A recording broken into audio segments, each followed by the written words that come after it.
श्रीमदानंदतीर्थ भगवत्पादाचार्य गुरुभ्यो नमः। हरि ओम। कल्याणाद्भुत गात्राय कपिलात्तप्रदायिने श्रीमद्वेंकटनाथाय श्रीनिवासाय ते नमः। हयग्रीव हयग्रीव हयग्रीवेद्यो वदेत् तस्य निस्सरते वाणी जङ्गगम्या प्रभागवत्। बुद्धिर्बलं यशोधैर्य निर्भयत्वमरोगधामजाड्यं वाक्पटुत्वं च हनुमत्स्मरणात् भवेत्। अभ्रमं पङ्करहितं अजडं विमलं सदा आनन्दतीर्थमतुलं भजे तापत्रयापहम्। चित्रैः पदैश्च गम्भीरैः वाक्येयमानैरखण्डितैः गुरुभावं व्यञ्जयन्ती भाति श्रीजयतीर्थवाक्। तं वन्दे नृसिंहतीर्थनिलयं श्रीव्यासराट् पूजितं ध्यायन्तं मनसा नृसिंहशरणं श्रीपादराजं गुरुम्।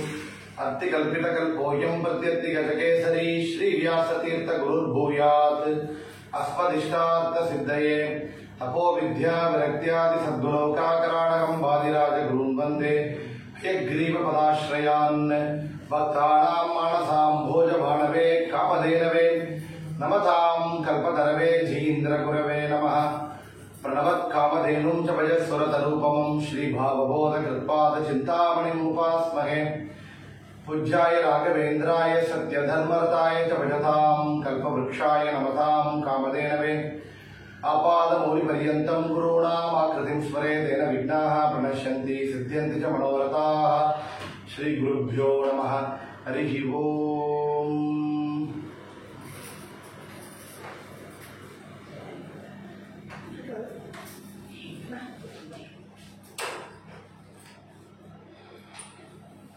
ಎಲ್ಲರಿಗೂ ನಮಸ್ಕಾರ। ಈ ಒಂದು ಶುಭ ಪರ್ವ ಕಾಲದಲ್ಲಿ ಭಾಗವತದಲ್ಲಿರುವಂತಹ ಧ್ರುವ ಚರಿತ್ರೆಯನ್ನು ನಾವು ಈಗ ನೋಡಲಿಕ್ಕೆ ಪ್ರಯತ್ನ ಮಾಡುತ್ತೇವೆ। ಹರಿವಾಯು ಗುರುಗಳ ಅನುಗ್ರಹವನ್ನು ಬೇಡುತ್ತಾ ನಾವು ಈ ಒಂದು ಹರಿಕಥೆಯನ್ನು ಪ್ರಾರಂಭ ಮಾಡುತ್ತೇವೆ। ಭಾಗವತ ವಿಶೇಷವಾಗಿ ಭಗವಂತನ ಗುಣಗಳನ್ನ ಮಹಿಮೆಗಳನ್ನ ಹೇಳುವಂತಹ ಉನ್ನತವಾದ ಗ್ರಂಥವಾಗಿದೆ।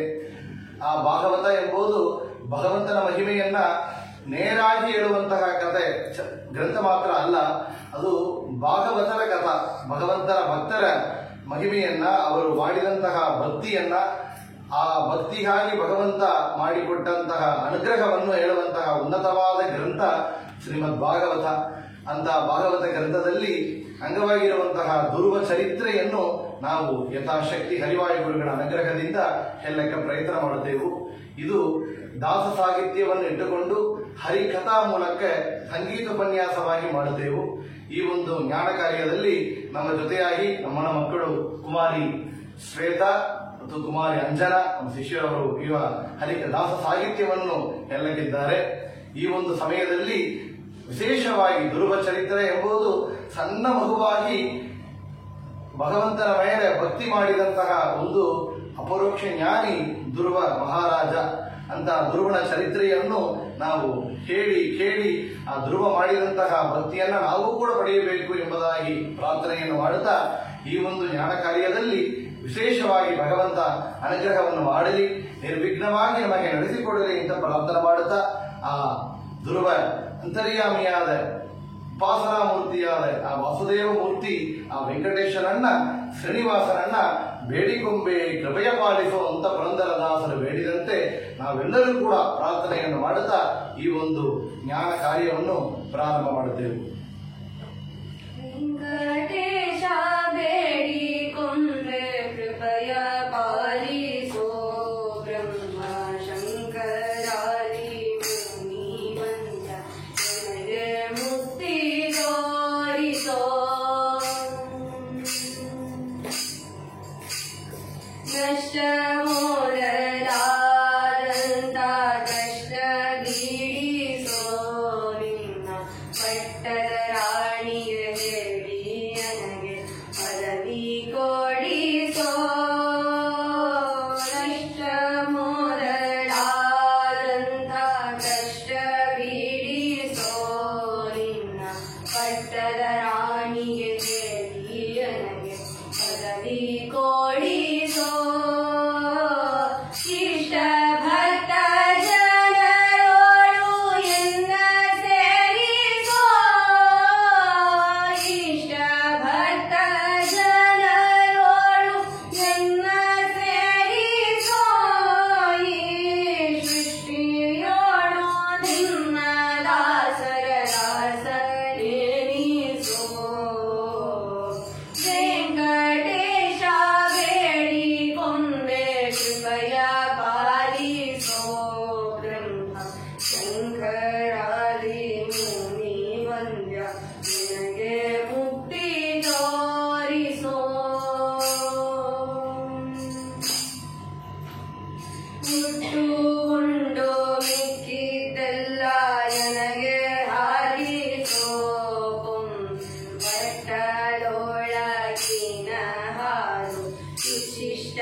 ಬೇಡಿಕೊಂಬೆ ಕೃಪೆಯ ಪಾಲಿಸು ಅಂತ ಪುರಂದರದಾಸರು ಬೇಡಿಕೊಂಡಂತೆ ನಾವೆಲ್ಲರೂ ಕೂಡ ವಿಶೇಷವಾಗಿ ಆ ವೆಂಕಟೇಶ್ವರನ ಪ್ರಾರ್ಥನೆಯನ್ನು ಮಾಡುತ್ತಾ ಈ ಚರಿತ್ರೆಯನ್ನು ಪ್ರಾರಂಭ ಮಾಡುತ್ತೇವೆ.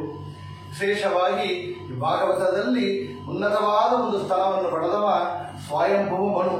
ಸ್ವಯಂಭುವ ಮನು ಅವನ ಪರಂಪರೆ ವಿಶೇಷವಾಗಿ ಬೆಳೆದು ಬಂದಿದೆ. ಆ ಸ್ವಯಂಭುವ ಮನುವಿಗೆ 2 ಮಕ್ಕಳಿದ್ದರು. ಒಬ್ಬ ಪ್ರಿಯವ್ರತ ರಾಜ, ಇನ್ನೊಬ್ಬ ಉತ್ಥಾನಪಾದ ಎಂದು 2 ಮಕ್ಕಳು. ಆ 2 ಮಕ್ಕಳಲ್ಲಿ ಉತ್ಥಾನಪಾದ ಅವನಿಗೆ 2 ಹೆಂಡತಿಯರಿದ್ದರು. ಒಬ್ಬಳು ಸುನೀತಿ, ಇನ್ನೊಬ್ಬಳು ಸುರುಚಿ ಅಂತ ಎಂಬ 2 ಮಕ್ಕಳು, 2 ಹೆಣ್ಣು ಮಕ್ಕಳು. ಆ 2 ಪತ್ನಿಯರಲ್ಲಿ ಉತ್ಥಾನಪಾದ ಸುರುಚಿ ಮೇಲೆ ವಿಶೇಷವಾದ ಪ್ರೀತಿಯನ್ನು ಇಟ್ಟುಕೊಂಡಿದ್ದ. ಈ ಸುನೀತಿ ಮೇಲೆ ಕೊಂಚ ಕಡಿಮೆಯಾಗಿತ್ತು. ಅದು ಯಾತಕ್ಕೆ ಅಂತ ಕೇಳಿದ್ರೆ ಅದು ನಮ್ಮ ಜೀವನವಾಗಿ ಹೇಳ್ತಾ ಇದೆ. ಉತ್ಥಾನಪಾದ ಎಂಬವ ನಮ್ಮಂತೆ ಒಂದು ಜೀವಾತ್ಮ, ಅವನ ಜೀವಾತ್ಮ ಅಂತ ನಾವು ಅಂದುಕೊಂಡ್ರೆ ಅವನಿಗೆ 2 ಹೆಂಡತಿ ಇರುತ್ತೆ. ನಮಗೆ ಕೂಡ 2 ಬಂಧುರು ಅಂತಾರೆ. ಯಾರು ಅಂತ ಕೇಳಿದರೆ ಒಂದು ಸುನೀತಿ ಅಂತ ಕೇಳಿದರೆ ನೀತಿ ಮಾರ್ಗದಲ್ಲಿ, ಸನ್ಮಾರ್ಗದಲ್ಲಿ ನಮ್ಮನ್ನು ನಡೆಸಿಕೊಂಡು ಹೋಗುವಂತಹ ಬುದ್ಧಿ, ಅದು ವಿಶೇಷವಾಗಿ ನಾವು ಮಾಡುವಂತಹ ಸಾಧನೆ, ಧರ್ಮದಲ್ಲಿ ನೀತಿಯಲ್ಲಿ ಇದ್ದು ಮಾಡುವಂತಹ ಕಾರ್ಯಗಳನ್ನ ಸುನೀತಿ ಅಂತ ಇಟ್ಟುಕೊಂಡರೆ, ಸುರುಚಿ ಅದು ರುಚಿಯಲ್ಲಿ ಆಸಕ್ತಿ. ಸಂಸಾರದಲ್ಲಿ ಸಾಗರದಲ್ಲಿ ಬಂದ ನಮಗೆ ಈ ಏನೊಂದೇ ಒಂದು ವಿಷಯಗಳಲ್ಲಿ ಮೋಹ ಉಂಟು ಮಾಡುತ್ತಾ ಇದ್ದಾನೆ ಭಗವಂತ. ನಮ್ಮ ಸ್ವರೂಪ ಯೋಗ್ಯತೆಗೆ ತಕ್ಕಂತೆ ನಮ್ಮ ಕರ್ಮಗಳಿಗೆ ಅನುಸರಿಸಿ ಭಗವಂತ ಆಸೆಗಳನ್ನು ಕೊಡ್ತಾ ಇದ್ದಾನೆ. ದುರ್ಲಭಂ ಮಾನುಷಂ ಜನ್ಮ ಅಂತ ಹುಟ್ಟಿದ್ದು ಮನುಷ್ಯ ಜನ್ಮ ಅಪೂರ್ವವಾದ ಜನ್ಮ. ಈ ಅಪೂರ್ವವಾದ ಮನುಷ್ಯ ಜನ್ಮ ಬಂದಾಗ ಮಾನವ ಜನ್ಮ ದೊಡ್ಡದು, ಇದನ್ನು ಹಾನಿ ಮಾಡಲು ಬೇಡ, ಹುಚ್ಚಪ್ಪಗಳಿರ ಅಂತ ದಾಸರು ಕೇಳಿಕೊಳ್ಳುತ್ತಾರೆ. 3 ತುಂಬಾ ಅಪೂರ್ವವಾದದ್ದಂತೆ. ಒಂದು ಭಾರತ ದೇಶದಲ್ಲಿ ಹುಟ್ಟೋದು. ಈ ಭೂಮಂಡಲದಲ್ಲಿ ಭಾರತ ಭೂಮಿ ಅದು ಕರ್ಮ ಭೂಮಿಯಾಗಿದೆ. ಇಲ್ಲಿ ಮಾಡುವಂತಹ ಸತ್ಕಾರ್ಯಗಳಿಗೆ, ಕರ್ಮಗಳಿಗೆ ವಿಶೇಷವಾದ ಮಹತ್ವ ಇದೆ, ಫಲ ಇದೆ. ಅಂತ ಭೂಮಿಯಲ್ಲಿ ನಾವು ಹುಟ್ಟಿದ್ದೇವೆ ಅಂದ್ರೆ ಅದು ಒಂದು ದೊಡ್ಡ ಭಾಗ್ಯ. 2ನೇದು ಮನುಷ್ಯ ದೇಹ. ಏನೊಂದೇ ನಾವು ಒಂದೋ ಜೀವನ ಪಡೆದರೂ ಕೂಡ ಒಬ್ಬೊಂದು ಜನ್ಮದಲ್ಲಿ ಬೇರೆ ಬೇರೆ ಯೋನಿಗಳಲ್ಲಿ ಹುಟ್ಟಿದರೂ ಮನುಷ್ಯ ಜನ್ಮದಲ್ಲಿ ಹುಟ್ಟಿದರೆ ಮಾತ್ರ ನಾವು ಮೋಕ್ಷಕ್ಕೆ ಸಾಧನ ಮಾಡಬಹುದು. ಅಂತ ಮನುಷ್ಯ ದೇಹ ಎಂಬುದು ತುಂಬಾ ಅಪೂರ್ವವಾದದ್ದು. ಅದನ್ನೇ ದುರ್ಲಭಂ ಮಾನುಷಂ ಜನ್ಮ ಅಂತ ಪ್ರಹ್ಲಾದರು ಕೂಡ ಹೇಳಿಕೊಳ್ಳುತ್ತಾರೆ. 3ನೇದ್ದು ಕಲಿಯುಗ ಅಂತ ಹೇಳ್ತಾರೆ. ಯುಗಗಳಲ್ಲಿ, ಕಾಲದಲ್ಲಿ ಕಲಿಯುಗ. ಬೇರೆ ಬೇರೆ ಯುಗಗಳಲ್ಲಿ ಮಾಡಿದಂತಹ ಜ್ಞಾನ ಯಜ್ಞಗಳಾಗಲಿ, ಇಲ್ಲ ತಪಸ್ಸಾಗಲಿ, ದಾನ ಧರ್ಮಗಳಾಗಲಿ, ದೇವತಾ ಅರ್ಚನೆಯಾಗಲಿ ಅದು ಕಲಿಯುಗದಲ್ಲಿ ಅಷ್ಟು ಸಾಧ್ಯ ಇಲ್ಲ. ಆದರೂ ಕೂಡ ಅಷ್ಟೇ ಫಲವನ್ನು ನಾವು ಪಡೆಯಬಹುದು ಭಕ್ತಿಯಿಂದ, ಶ್ರದ್ಧೆಯಿಂದ ಭಗವನ್ ನಾಮವನ್ನು ಹೇಳಿದರೆ ಅಂತ. ನರಜನ್ಮ ಬಂದಾಗ ನಾಲಿಗೆ ಇರುವಾಗ ಕೃಷ್ಣ ಎನ್ನಬಾರದೆ ಅಂತ ದಾಸರು ಕೊಂಡಾಡ ದಾಸರ ಗತಿ ಅಂತ ಭಗವಂತನ ಮಹಿಮೆಯನ್ನ ನರಜನ್ಮ ಬಂದಾಗ ಹೇಳಬೇಕು. ಅದುವೇ ಮೋಕ್ಷಕ್ಕೆ ಮಾರ್ಗ ಅಂತ ತಿಳಿಯಬೇಕು. ಅದನ್ನು ಬಿಟ್ಟು ಸುರುಚಿ ನಾವು ನಮ್ಮ ಸಂಸಾರದಲ್ಲಿ ಭೋಗ ಬೇಕು, ಎಷ್ಟು ಬೇಕೋ ಅಷ್ಟು ಅವಶ್ಯ, ಅಷ್ಟು ಸ್ವೀಕಾರ ಮಾಡಬೇಕು, ಅದನ್ನೇ ಇಡಬಾರದು. ನಾವು ಆಫೀಸ್ ಎಕ್ಸಾಮ್ ಹಾಲ್ ಕುಳಿತುಕೊಂಡಿದ್ದರೆ ಎಕ್ಸಾಮ್ ಹಾಲ್ ಬರೆಯುವಂತಹ ಸ್ಟೂಡೆಂಟಿಗೆ ಬರೆಯುವುದು ಒಂದೇ ಉದ್ದೇಶವಾಗಿದೆ. ಎಷ್ಟು ಫ್ಯಾನ್ ಹಾಕಿದ್ದಾರೆ, AC ಹಾಕಿದ್ದಾರೆ ಅಲ್ವಾ, ಏನಾಗುತ್ತಾರೆ, ಯಾರ್ಯಾರು ಬಂದಿದ್ದಾರೆ, ಏನೇನು ಮಾಡ್ತಾ ಇದ್ದಾರೆ ಸುತ್ತಿ ನೋಡೋದಿಲ್ಲ. ಆ ಸುತ್ತಿ ನೋಡುವಂತ ಕಾರ್ಯದಿಂದ ಒಳ್ಳ ಸ್ಟೂಡೆಂಟ್ ಮಾಡೋದಿಲ್ಲ. ಅವನ ಉದ್ದೇಶ ಪೂರ್ತಿ ಅಲ್ಲಿ ಬರೆಯೋದಿಲ್ಲ. ಅವನಿಗೆ ಏದೋ ಪೇಪರ್ ಬೇಕು ಕೂಡ ಕೈನ ಹೆದರಿಸಿ ತೋರಿಸ್ತಾನೆ, ಮತ್ತೆ ಎದ್ದು ನಿಲ್ಲೋದಿಲ್ಲ. ಆ ಸಮಯ ವೇಸ್ಟ್ ಆಗತ್ತೆ ಅಂತ ಅವನು ಅನ್ಕೊಳ್ತಾನೆ. ನಾವೆಲ್ಲ ಎಕ್ಸಾಮ್ ಹಾಲ್ ಇದ್ದೆವು, ಈಗ ನಮಗೆ ಪರೀಕ್ಷೆ ನಡೀತಾ ಇದೆ. ಇಷ್ಟು ಜನ್ಮ ಮಾಡಿದ ಪುಣ್ಯ ಇದು ಇಷ್ಟು ವರ್ಷ ಓದಿನಂತೆ ಅದು ಎಕ್ಸಾಮ್ ಹಾಲಿ ನಾವು ರಿಸಲ್ಟಿನಲ್ಲಿ ಬರಬೇಕು. ಆ ರೀತಿಯಲ್ಲಿ ಈ ಒಂದು ಕಾಲವನ್ನು ಕಲಿಯಬೇಕು. ಸುರುಚಿ ಎಂಬುದು ರುಚಿಯಿಂದ ಹೋಗುತ್ತಾ ಇದ್ದ ಉತ್ಥಾನಪಾದ ಅಂತ. ಇದರಲ್ಲೇ ದಾಸರು ಹೇಳ್ತಾರೆ, ನರಹರಿಗೆ ನಿನ್ನ ನಾಮ ಸ್ಮರಣೆ ಮಾಡದೆ ನರಕಕ್ಕೆ ಗುರಿಯಾದನು ಅಂತ. ಈ ಒಂದು ಜನ್ಮ ಬಂದಾಗ ನಿನ್ನ ಸ್ಮರಣೆ ಮಾಡದೆ ನರಕಕ್ಕೆ ಹೋಗುವಂತಹ ಕಾರ್ಯವನ್ನು ಮಾಡ್ತಾ ಇದ್ದಾನಲ್ಲ, ಇನ್ನು ನಾನು ಪರಮಪಾಪಿಷ್ಟ ಅಂತ ಹೇಳಿ ತನ್ನನ್ನೇ ವಿಶೇಷವಾಗಿ ವಿಚಾರ ಮಾಡುತ್ತಾ, ತನ್ನ ಜೀವನವನ್ನು ವಿಚಾರ ಮಾಡುತ್ತಾ ಭಗವಂತನಲ್ಲಿ ಪ್ರಾಯಶ್ಚಿತ್ತ ರೂಪದಿಂದ ಪ್ರಾರ್ಥನೆ ಮಾಡುತ್ತಾರೆ ಜಗನ್ನಾಥ ದಾಸರು.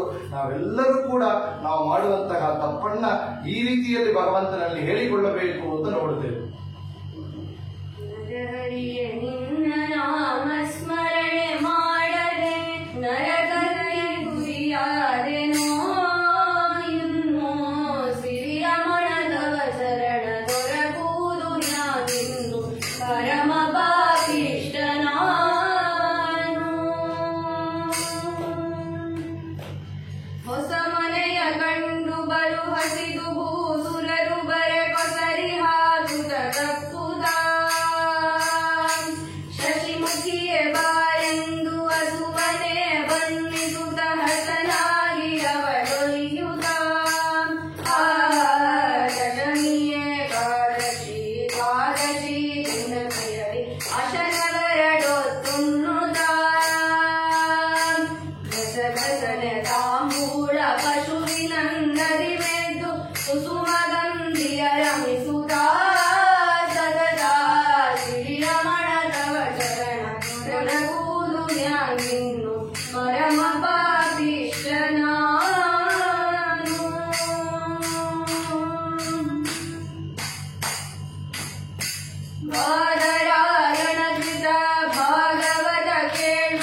ಸಿದ್ಧಾಂತದ ಹಾದಿಗೆ ಹೋಗಳಿಲ್ಲ. ಶೋಧಿಸಿದ ಚಿನ್ನಕ್ಕೆ ಸಮರಾದ ವೈಷ್ಣವರ ಹಾರಕ್ಕೆ ಬೀಳಲಿಲ್ಲ. ವೇದಬಾಹಿರನಾಗಿ ಅಪಸೌವ್ಯ ಮನನಾಗಿ ಓದಿಕೊಂಡೆನು ಇದೆಲ್ಲ ಸುಳ್ಳ. ಗಿರಿರಮಣ ತವ ಚರಣ ದೊರಕುವುದು ಜ್ಞಾನಿನ್ನು ಪರಮ ಪಾವಿಷ್ಠನಾನು.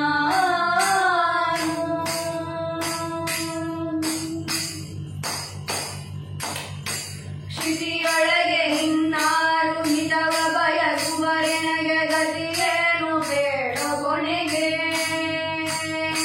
ಸತತ ತವ ಧ್ಯಾನದಲ್ಲಿ ರತನಾಗಿ ಇರುವ ಸನ್ಮತಿಯನೇ ಪಾಲಿಸೀಗ.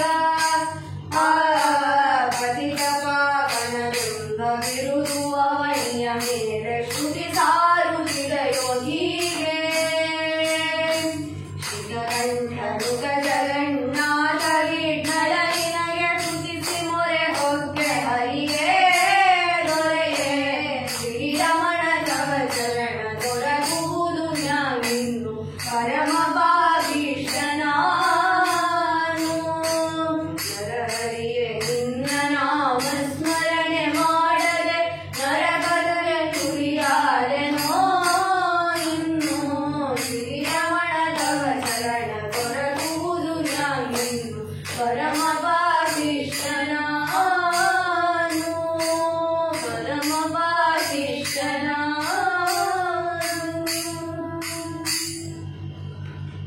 ಹರಿಯ ನಿನ್ನ ನಾಮಸ್ಮರಣೆ ಮಾಡದೆ ನರಕಕ್ಕೆ ಗುರಿಯಾದನು ಅಂತ ಜಗನ್ನಾಥದಾಸರು ಬೇಡಿಕೊಳ್ಳುತ್ತಾರೆ. ಭಗವಂತನಲ್ಲಿ ಪ್ರಾಯಚಿತ್ತ ರೂಪದಿಂದ ಯಾವ ರೀತಿಯಲ್ಲಿ ಬೇಡಿಕೊಳ್ಳಬೇಕು ಎಂಬ ವಿಷಯವನ್ನ ವಿಜಯೇಂದ್ರ ತೀರ್ಥರು ಪಾಪ ವಿಮೋಚನ ಸ್ತೋತ್ರದಲ್ಲಿ ಹೇಳಿದ್ದಾರೆ. ಅದೇ ರೀತಿಯಲ್ಲಿ ಕೂಡ ಎಷ್ಟೋ ದಾಸರೆಲ್ಲ ಇಂತಹ ಕೃತಿಯನ್ನ ಮಾಡಿದ್ದಾರೆ. ಪುರಂದರದಾಸರು ನಾ ಮಾಡಿದ ಕರ್ಮ ಬಲವಂತವಾದರೆ ನೀ ಮಾಡುವುದೇನೋ ರಂಗ ಎಂಬುದಾಗಿ ಏನೇನು ದುಷ್ಕರ್ಮಗಳನ್ನು ನಾವು ಮಾಡುತ್ತೇವೆ, ಸತ್ಕರ್ಮವನ್ನ ಬಿಟ್ಟಿದ್ದೇವೆ ಎಂಬ ವಿಷಯಗಳನ್ನ ಪುರಂದರದಾಸರು ಹೇಳ್ತಾರೆ. ರಾಯರಂತ ಅವರು ಕೂಡ ಧಾರಣಿಯೊಳಗೆ ಭಾರ ಜೀವನನಾಗಿ ದಾರಿ ತಪ್ಪಿ ನಡೆದೆ ಸೇರಿದೆ ಕುಜನರ ಎಂದು ತನ್ನ ಇಂದು ಎನಗೆ ಗೋವಿಂದ ಕೃತಿಯಲ್ಲಿ ಹೇಳುತ್ತಾರೆ. ಇದು ಯಾತಕ್ಕೆ ಅಂತ ಕೇಳಿದರೆ ಇವರು ತಮಗಾಗಿ ಹೇಳಿದ ಹಾಡಲ್ಲ, ನಮಗಾಗಿ ಕೊಟ್ಟಂತಹ ಒಂದು ಕೃತಿ. ನಾವು ಭಗವಂತನಲ್ಲಿ ಯಾವ ರೀತಿಯಲ್ಲಿ ಪ್ರಾರ್ಥನೆ ಮಾಡಬೇಕು, ನಾವು ಮಾಡುವಂತಹ ತಪ್ಪು ಏನು ಅಂತ ತಿಳಿದುಕೊಳ್ಳಬೇಕು, ಆ ತಪ್ಪನ್ನು ತಿದ್ದಿಕೊಳ್ಳಕ್ಕೆ ಪ್ರಯತ್ನವನ್ನು ಮಾಡಬೇಕು ಎಂಬುದಾಗಿ ದಾಸರು ಮಾಡಿಕೊಟ್ಟಂತಹ ಗ್ರಂಥಗಳಿದೆಲ್ಲ. ಅಲ್ಲಿ ಸುನೀತಿ ಪಾತ್ರಕ್ಕೆ ಅಭಿಮಾನಿ ಅಲ್ಲಿ ನಾವು ನೋಡಿದರೆ ಇಲ್ಲಿ ಸುರುಚಿ ವಿಷಯಗಳಲ್ಲಿ ಆಸೆಗಳಲ್ಲಿ ಆಸಕ್ತಿಯನ್ನು ತೋರುವ ಒಂದು ಜೀವನಿಗೆ ಅಡೆಯಾಳವಾಗಿದೆ. ಅಂತ ಸುನೀತಿಗೆ ಧ್ರುವ ಎಂಬ ಒಂದು ಮಹ, ಸುರುಚಿಗೆ ಉತ್ತಮ ಎಂಬ ಇನ್ನೊಂದು ಮಹ. ಈ ಒಂದು ಎರಡು ಮಕ್ಕಳು ಇದ್ದಾಗ ಧ್ರುವರಾಯ ಸಣ್ಣ ಮಗು, 5 ವಯಸ್ಸು ಬಾಲಕ. ಅವ ಸ್ವರೂಪ ಯೋಗ್ಯತೆಯಲ್ಲಿ ವಿಶೇಷವಾದ ಭಗವಂತನ ಅನುಗ್ರಹವನ್ನು ಪಡೆದ ಮಗು. ಅಂತ ಮಗು ಅವನ ತಂದೆ ಮೇಲೆ ಪ್ರೀತಿ ತುಂಬ. ಮಗುವಿಗೆ ತಾಯಿ ತಂದೆಗಳ ಜೊತೆ ಇರಬೇಕು, ಅವರ ಜೊತೆ ಆಡಬೇಕು, ಅವರ ಪ್ರೀತಿಯನ್ನ ಪಡೆಯಬೇಕು ಎಂಬ ಆಸೆ ತುಂಬಾ ಇರ್ತದೆ. ಒಂದು ಸಮಯದಲ್ಲಿ ಉತ್ತಾಳಪಾದ ತನ್ನ ಪತ್ನಿಯಾದ ಸುರುಚಿ ಜೊತೆಯಾಗಿ ಆಸನ ಸಿಂಹಾಸನದಲ್ಲಿ ಕುಳಿತುಕೊಂಡಿದ್ದು ಇದ್ದಾಗ ಧ್ರುವ ಆಸೆಯಿಂದ ಓಡಿ ಬರ್ತಾನೆ. ಓಡಿ ಬಂದು ತಮ್ಮ ಅಪ್ಪನ ಮಡಿಯಲ್ಲಿ, ತಂದೆಯ ಮಡಿಯಲ್ಲಿ ಕೂಡಬೇಕು ಅಂತ ಬಂದು ಕೂಡ್ಲಕ್ಕೆ ಅಲ್ಲಿ ಪ್ರಯತ್ನ ಮಾಡ್ತಾನೆ. ಅವ ಬಂದು ಕೂತಾಗ ಅಲ್ಲಿ ಹತ್ತಲಿ ಕುಳಿತಿರುವ ಸುರುಚಿ ಏನೊಂದು ಮನಸ್ಸಲ್ಲಿ ನೋಡಿ, ಚಿಕ್ಕಮ್ಮನಾದರಿದ್ದರೂ ತನ್ನ ಮಗು ಅಂತ ನೋಡಬೇಕಾಗಿತ್ತು, ಆಸೆಯಿಂದ ಆ ಮಗುವನ್ನ ಎತ್ತಿ ಕೊಂಡಾಡಬೇಕಾಗಿತ್ತು. ಆದರೆ ಮುದ್ದಾಡಿಸಬೇಕಾದ ಚಿಕ್ಕಮ್ಮನಾದ ಆ ಸುರುಚಿ ಅದು ಮಾಡದೆ ಆ ಧ್ರುವನನ್ನ ಅವರ ಮಡಿಯಿಂದ ಕಲಗ ದೊಬ್ಬಿಬಿಟ್ರು. ಅಲ್ಲಿ ಕೋಪದಿಂದ ಕಲಗ ದೊಬ್ಬಿಬಿಟ್ಟು ಹೇಳಿದ್ರಂತೆ, ನೀನು ನಿನ್ನ ತಂದೆ ಮಡಿಯಲ್ಲಿ ಕೂಡುವಂತಹ ಯೋಗ್ಯತೆ ನಿನಗೆ ಇಲ್ಲ. ಯಾತಕ್ಕೆ ಅಂತ ಕೇಳಿದರೆ, ನನ್ನ ಗರ್ಭದಲ್ಲಿ ನನ್ನ ಹೊಟ್ಟೆಯಲ್ಲಿ ಹುಟ್ಟಿದ ಮಗು ಮಾತ್ರ ನಿಮ್ಮ ತಂದೆ ಮಡಿಯಲ್ಲಿ ಕೂಡಲಕ್ಕೆ ಸಾಧ್ಯ, ಯೋಗ್ಯತೆ ಇದೆ, ನಿನಗೆ ಅದು ಇಲ್ಲ ಅಂತ ಹೇಳಿ ಕೆಳಗೆ ಅವರ ದುಡಿಬಿಟ್ಟಾಗ ಮಗುವಿಗೆ ತುಂಬಾ ವಿಚಾರವಾಗತ್ತೆ. ಅದು ಮನಸ್ಸನ್ನ ನೋಯಿಸಿಕೊಂಡು ಆ ಮಗು ಅಳಲಕ್ಕೆ ಪ್ರಾರಂಭ ಮಾಡಿದ ಧ್ರುವ. ಏನು ಅಂತ ಕೇಳಿದರೆ, ಮಕ್ಕಳಿಗೆ ನಾವು ಏನೊಂದೇ ವಿಷಯ ಎಷ್ಟು ಗಿಫ್ಟೋ ಏನೋ ಒಂದು ವಿಷಯಗಳನ್ನ ಮಾಡಿಕೊಟ್ರು ಕೂಡ ಅವರಿಗೆ ಪ್ರೀತಿ ನೋಡ್ರಿ. ಸಣ್ಣವಾದ ಒಂದು 1000 ರೂಪಾಯಿ ಕೊಟ್ಟರೆ ಸೇರಿ ಅವರಿಗೆ ಚಿಕ್ಕ ಒಂದು ಆಟ ಸಾಮಾನು ಕೊಟ್ಟರೆ ಅದ್ರಲ್ಲಿ ಪ್ರೀತಿ ಆಗುತ್ತಾರೆ. ಅವ್ರಿಗೆ ಅಲ್ಲಿ ವ್ಯಾಲ್ಯೂ ನೋಡೋದಿಲ್ಲ. ಅಲ್ಲಿ ಅವರಿಗೆ ವ್ಯಾಲ್ಯೂ ಎಲ್ಲಿದೆ ಅಂತ ನೋಡಿದರೆ ಅಂದ್ರೆ ಪ್ರೀತಿಯಿಂದ ಯಾವ ರೀತಿ ನೆಗೆದು ಮಾತಾಡ್ತಾರೆ, ಚೆನ್ನಾಗಿ ನಮ್ಮ ಹತ್ರ ಹೆಂಗೆ ಮಾತಾಡ್ತಾರೆ, ಹೆಂಗೆ ಪ್ರೀತಿ ತೋರಿಸ್ತಾರೆ ಎಂಬುದನ್ನು ಮಕ್ಕಳು ನೋಡ್ತಾ ಇದೆ. ಆಗ ನೇರಾಗಿ ಆ ಮಗು ತನ್ನ ತಾಯಿ ಹತ್ರ ಹೋಗುತ್ತೆ. ಮಗುವಿಗೆ ದುಃಖ ಆದರೆ ಯಾರಲ್ಲಿ ಹೋಗ್ತಾರೆ ಅಂದ್ರೆ ತಾಯಿಯ ಹತ್ರವೇ ಹೋಗುತ್ತೆ. ನೇರಾಗ ತನ್ನ ತಾಯಿಯಾದ ಸುನೀತಿ ಹತ್ರ ಹೋಗುತ್ತಾರೆ. ಹೋಗಿ ತನ್ನ ತಂದೆ ಮಡಿಯಲ್ಲಿ ಕೂಡ್ಲಿಕ್ಕಾಗಲಿಲ್ಲ ಎಂಬ ವಿಷಯವನ್ನ ಹೇಳಬೇಕು ಅಂತ ಹೇಳಿ ನೇರಾಗಿ ಹೊರಟಿದೆ. ತಾಯಿ ಕೇಳಿದ್ರಂತೆ, ತಾಯಿ ಎಷ್ಟೊಂದು ಮಕ್ಕಳನ್ನ ನೋಡಿದರೆ ತಾಯಿ ಅರ್ಥ ಆಗುತ್ತೆ. ನಾವು ಹೇಳ್ತೇವೆ ಬಾಡಿ ಲ್ಯಾಂಗ್ವೇಜ್ ಅಂತ, ಅದು ನಮಗಾದರೆ ತಾಯಿ ತನ್ನ ಮಗು ದುಃಖವಾಗಿದ್ದಾನೆಯಾ ಸುಖವಾಗಿದ್ದಾನೆಯಾ ಮುಖ ನೋಡಿದ್ರೆ ಕಾಣುತ್ತೆ ಅವರಿಗೆ. ಅಂತ ತಾಯಿಯಾದ ಸುನೀತಿಗೆ ಆ ಕ್ಷಣ ಗೊತ್ತಾಗಿತ್ತು, ತನ್ನ ಮಗ ಏನೋ ಒಂದು ದುಃಖ ಪಡೆದಿದ್ದಾನೆ, ಅವನಿಗೆ ಏನೋ ಆಗಿದೆ, ಏನಾಗಿದೆ ಎಂಬುದನ್ನ ಅಲ್ಲಿ ಧ್ರುವ ಏನಪ್ಪ ಆಗಿತ್ತು ಎಂಬ ವಿಷಯನ ಕೇಳಿದಾಗ, ನಾನು ತಂದೆ ಮನೆಯಲ್ಲಿ ಕೂಡ್ಲಕ್ಕೆ ಹೋಗಿದ್ದೆ, ಚಿಕ್ಕಮ್ಮನಾದವಳು ನನ್ನ ಕೆಳಗೆ ದಬ್ಬಿ ಬಿಟ್ಟಿದ್ದಾಳೆ ಎಂಬ ವಿಷಯವನ್ನ ಅಳ್ತಾ ಹೇಳ್ತಾ ಇದ್ದಾನೆ. ನೋಡಿ, ತಾಯಿ ತಂದೆ ಧ್ರುವನಿಗೆ ತಂದೆ ಮೇಲೆ ಪ್ರೀತಿ ಆಗುತ್ತಾ ಇತ್ತು. ತಂದೆ ಮನೆಯಲ್ಲಿ ಕೂಡ್ಲಕ್ಕೆ ಆಗಲಿಲ್ಲ ಅಂತ ಕೇಳಿದಾಗ ದುಃಖವನ್ನು ಪಡೆದಾಗ ಆ ದುಃಖವನ್ನ ತಾಯಲ್ಲಿ ಹೇಳಿ ನೊಂದುಕೊಳ್ಳುತ್ತಾನೆ ಅಲ್ಲಿ ಧ್ರುವ ಮಹಾರಾಜ. ಆದರೆ ಇದು ಈ ಜನ್ಮದಲ್ಲಿರುವಂತಹ ತಾಯಿ ತಂದೆ. ಧ್ರುವನ ವಿಶೇಷವಾದ ಅಪರೋಕ್ಷ ಜ್ಞಾನಿ, ಅವನಿಗೆ ಸಾಧನ ಪೂರ್ತಿಯಾಗುವಂತಹ ಸಮಯ ಈ ಒಂದು ಜನ್ಮದಲ್ಲಿ ಇದೆ. ಇದ್ದರೂ ಭಗವಂತ ಅಲ್ಲಿ ಲೀಲೆಯನ್ನು ಅಲ್ಲಿ ಮಾಡಿಸ್ತಾ ಇದ್ದಾನೆ. ಧ್ರುವನಿಂದ ಸಾಧನ ಆಗಬೇಕಾಗಿದೆ, ಅದಕ್ಕಾಗಿ ಈ ರೀತಿಯಲ್ಲಿ ಭಗವಂತನ ಸಂಕಲ್ಪ ನಡೀತಾ ಇದೆ. ಆದರೆ ಎಲ್ಲಾ ಜನ್ಮದಲ್ಲಿ ಕೂಡ ನಮಗೆ ತಾಯಿ ತಂದೆ ಅಂತ ಕೇಳಿದರೆ ಭಗವಂತ ಒಬ್ಬನೇ. ಹರಿರೇವ ಪರಹ ಹರಿರೇವ ಗುರುವು ಹರಿರೇವ ಜಗತ್ ಪಿತೃಮಾತೃ ಗತಿಗೆ ಅಂತ ಶ್ರೀಮದ್ ಆನಂದ ತೀರ್ಥ ಭಗವತ್ಪಾದಾಚಾರ್ಯರು ತಮ್ಮ ವಿಶೇಷವಾದ ದ್ವಾದಶ ಸ್ತೋತ್ರದಲ್ಲಿ ಸ್ತೋತ್ರ ಮಾಡುತ್ತಾರೆ. ಭಗವಂತ ಒಬ್ಬನೇ ನಮಗೆ ತಾಯಿ ತಂದೆ ಆತ್ಮಬಂಧು ಎಂಬ ವಿಷಯವನ್ನ ಹೇಳ್ತಾರೆ. ಅದಕ್ಕಾಗಿ ನೋಡಿ, ಭಗವಂತ ಒಂದು ತಾಯಿ ತಂದೆ ಅಂತ ಕೇಳಿದರೆ ವಿಶೇಷವಾಗಿ ಆಚಾರ್ಯರು ವಾಯುದೇವರು ಕೂಡ ನಮಗೆ ತಾಯಿ ತಂದೆ ಸ್ಥಾನದಲ್ಲಿ ಇದ್ದಾರೆ ಅಂತ ತ್ರಿವಿಕ್ರಮ ಪಂಡಿತಾಚಾರ್ಯರು ಕೊಂಡಾಡುತ್ತಾರೆ ಮಹಿವಾಯು ಸ್ತುತಿಯಲ್ಲಿ. ಮಾತರ್ಮೇ ಮಾತರಿಶ್ವನ್ ಪಿತರದೊರಗರೋ ಭ್ರಾತರಿಷ್ಟಾಪ್ತ ಬಂಧೋ ಸ್ವಾಮಿನ್ ಸರ್ವಾಂತರಾತ್ಮನ್ ಅಜರ ಜರಯಿತಃ ಜನ್ಮ ಮೃತ್ಯಾಮಯಾಣಾಂ. ಮಾತರ್ಮೇ ಮಾತರಿಶ್ವನ್ ಪಿತರದೊಳಗರೋ ಭ್ರಾತರಿಷ್ಟಾಪ್ತ ಬಂಧೋ. ತಾಯಿ ನೀನು, ತಂದೆ ನೀನು, ಆಪ್ತ ಬಂಧು ನೀನು, ನಮಗೆ ಭ್ರಾತ ನೀನು ಅಂತ ತ್ರಿವಿಕ್ರಮ ಪಂಡಿತಾಚಾರ್ಯ ವಾಯುದೇವರನ್ನು ಕೊಂಡಾಡುತ್ತಾರೆ. ಹನುಮನಮ್ಮ ತಾಯಿ ತಂದೆ, ಭೀಮನಮ್ಮ ಬಂಧು ಬಿಡಗ, ಶ್ರೀಮದ್ ಆನಂದ ತೀರ್ಥರೇ ನಮಗೆ ಗತಿಗೋತ್ರವಯ್ಯ ಅಂತ ಪುರಂದರದಾಸರು ಕೂಡ ಹನುಮ ಭೀಮ ಮಧ್ವ ಆ ಆಚಾರ್ಯರನ್ನ ತಾಯಿ ತಂದೆ ಎಂಬ ಸ್ಥಾನದಲ್ಲಿಟ್ಟು ಕೊಂಡಾಡುತ್ತಾರೆ. ಅದೇ ರೀತಿಯಲ್ಲಿ ದಾಸರು ನಮಗೆ ತಾಯಿ ತಂದೆ ಯಾರು ಅಂತ ಕೇಳಿದರೆ ಎನ್ನಪ್ಪ ಎನ್ನಮ್ಮ ಎಲ್ಲರೂ ನೀನೇ ಅಂತೇಳಿ ವಿಶೇಷವಾಗಿ ದಾಸರು ತಮ್ಮ ಕೃತಿಯಲ್ಲಿ ವಿಶೇಷವಾಗಿ ಭಗವಂತನ ತಾಯಿ ತಂದೆ ಎಂದು ಕೊಂಡಾಡಿ ಭಗವಂತನನ್ನ ಪ್ರೀತಿಯನ್ನ ಪಡೆಯಬೇಕು. ಜನ್ಮ ಜನ್ಮಾಂತರದಿಂದ ಅನಾದಿ ಕಾಲದಿಂದ ಅನಂತ ಕಾಲವರೆಗೆ ನನಗೆ ಎನ್ನ ಅಪ್ಪ ನೀನು, ಎನ್ನ ಅಮ್ಮ ನೀನು ಅಂತ ಹೇಳಿ ದಾಸರು ಕೊಂಡಾಡುತ್ತಾರೆ. ಭಕ್ತರು ಆನಂದ ನಿನಗಿದರು ನಿನ್ನಂತ ಸ್ವಾಮಿ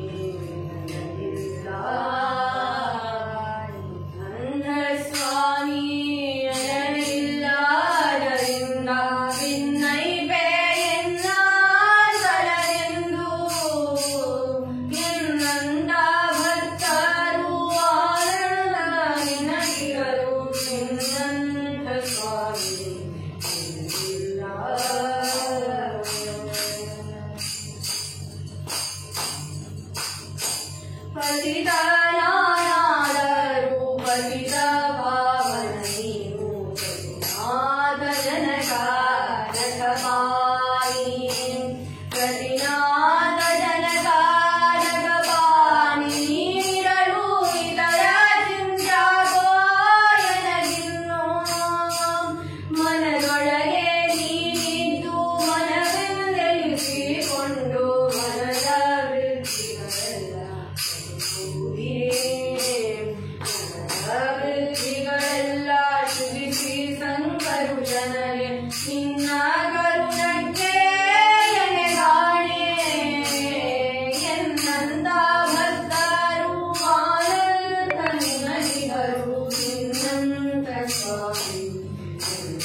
ನಿನ್ನಂತ ಭಕ್ತರು ಅನಂತ ನಿನಗಿಗರು, ನಿನ್ನಂತ ಸ್ವಾಮಿ ಎನಗಿಲ್ಲ ಅಂತ ದಾಸರು ಇಲ್ಲಿ ಹೇಳ್ತಾ ಇದ್ದಾರೆ. ಭಗವಂತ ಈ ಲೋಕಕ್ಕೆ ಪಿತನಾಗಿದ್ದಾನೆ, ಲೋಕಕ್ಕೆ ಮಾತಾವಾಗಿದ್ದಾನೆ ಅಂತ ಭಗವಂತನಿಗೆ ಎಷ್ಟು ಭಕ್ತರು ಅಂತ ಕೇಳಿದರೆ ಅನಂತ ಭಕ್ತರು ಜನರು ಇದ್ದಾರೆ. ಆದರೆ ಸಜ್ಜೀವಿಯಾದ ಒಬ್ಬ ಸದ್ಭಕ್ತನಾದ ಒಬ್ಬ ಭಗವಂತನ ಯಾವ ರೀತಿಯಲ್ಲಿ ಪ್ರಾರ್ಥನೆ ಮಾಡ್ತಾನೆ ಅಂತ ಕೇಳಿದರೆ, ನಿನ್ನಂತ ಒಂದು ಸ್ವಾಮಿ ಒಬ್ಬ ಇದ್ದಾನ ಸ್ವಾಮಿ, ನನ್ನಂತ ಭಕ್ತರು ನೀನು ಅನಂತ ಉಂಟು, ಆದರೆ ನಿನ್ನಂತ ಸ್ವಾಮಿ ನೀನು ಒಬ್ಬನೇ ಇದ್ದಿ, ಎಲ್ಲ ಭಕ್ತರಿಗೆ ನೀವು ಒಬ್ಬನೇ ಸ್ವಾಮಿ ಎಂಬ ವಿಷಯವನ್ನ ದಾಸರು ಹೇಳುತ್ತಾ, ಎನ್ನ ಅಪ್ಪ ನೀನು, ಎನ್ನ ಅಮ್ಮ ನೀನು, ಎನ್ನ ಅಣ್ಣ ನೀನು, ಎನ್ನ ಅರಸ ನೀನು ಅಂತ ಎಲ್ಲರೂ ಕೂಡ ಭಗವಂತನೇ ಎಂದು ಉಪಾಸನೆಯನ್ನು ಮಾಡುತ್ತಾ ದಾಸರು ಈ ಕೃತಿಯಲ್ಲಿ ಕೊಟ್ಟಿದ್ದಾರೆ. ಆದರೆ ಧ್ರುವ ತನ್ನ ತಂದ ಪ್ರೀತಿಯನ್ನು ಬಿಟ್ಟು ಆ ದುಃಖದಿಂದ ಬಂದಿಲ್ಲಿ ವಿಶೇಷವಾಗಿ ತಾಯಿಯಲ್ಲಿ ಆ ದುಃಖವನ್ನು ಹೇಳಿಕೊಳ್ಳುತ್ತಾಳೆ. ಆಗ ಸುನೀತಿಯಾದವಳು ತನ್ನ ಚಿಕ್ಕಮ್ಮನ ಮೇಲೆ ಸುರುಚಿ ಮೇಲೆ ಕೂರಿಸಿಲ್ಲ. ಅವಳು ಏನ್ ಮಾಡಿಕೊಳ್ಳ, ಅವನ ಹೊಡೆಯೋಣ ಬಿಡಿ, ಇಲ್ಲ ಅವನ ಮಗನ ಉತ್ತಮನ ಹೊಡೆಯೋಣ, ಶಾಪ ಇಟ್ಟು ಬಿಡೋಣ ಹಾಗಂತ ಹೇಳಿ ಹೊಡಿಲಕ್ಕೆ ಹೋಗಲಿಲ್ಲ, ಶಾಪ ಇರಲಿಲ್ಲ. ಆದರೆ ಭಗವಂತ ಅವನಿಗೆ ಆ ಸುನೀತಿಗೆ ಒಳ್ಳೆ ಅನುಗ್ರಹವನ್ನು ಮಾಡಿದ್ದ. ಆ ಸುನೀತಿ ತನ್ನ ಮಗನಾದ ಧ್ರುವನಿಗೆ ಹೇಳ್ತಾರೆ, ಸುಖವಾಗಲಿ ಬಹು ದುಃಖವಾಗಲಿ ಸಖ ನೀನಾಗಿರೋ ಪಾಂಡುರಂಗ ಅಂತ. ಸುಖವಾಗಲಿ ದುಃಖವಾಗಲಿ ಎರಡನೇ ಭಗವಂತ ಕೊಡುವಂತಹ ಪ್ರಸಾದ. ಆ ಪ್ರಸಾದವನ್ನು ನಾವು ಒಂದಾಗಿ ನೋಡಬೇಕು, ಸಮವಾಗಿ ನೋಡಬೇಕು. ಆದರೆ ಎಲ್ಲರಿಗೂ ಬೇಡುವಂತಹ ಎಲ್ಲರೂ ಕೊಡುವವ ಭಗವಂತನೇ. ಆರಾಧೆಯ ಅದೋಕ್ಷಜ ಪಾದಪದ್ಮಂ, ನಿಮಗೆ ಎಲ್ಲರೂ ಕೊಡುವೆಯೋ ಭಗವಂತ.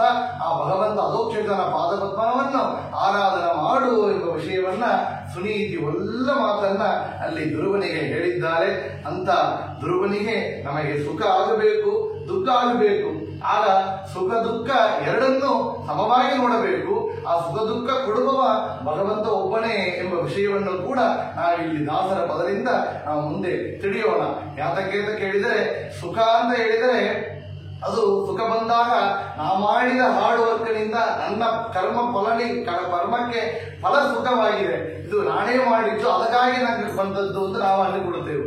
ದುಃಖ ಬಂದರೆ ಭಗವಂತನಲ್ಲಿ ನಾ ಇಷ್ಟು ಮಾಡಿದಲ್ಲ, ಇಷ್ಟು ಡೊನೇಷನ್ ಕೊಟ್ಟಿದ್ದಾನೆ, ಇಷ್ಟು ಸಾಧನ ಮಾಡಿದ್ದಾನೆ, ಇಷ್ಟು ಉಪವಾಸ ಮಾಡಿದ್ದೇನೆ, ಆದರೆ ನನಗೆ ಕಷ್ಟ ಕೊಟ್ಟಿಯಲ್ಲ ಅಂತ ಭಗವಂತನ ಬೈತೇವೆ, ಭಗವಂತನ ಬೆಳೆಯಕ್ಕೆ ಹೊರಡುತ್ತೇವೆ. ದುಃಖ ಬಂದಾಗ, ಸುಖ ಬಂದಾಗ ಭಗವಂತನ ಮರೆತು ಬಿಟ್ಟು ಇದು ನಾ ಮಾಡಿದ ಕೆಲಸಕ್ಕೆ ನನಗೆ ಬಂದ ರಿಸಲ್ಟ್ ಅಂತ ಹೇಳಿ ನಾವು ರೆಕಗ್ನಿಷನ್ ನಾವೇ ತಗೊಂತೇವೆ, ಕ್ರೆಡಿಟ್ನ. ಆದರೆ ಸುಖವೋ ದುಃಖವೋ ಎರಡನ್ನೂ ಕೊಡುವವ ಭಗವಂತನೇ ಅಂತ ನಾವು ನೋಡುತ್ತೇವೆ. ಯಾತಕ್ಕೆ? ಸುಖ ದುಃಖ ಎರಡು ನಮ್ಮ ಮಾಡಿದ ಕರ್ಮ ಫಲನಿಗಾಗಿ ಬರ್ತಾ ಇದೆ. ನಾವು ಮಾಡಿದ ಪುಣ್ಯಕ್ಕಾಗಿ ನಾವು ಸುಖವನ್ನು ಪಡೀತಾ ಇದ್ದೆವು, ನಾವು ಮಾಡಿದ ಪಾಪಗಳಿಗೆ ದುಃಖವನ್ನು ಪಡೀತಾ ಇದ್ದೆವು. ಆದರೆ ಸುಖವೋ ದುಃಖವೋ ಅದು ನಾವೇ ಅದರ ಪುಣ್ಯದ ಪಾಪದ ಫಲವನ್ನ ನಾವು ತಗೊಳ್ಳಕ್ಕೆ ಸಾಧ್ಯ ಇಲ್ಲ. ಅದು ಕೂಡ ಭಗವಂತನೇ ಕೊಡಬೇಕು. ಯಾತಕ್ಕೆ ಎಂದರೆ ನಾವು ಎಲ್ಲ ಅಸ್ವತಂತ್ರರು. ಆ ಸುಖವ ಪುಣ್ಯದ ಫಲವಾದ ಸುಖವನ್ನ, ಪಾಪದ ಫಲವಾದ ಆ ಕಷ್ಟಗಳನ್ನ ಅದು ಕೊಡಬೇಕಾದರೂ ಕೂಡ ಅದು ಭಗವಂತ ಒಬ್ಬ ಸ್ವತಂತ್ರನಾಗಿ ನಮಗೆ ಸಕಾಲದಲ್ಲಿ ನಮಗೆ ಅದನ್ನು ಕೂಡ ಉಳಿಸುತ್ತಾನೆ ಎಂಬ ವಿಷಯವನ್ನು ಕೂಡ ದಾಸರ ಪದದಿಂದ ಮುಂದೆ ಚೆನ್ನಾಗಿ ತಿಳಿಯೋಣ.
ಸುಖ ಬಂದರೆ ನಮ್ಮಂದಾಯಿತು, ದುಃಖವಾದರೆ ನಿನ್ನಿಂದಾಯಿತು ಅಂತ ಹೇಳ್ತೇವಲ್ಲ, ಇದು ಸರಿ ಇಲ್ಲ.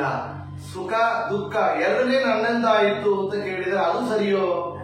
ಅದು ಸರಿಯೇ ಒಂದು ರೀತಿಯಲ್ಲಿ. ಯಾತಕ್ಕೆ? ನಾವು ಜನ್ಮಾಂತರದಲ್ಲಿ ಮಾಡಿದಂತಹ ಪಾಪ ಪುಣ್ಯಗಳೇ ನಮ್ಮ ಸುಖ ದುಃಖಕ್ಕೆ ಕಾರಣ. ಆದರೆ ಹಂಗಾಗಿದ್ದರೆ ಮತ್ತೆ ನಾ ಎಷ್ಟು ಪುಣ್ಯ ಮಾಡಿದ್ದನೋ ಎಷ್ಟು ಪಾಪ ಮಾಡಿದ್ದನೋ ಅದನ್ನು ಅನುಸರಿಸಿ ನಾನೇ ಸುಖ ದುಃಖ ನನ್ನೊಳಗೆ ಮಾಡಿಕೊಳ್ಳಬಹುದಲ್ಲ. ನಾ ಈ ಜನ್ಮದಲ್ಲಿ ಮಾಡಿದ ಸುಖ ನಂಗೆ ಈಗವಾಗಲಿ, ಅದಕ್ಕೆ ಪುಣ್ಯ, ಆ ಪುಣ್ಯ ಬಂದಿದೆ, ಆ ಸುಖವಾಗಲಿ. ಈ ಜನ್ಮದಲ್ಲಿ ಮಾಡಿದ ದುಃಖ ಪಾಪಕ್ಕೆ ನಂಗೆ ದುಃಖವಾಗಲಿ, ನಾನೇ ಚೂಸ್ ಮಾಡಿಕೊಳ್ಳಬಹುದು. ಆದರೆ ಅದು ಸಾಧ್ಯವೋ ಅಂತ ಕೇಳಿದರೆ ಸಾಧ್ಯ ಇಲ್ಲ. ಯಾತಕ್ಕೆ ಅಂದ್ರೆ ನಾವೆಲ್ಲ ಅಶ್ವತಂತ್ರರು ಅಂತ ಹೇಳ್ತಾರೆ. ಭಗವಂತ ಒಬ್ಬನೇ ಸ್ವತಂತ್ರ. ಅದು ನಾವು ಮಾಡಿದ ಪುಣ್ಯಗಳಿಂದ ಸುಖವಾಗಬಹುದು, ನಾವು ಮಾಡಿದಂತ ಪಾಪಗಳಿಂದ ದುಃಖ ಆಗಬಹುದು. ಆದರೆ ಆ ಸುಖ ದುಃಖವನ್ನು ಕೂಡ ನಾವೇ ತೆಗೆದುಕೊಳ್ಳಕ್ಕೆ ಸಾಧ್ಯ ಇಲ್ಲ ಅಂತ ಹೇಳ್ತಾರೆ. ನಾವು ಎಂಪ್ಲಾಯರ ಇದ್ದೆವು, ಆಫೀಸ್ನಲ್ಲಿ ಕೆಲಸ ಮಾಡ್ತೇವೆ, ಕೆಲಸ ಮಾಡಿದ್ದು ನಾವೇ, ಅದಕ್ಕೆ ಸಂಬಳ ಕೊಡಬೇಕು, ಅದಕ್ಕೆ ನಮಗೆ ರೈಟ್ಸ್ ಇದೆ. ನಾವೇ ಹೋಗಿ ತಗೊಳ್ಳಕ್ಕೆ ಸಾಧ್ಯ ಇದೆಯೋ? ಇಲ್ಲ. ಆಫೀಸ್ಲಿ ಅವರೇ ಕೊಡಬೇಕೇ ಹೊತ್ತು ನಾವೇ ಭರಣ ತಗೊಳ್ಳಕ್ಕೆ ಸಾಧ್ಯ ಇಲ್ಲ. ಅದನ್ನೇ ಕರ್ಮಣ್ಯೇವಾಧಿಕಾರಸ್ತೆ ಮಾ ಫಲೇಷು ಕದಾಚನ ಅಂತ ಭಗವಂತ ಗೀತೆಯಲ್ಲಿ ಹೇಳಿದ್ದಾನೆ ಅಂತ. ಎಲ್ಲರೂ ನಾವೇನು ಹೇಳಿಬಿಡ್ತೇವೆ, ಕಾರ್ಯವನ್ನು ಮಾಡು, ಕರ್ಮವನ್ನು ಮಾಡು, ಫಲದಲ್ಲಿ ಆಸೆ ಬೇಡ, ಫಲಗಳಿಗೆ ಅಧಿಕಾರ ಇಲ್ಲ ಅಂತ ಹೇಳ್ತಾರೆ. ಫಲನಿಗೆ ಅಧಿಕಾರ ಇಲ್ಲ ಅಂತಿಲ್ಲ, ಅಧಿಕಾರ ಇದೆ. ಯಾವ ರೀತಿ ಇದೆ ಅಂದರೆ ಅದು ಭಗವಂತ ಕೊಟ್ಟರೆ ತಗೊಬೇಕೆ ಮತ್ತು ನಾವೇ ತಗೊಳ್ಳಕ್ಕೆ ಸಾಧ್ಯ ಇಲ್ಲ, ಅದಕ್ಕೆ ಅಧಿಕಾರ ಇಲ್ಲ ಎಂಬ ವಿಷಯವನ್ನು ಶಾಸ್ತ್ರಗಳು ತಿಳಿಸ್ತಾ ಇದೆ. ಆದರೆ ಇಂಥ ಸುಖವಾಗಿದೆ, ದುಃಖವಾಗಿದೆ, ನಾವು ಏನ್ ಮಾಡಬೇಕು? ಸುಖವಾದರೆ ನಾವು ನಮ್ಮಂದೇ ಆಯಿತು, ದುಃಖವಾದರೆ ನಿಮ್ಮಿಂದಾಯಿತು ಹೇಳಬೇಡ. ಸರಿ, ಸುಖ ದುಃಖ ಬಂದಿದಲ್ಲ, ಎರಡು ಮಾರ್ಸಿ ಬರ್ತಾ ಇದಲ್ಲ, ಹೇಗೆ ಬ್ಯಾಲೆನ್ಸ್ ಮಾಡಕ್ಕೆ ಸಾಧ್ಯ ಇದೆ? ಅದ್ವೇಷ್ಟ ಸರ್ವಭೂತ ಮೈತ್ರ ಕರುಣೇವಚ ನಿರ್ಮಮೋ ನಿರಹಂಕಾರ ಸಮದುಃಖ ಸುಖ ಕ್ಷಮಿ.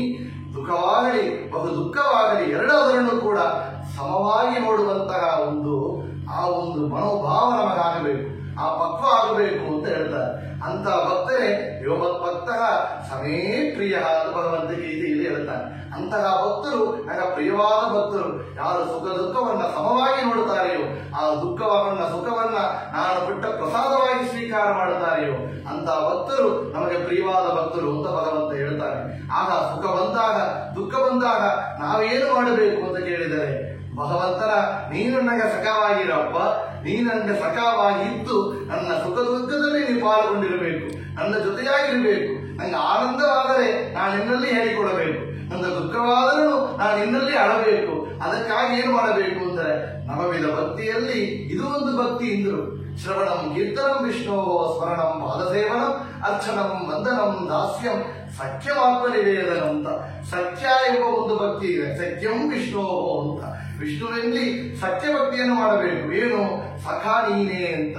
ಆಗ ಸುಖದಲ್ಲಿ ದುಃಖದಲ್ಲಿ ನೀನೇ ನನಗೆ ಸಖವಾಗಿರಬೇಕು ಎಂಬುದನ್ನ ದಾಸರು ವಿಶೇಷವಾಗಿ ಭಗವಂತನ ನೆರನಂಬಿದೆ ಪಾಂಡುರಂಗ ಅಂತ ನಿನ್ನಲ್ಲಿ ಕೊಂಡಾಡಿದ್ದಾರೆ.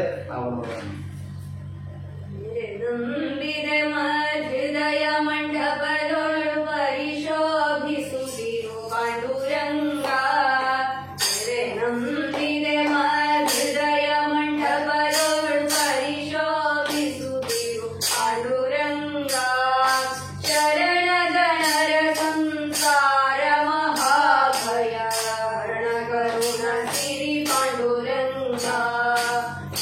ನಂಬಿದೆ ಹೃದಯ ಮಂಡಪದೊಳು ಪರಿಶೋಭಿಸುತ್ತಿರು ಪಾಂಡುರಂಗ.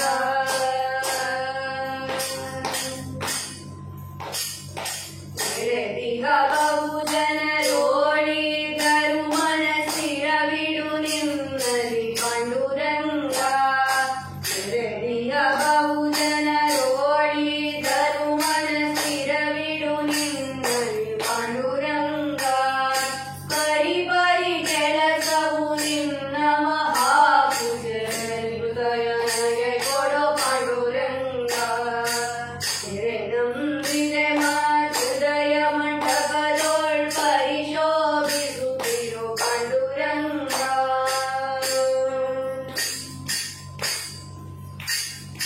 ಪರದೇವತೆ ನಿನ್ನ ಲೀಲಾ ಸ್ತುತಿಯನ್ನು ನಿರುದಯ ನನಗೆ ಕೊಡೋ ಪಾಂಡುರಂಗ. ಪರದೇವತೆ ನಿನ್ನ ಲೀಲಾ ಸ್ತುತಿಯನ್ನು ನಿರುದಯ ನನಗೆ ಕೊಡೋ ಪಾಂಡುರಂಗ. ಪರರಾಪೇಕ್ಷೆಯ ಬಿಡಿಸಿ ನಿರಂತರ ಪ್ರಗತಿ ಪದ ತೋರೋ ಪಾಂಡುರಂಗ. ನಂಬಿದೆ ಹೃದಯ ಮಂಟಪದೊಳು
ಸನ್ಮಾರ್ಗವನ್ನು ಕರುಣಿಸಿದ್ದಾರೆ.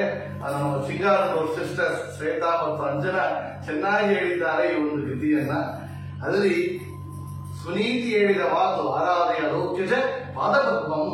ನಿನಗೆ ಸುಖವಾಗಲಿ ದುಃಖವಾಗಲಿ ಯಾರಲ್ಲಿ ಹೇಳಿಕೊಳ್ಳಬೇಕು, ನಿನಗೆ ನಿಜವಾದ ತಂದೆ ಎಂದರೆ ಅದು ಭಗವಂತನೇ.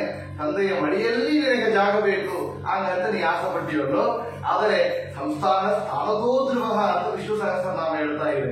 ನಾವು ಒಂದು ಬಸ್ಸಿನಲ್ಲಿ ಹೋಗುತ್ತೇವೆ, ಅಲ್ಲಿ ಒಂದು ಸೀಟ್ ನಮಗೆ ಜಾಗ ಆಗಬೇಕಾದ್ರೆ ಅದು ಭಗವಂತ ಕೊಟ್ಟ ಸೀಟ್. ಅದು ಈ ಮನೆಯಲ್ಲಿ ಇವತ್ತು ಇಲ್ಲಿ ಕುಳಿತುಕೊಂಡು ಇಲ್ಲಿ ಹೇಳ್ತೇವೆ ಅಂದ್ರೆ ಈ ಒಂದು ಜಾಗ ಇದು ನಮಗೆ ಭಗವಂತ ಬರೆದಿದ್ದ ಜಾಗ. ಇದು ಕೊಟ್ಟ ಯಾರು ಅಂದ್ರೆ ಇಲ್ಲಿ ಈ ಸ್ಥಾನವನ್ನು ಕೊಟ್ಟದ್ದು ಭಗವಂತ. ಸಂಸ್ಥಾನ ಸ್ಥಾನದೋ ಧ್ರುವ. ಈ ಒಂದು ಸಂಸ್ಥಾನದಲ್ಲಿ ಈ ಒಂದು ಸಮುದಾಯ ಸಮ್ಮುಖದಲ್ಲಿ ನಮಗೆ ಒಂದು ಸ್ಥಾನ, ತಾಯಿಯಾಗಿ ತಂದೆಯಾಗಿ ಒಂದು ಆಫೀಸರ್ ಆಗಿ ಒಂದು ವಿದ್ಯಾರ್ಥಿಯಾಗಿ ಒಂದು ಸ್ಥಾನ ಬಂದಿದೆ ಅಂದ್ರೆ ಆ ಸ್ಥಾನ ಅದು ಭಗವಂತ ಕೊಟ್ಟ ಸ್ಥಾನ.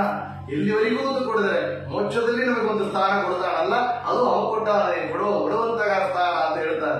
ಆಗ ಎಲ್ಲರೂ ಕೊಡುವ ಭಗವಂತ ಧರ್ಮಾರ್ಥ ಕಾಮ ಮೋಕ್ಷ ಮಾನ್ಯೋ ವಯಸ್ಸು ವಿದ್ಯತೆ ಅಂತ ವಿಶೇಷವಾಗಿ ತಿಳಿದಂತೆ ಎಲ್ಲರೂ ಕೊಡುವ ಭಗವಂತ ಆರಾಧೆಯ ಲೋಕ್ಯಜ ಪಾದಪದ್ಮಂ. ಎಲ್ಲ ಮಾತನ್ನು ಸುನೀತಿ ಹೇಳಿದರು. ಇಂಥ ಈ ಮಾತನ್ನ ತಾಯಿ ತಂದೆಯರೇ ಹೇಳಬೇಕು ಅಂತೆ. ಮಕ್ಕಳಿಗೆ ಒಳ್ಳೆ ವಿಷಯವನ್ನೇ ಹೇಳಬೇಕು. ನಾವೊಂದು ಸನ್ಮಾರ್ಗವನ್ನು ಅವರಿಗೆ ಹೇಳಿಕೊಡಬೇಕು. ಚಿಕ್ಕ ಮಕ್ಕಳಿಗೆ ಆ ಭಕ್ತಿಯನ್ನು ನಂಬಿಕೆಯನ್ನು ಉಂಟು ಮಾಡಬೇಕು. ಅಪ್ಪ ನನಗೆ ಕಷ್ಟಪಡ್ತೀಯಲ್ಲ, ಭಗವಂತನೇ ಆಗತ್ತೆ, ನಿನಗೆ ಇದು ಬೇಕಾ, ಭಗವಂತನೇ ಕೇಳು, ಭಗವಂತ ಕೊಡ್ತಾನೆ. ಈ ಸ್ತೋತ್ರವನ್ನು ಮಾಡು, ಈ ಆರಾಧನೆಯನ್ನು ಮಾಡು, ಈ ಪ್ರದಕ್ಷಿಣ ನಮಸ್ಕಾರವನ್ನು ಮಾಡು, ಈ ದೀಪವನ್ನು ಹೆಚ್ಚಿಡು, ನನಗೆ ಭಗವಂತ ಕೊಟ್ಟೇ ಕೊಡ್ತಾನೆ ಎಂಬ ನಂಬಿಕೆಯನ್ನ ಭಗವಂತ ನಾವು ಮಕ್ಕಳಲ್ಲಿ ಕೊಟ್ಟರೆ ಅವ್ರಿಗೂ ಮತ್ತು ದಾರಿ ತಪ್ಪೋದಿಲ್ಲ ಅಂತ ಹೇಳ್ತಾರೆ. ಯಾತಕ್ಕೆ ಅಂದ್ರೆ ಅವರಿಗೆ ಆ ರುಚಿ ತಿಳಿದುಬಿಡುತ್ತೆ. ನಮಗೆ ಹೇಳಿದೆವು ಈ ರುಚಿ ಆ ರುಚಿ ಬೇಡ, ಭಗವಂತನ ಆರಾಧನೆಯಲ್ಲಿ ರುಚಿ ಬೇಕು ಅಂತ. ಆ ರುಚಿಯನ್ನ ಸುನೀತಿ ತೋರಿಸಿದಳು. ಆ ರುಚಿಯನ್ನ ಪಡೆದ ಮುಂದೆ ಹೊರಟ. ಯಾತಕ್ಕೆ ಅಂತ ಕೇಳಿದರೆ ತಪಸ್ಸು ಮಾಡಬೇಕು ಅಂತ ಹೊರಟ. ಇಲ್ಲಿ ಭಗವಂತ ನೋಡಬೇಕಾದ ಆರಾಧನೆ ಯಾವ ರೀತಿಯಲ್ಲಿ ಮಾಡಬೇಕು, ತಪಸ್ಸನ್ನ ಮಾಡಬೇಕು. ತಪಸ್ಸು ಮಾಡಬೇಕು ಅಂದ್ರೆ ಇಲ್ಲಿ ರಾಜ್ಯದಲ್ಲಿ ಅರಣ್ಮನೆಯಲ್ಲಿ ಇದ್ದುಕೊಂಡು ಮಾಡಲಿಕ್ಕೆ ಸಾಧ್ಯ ಇಲ್ಲ. ಹೊರಡುತ್ತೇನೆ ಅಂತ ಹೊರಟಿದ್ದಾನೆ. ಅವನಿಗೆ ಹೊರಡಬೇಕಾದರೆ ಸಣ್ಣ ಪುಟ್ಟ ಮಗು, ಅವನಿಗೆ ಅವ ಸಣ್ಣ ಬಾಲಕ ರಾಜಕುಮಾರ, ಅವನಿಗೆ ಏನು ಗೊತ್ತಿಲ್ಲ. ನಾವು ತಪಸ್ಸು ಮಾಡಕ್ಕೆ ಅಂತ ಮಾಡಿಬಿಟ್ಟು ಹೊರಟಿದ್ದಾನೆ. ಅವನ ಜೊತೆ ಯಾರು ಬಂದಿಲ್ಲ, ಅವನಿಗೆ ಎಲ್ಲಿ ಹೋಗಬೇಕು ಅಂತ ಗೊತ್ತಿಲ್ಲ, ಯಾವ ರೀತಿಯಲ್ಲಿ ನಡಿಬೇಕು ಅಂತ ಗೊತ್ತಿಲ್ಲ. ತಪಸ್ಸು ಮಾಡಬೇಕು, ಭಗವಂತನ ನೋಡಬೇಕು, ಅಪ್ಪನ ಮಡಿಯಲ್ಲಿ ಕೊಡಬೇಕು. ಇಂದು ಒಂದೇ ಉದ್ದೇಶವನ್ನು ಇಟ್ಟು ಹೊರಟಿದ್ದಾನೆ. ವನಪ್ರಾಂತ್ಯಕ್ಕೆ ಬಂದಿದ್ದಾನೆ. ನೋಡಿ, ಮುಂದೆ ಏನು ಮಾಡಬೇಕು ಅಂತ ಗೊತ್ತಿಲ್ಲ, ಆದ್ರೆ ಭಗವಂತ ಬೇಕು ಅಂತ ಅವನಿಗೆ ಇತ್ತು ಮನಸ್ಸಿನಲ್ಲಿ. ಭಗವಂತನ ನೋಡಬೇಕು ಅಂತ ಉದ್ದೇಶ ಇಟ್ಟುಕೊಂಡಿದ್ದ. ಆಗ ಭಗವಂತ ಅನುಗ್ರಹವನ್ನು ಮಾಡಿದ. ಯಾವ ರೀತಿ ಅನುಗ್ರಹ ಮಾಡ್ತಾನೆ ನೋಡಿ. ಪ್ರಾರಂಭ ಮಾತ್ರ ಇಚ್ಛಾವ ವಿಷ್ಣು ಧರ್ಮೇ ಅನಿಷ್ಫಲ ಅಂತ ಆಚಾರ್ಯರು ತಮ್ಮ ಗೀತೆಯ ವ್ಯಾಖ್ಯಾನದಲ್ಲಿ ತೋರಿಸಿಕೊಟ್ಟಿದ್ದಾರೆ. ಒಳ್ಳೆ ಸತ್ಕರ್ಮವನ್ನು ಮಾಡಬೇಕಾದರೆ ಪ್ರಾರಂಭ ಬೇಕು ಅಂತ. ಏನು ಪ್ರಾರಂಭ? ಇಚ್ಛೆ ಎಂಬ ಪ್ರಾರಂಭ ಅಂದ್ರು. ಆಸೆ ಪಡಬೇಕು ಒಳ್ಳೆ ವಿಷಯದಲ್ಲಿ. ಮಾಡಿದರೆ ಆ ಇಚ್ಛೆ ಏನು ಮಾಡುತ್ತೆ ಅಂದ್ರೆ ವಿಷ್ಣು ಧರ್ಮೇ ನಿಷ್ಫಲ, ಅದಕ್ಕೆ ಫಲ ಇಲ್ಲ ಹಂಗ ಹೋಗೋದಿಲ್ಲ ಅಂದ್ರು. ಯಾತಕ್ಕೆ ಅಂದ್ರೆ ಒಳ್ಳೆ ಕಲ್ಯಾಣ ಕಾರ್ಯವನ್ನು ಮಾಡಿದರೆ, ಒಳ್ಳೆ ದೇವರ ಕಾರ್ಯವನ್ನು ಮಾಡಿದರೆ ಅದಕ್ಕೆ ಶುಭ ಫಲ ಇರ್ತೇ ಇರುತ್ತೆ ಅಂತ. ಶುಭ ಫಲ ಇಲ್ಲ ಹಂಗ ಹೋಗೋದಿಲ್ಲ, ಫಲ ಇದ್ದೇ ಇರುತ್ತೆ. ಇವ ಏನು ಮಾಡಿದ? ಭಗವಂತನ ನೋಡಬೇಕು ಅಂತ ಹೊರಟಿದ್ದ. ತಾಯಿ ತಂದೆಯರನ್ನ ಬಿಟ್ಟು ಹೊರಟಿದ್ದ, ರಾಜ್ಯವನ್ನು ಬಿಟ್ಟು ಹೊರಟಿದ್ದಾನೆ, ಸುಖವನ್ನು ಬಿಟ್ಟು ಹೊರಟಿದ್ದಾನೆ, ತ್ಯಾಗ ಮಾಡಿದ್ದಾನೆ ಭಗವಂತನ ನೋಡಬೇಕು ಅಂತ ಹೊರಟಿದ್ದ. ಆ ಒಂದು ಕಾರ್ಯಕ್ಕಾಗಿ ಭಗವಂತ ಅನುಗ್ರಹ ಮಾಡಿದ್ದಾನೆ. ನಾರದರನ್ನ ಕಳಿಸಿಕೊಂಡಿದ್ದಾನೆ. ಯಾತಕ್ಕೆ ನಾರದರು ಬಂದರು ಅಲ್ಲಿ ಅಂತ ಕೇಳಿದರೆ ಭಗವಂತ ನೇರಾಗಿ ಅನುಗ್ರಹ ಮಾಡೋದಿಲ್ಲ ಅಂದ್ರು. ಭಗವಂತನ ಅನುಗ್ರಹ ಬೇಕು ಅಂದರೆ ಗುರುಗಳ ಅನುಗ್ರಹ ಬೇಕು. ಗುರು ಮುಕುಂದ ಭಕ್ತಿ ಗುರು ಭಕ್ತಿ ಜಾಯಿ ಅಂತ ನಾರಾಯಣ ಪಂಡಿತಾಚಾರ್ಯರು ತಮ್ಮ ಸುಮಧ್ವಜಿ ಮಹಾಕಾವ್ಯದಲ್ಲಿ ಹೇಳಿದ್ದಾರೆ. ಮುಕುಂದನ ಭಕ್ತಿ ಆಗಬೇಕಾದರೆ ನಮಗೆ ಗುರು ಭಕ್ತಿ ಆಗಬೇಕು. ಗುರು ಭಕ್ತಿ ಇದ್ದರೆ ಮಾತ್ರ ಮುಕುಂದನ ಭಕ್ತಿ ಮಾಡಲಿಕ್ಕೆ ಆಗಲಿಕ್ಕೆ ಸಾಧ್ಯ ಎಂಬ ವಿಷಯವನ್ನ ಶಾಸ್ತ್ರಗಳೇ ಹೇಳ್ತಾ ಇದೆ. ಅಂತ ವಿಶೇಷವಾದ ಗುರು ಮುಖವಾಗಿ ನಾವು ವಿಷಯಗಳನ್ನ ತಿಳಿಯಬೇಕು.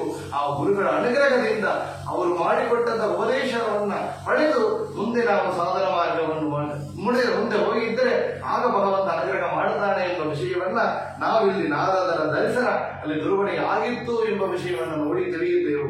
ಅದಕ್ಕಾಗಿ ನೋಡಿ ವಿಶೇಷವಾಗಿ ಹೇಳ್ತಾರೆ, ಗುರುವಿನ ಗುಲಾಮ ಆಗುವ ತನಕ ದೊರೆಯದನ್ನ ಮುಗುತಿ ಅಂತ ಪುರಂದರದಾಸರ ಮಾತು. ನಾವು ಗುರುವಿನ ಗುಲಾಮ ಆಗಬೇಕು, ಗುರುವಿನ ದಾಸನಾಗಿ ಆಗಬೇಕು.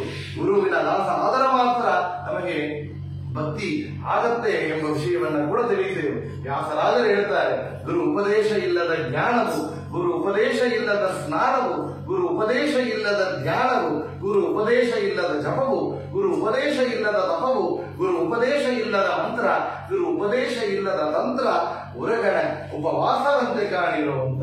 ಏನು ಪ್ರಯೋಜನ ಇಲ್ಲ.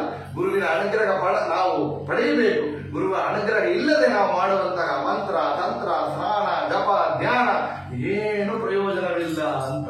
ಆವಾಗ ಗುರುವಿನ ಅನುಗ್ರಹ ಇದ್ರೆ ಮಾತ್ರ ಸಾಧ್ಯ. ಇಲ್ಲಿ ಪುಟ್ಟ ಮಗುವಾದ ಇಲ್ಲಿ ಧ್ರುವನಿಗೆ ಅಲ್ಲಿ ಯಾರು ಗುರುವಾಗಿದ್ದರು, ಅವನಿಗೆ ಏನು ಮಾಡಬೇಕು ಅಂತ ಗೊತ್ತಿಲ್ಲ. ಆದರೆ ಅವನಿಗೆ ಒಳ್ಳೆ ಆಸೆ ಇತ್ತು.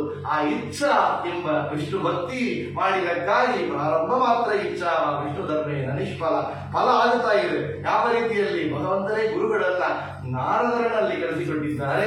ಇದರನ್ನೇ ದಾಸರು ವಿಶೇಷವಾಗಿ ಕೊಂಡಾಡುತ್ತಾರೆ. ಏನೊಂದೇ ಸತ್ಕಾರ್ಯ ಮಾಡಬೇಕಾದರೆ ವಿಶೇಷವಾಗಿ ಗುರುಗಳನ್ನು ಸ್ಮರಿಸಿ, ಗುರುಗಳನ್ನು ಸ್ಮರಣ ಮಾಡಿ ಎಂಬ ವಿಷಯವನ್ನ ನಮಗೆ ತೋರಿಸಿದ್ದಾರೆ. ಸ್ಮರಿಸು ಗುರುಗಳ ಮನವೇ,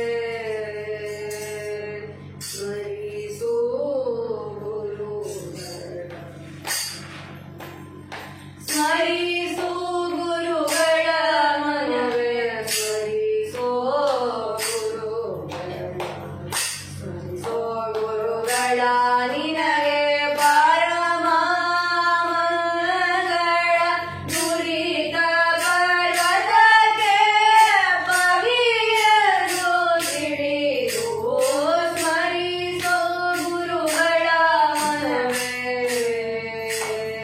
ಸ್ಮರಿಸೋ ಗುರುಗಳ.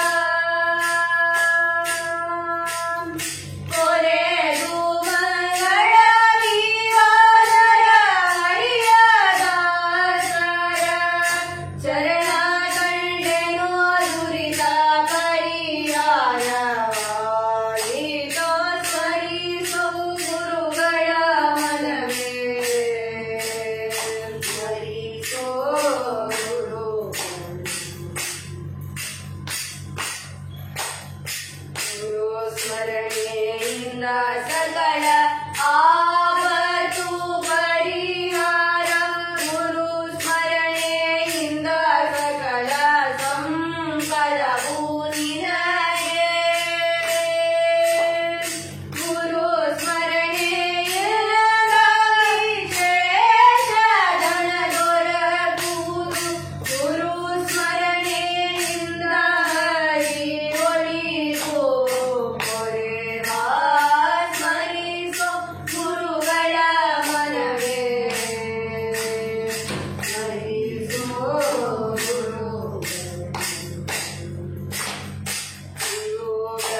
ಗುರುಗಳಿಂದಧಿಕ ಇನ್ನಾರು ಆದರೂ ನಿನಗೆ ಗುರುಗಳೇ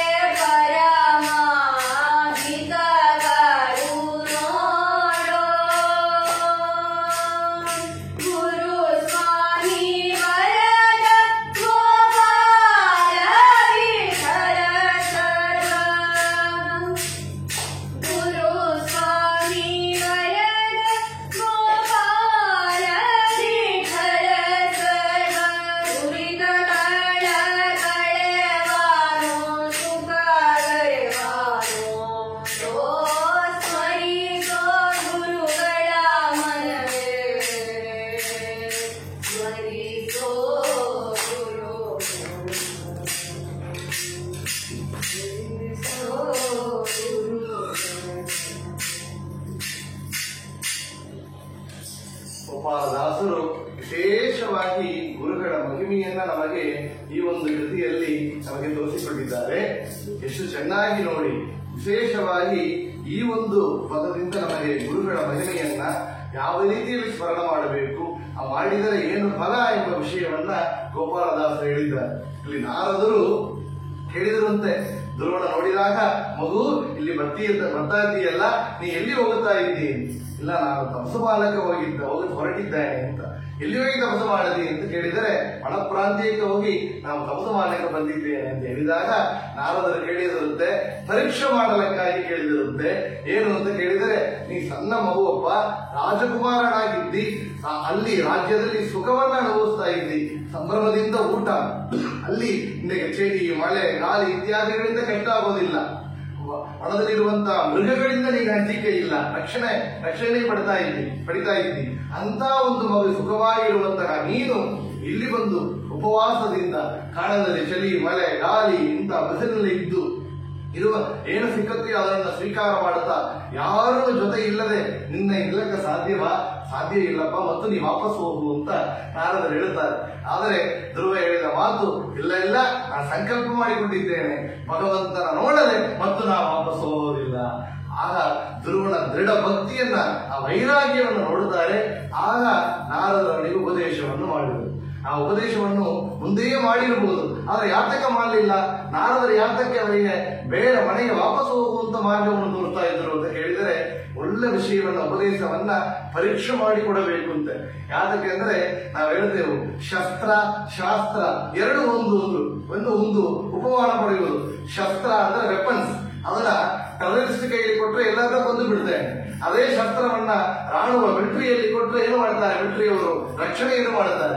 ಅದೇ ರೀತಿ ಶಾಸ್ತ್ರ ಅಂತ ಹೇಳಿದರು. ಶಾಸ್ತ್ರವನ್ನ ಜನರಿಗೆ ಕೊಡಬಾರದು, ಅಯೋಗ್ಯನಲ್ಲಿ ಉಪದೇಶಕರಣ ಅಂತ ವ್ಯಾಸರಾಜರು ಹೇಳಿದರು. ಏನೇನು ಮಾಡಬಾರದು ಎಂಬ ದೊಡ್ಡ ಲಿಸ್ಟ್ ಕೊಟ್ಟಿದ್ದಾರೆ. ಅದ್ರ ಒಂದು ಮಾತು ಹೇಳ್ತಾರೆ, ಅಯೋಗ್ಯರಲ್ಲಿ ಉಪದೇಶಕರಣ, ಅಯೋಗ್ಯರಿಗೆ ಉಪದೇಶ ಮಾಡಬಾರದು. ಯಾತಕ್ಕೆ? ಅದೇ ಶಾಸ್ತ್ರವನ್ನ ದುರ್ವಿಷಯಕ್ಕಾಗಿ, ದುಶ್ಚಿಂತನೆಯಿಂದ ಅವರು ಕೆಟ್ಟ ವಿಷಯಕ್ಕಾಗಿ, ಕೆಟ್ಟ ಕಾರ್ಯಕ್ಕಾಗಿ ಉಪಯೋಗ ಮಾಡ್ತಾರೆ, ದುರುಪಯೋಗ ಮಾಡಿಬಿಡುತ್ತಾರೆ. ಅದರಿಂದ ಶಾಸ್ತ್ರ ಜನರಿಗೆ ಕೊಡಬೇಕು, ಅದನ್ನು ಪರೀಕ್ಷೆ ಮಾಡಿ ಕೊಡಬೇಕು ಎಂಬ ವಿಷಯವನ್ನ ಇಲ್ಲಿ ನಾವು ನೋಡ್ತಾ ಇದ್ದೆವು. ನಾರದರು ಉಪದೇಶ ಮಾಡಿದರು, ದ್ವಾದಶಾಕ್ಷರ ಮಂತ್ರವನ್ನು ಉಪದೇಶ ಮಾಡಿದರು. ಓಂ ನಮೋ ಭಗವತೆ ವಾಸುದೇವಾಯ ಎಂಬ ನಾಮವನ್ನ ಧ್ರುವನ ಅಂತರ್ಯಾಮಿಯಾದ ವಿಭೂರೂಪಿ ಪರಮಾತ್ಮನನ್ನ ತಿಳಿದು ಆ ರೂಪವನ್ನ ಅವನ ಚಿಂತನೆ ಮಾಡಬೇಕು ಎಂಬ ವಿಷಯವನ್ನ ಅವನಿಗೆ ತೋರಿಸಿಕೊಟ್ಟು ಆ ಧ್ಯಾನವನ್ನು ಮಾಡುವಂತಹ ರೀತಿಯನ್ನು ಹೇಳಿ ದ್ವಾದಶಾಕ್ಷರ ಮಂತ್ರವನ್ನ ಅಲ್ಲಿ ಉಪದೇಶವನ್ನು ಮಾಡಿದ್ದಾರೆ. ಮಾಡಿದ ಕ್ಷಣ ಅವನು ಕೇಳಿದಿರುತ್ತೆ, ಎಲ್ಲಿ ಹೋಗಿ ತಪಸ್ಸು ಮಾಡಬೇಕು ಅಂತ ಕೇಳಿದರೆ, ಪಕ್ಕದಲ್ಲಿ ಮಧುವನ ಎಂಬ ಒಂದು ಜಾಗ ಇದೆ, ಅಲ್ಲಿ ಸುಂದರವಾದ ರೀತಿಯ ಆ ಒಂದು ಜಾಗದಲ್ಲಿ ನೀವು ಅಲ್ಲಿ ತಪಸ್ಸವನ್ನು ಮಾಡಬಹುದು ಎಂಬ ವಿಷಯವನ್ನು ಕೂಡ ಹೇಳಿ ಅಲ್ಲಿ ಅನುಗ್ರಹವನ್ನು ಮಾಡಿ ಅಲ್ಲಿ ನಾರದರು ಹೊರಟಿದ್ದಾರೆ. ನಾವು ಕೇಳಿದೆವು, ಗುರುಗಳ ಅನುಗ್ರಹ ಇದ್ರೆ ಮಾತ್ರ ಸಾಧ್ಯ ಅಂತ. ಭಗವಂತನ ನೋಡಬೇಕು ಅಂತ ಕೇಳಿದರು, ಭಗವಂತನ ನೋಡಬೇಕು ಅಂತ ಕೇಳಿ ಹೊರಟು ಬಂದಿದ್ದ ಧ್ರುವ, ಗುರುಗಳು ಬಂದು ಅನುಗ್ರಹ ಮಾಡ್ತಾ ಇದ್ರು. ಅಂತ ಗುರುಗಳ ಮಹಿಮೆಯನ್ನು ಹೇಳುವಂತಾಗ ಸ್ಮರಿಸು ಗುರುಗಳ ಕೃತಿಯನ್ನ ಕೂಡ ನಮ್ಮ ಮಕ್ಕಳು ಶ್ವೇತ ಅಂಜನ ಚೆನ್ನಾಗಿ ಹೇಳಿದ್ದಾರೆ. ಯಾತಕ್ಕೆ ಅಂದ್ರೆ ಅವರು ಹುಟ್ಟಿದಿಂದ ನೋಡ್ತಾ ಬರ್ತಾ ಇದ್ದಾನೆ. ಅಲ್ಲಿ ಸಿಂಗಾನೂರಿರುವಂತಹ ವಾದಿರಾಜರಿಗೆ ಸೇವೆ ಮಾಡಿದ ಪುಣ್ಯ, ಹಿರಿಯರ ಪುಣ್ಯದಿಂದ ಅವರು ಮುಖಕಮಲದಿಂದ ಇಂತಹ ಕೃತಿಗಳನ್ನ ಭಗವಂತ ನುಡಿಸ್ತಾ ಇದ್ದಾನೆ. ಆ ಗುರುಗಳ ವಾದಿರಾಜರ ಪರಿಪೂರ್ಣ ಅನುಗ್ರಹ ಅವರಿಗೆ ಇದೆ.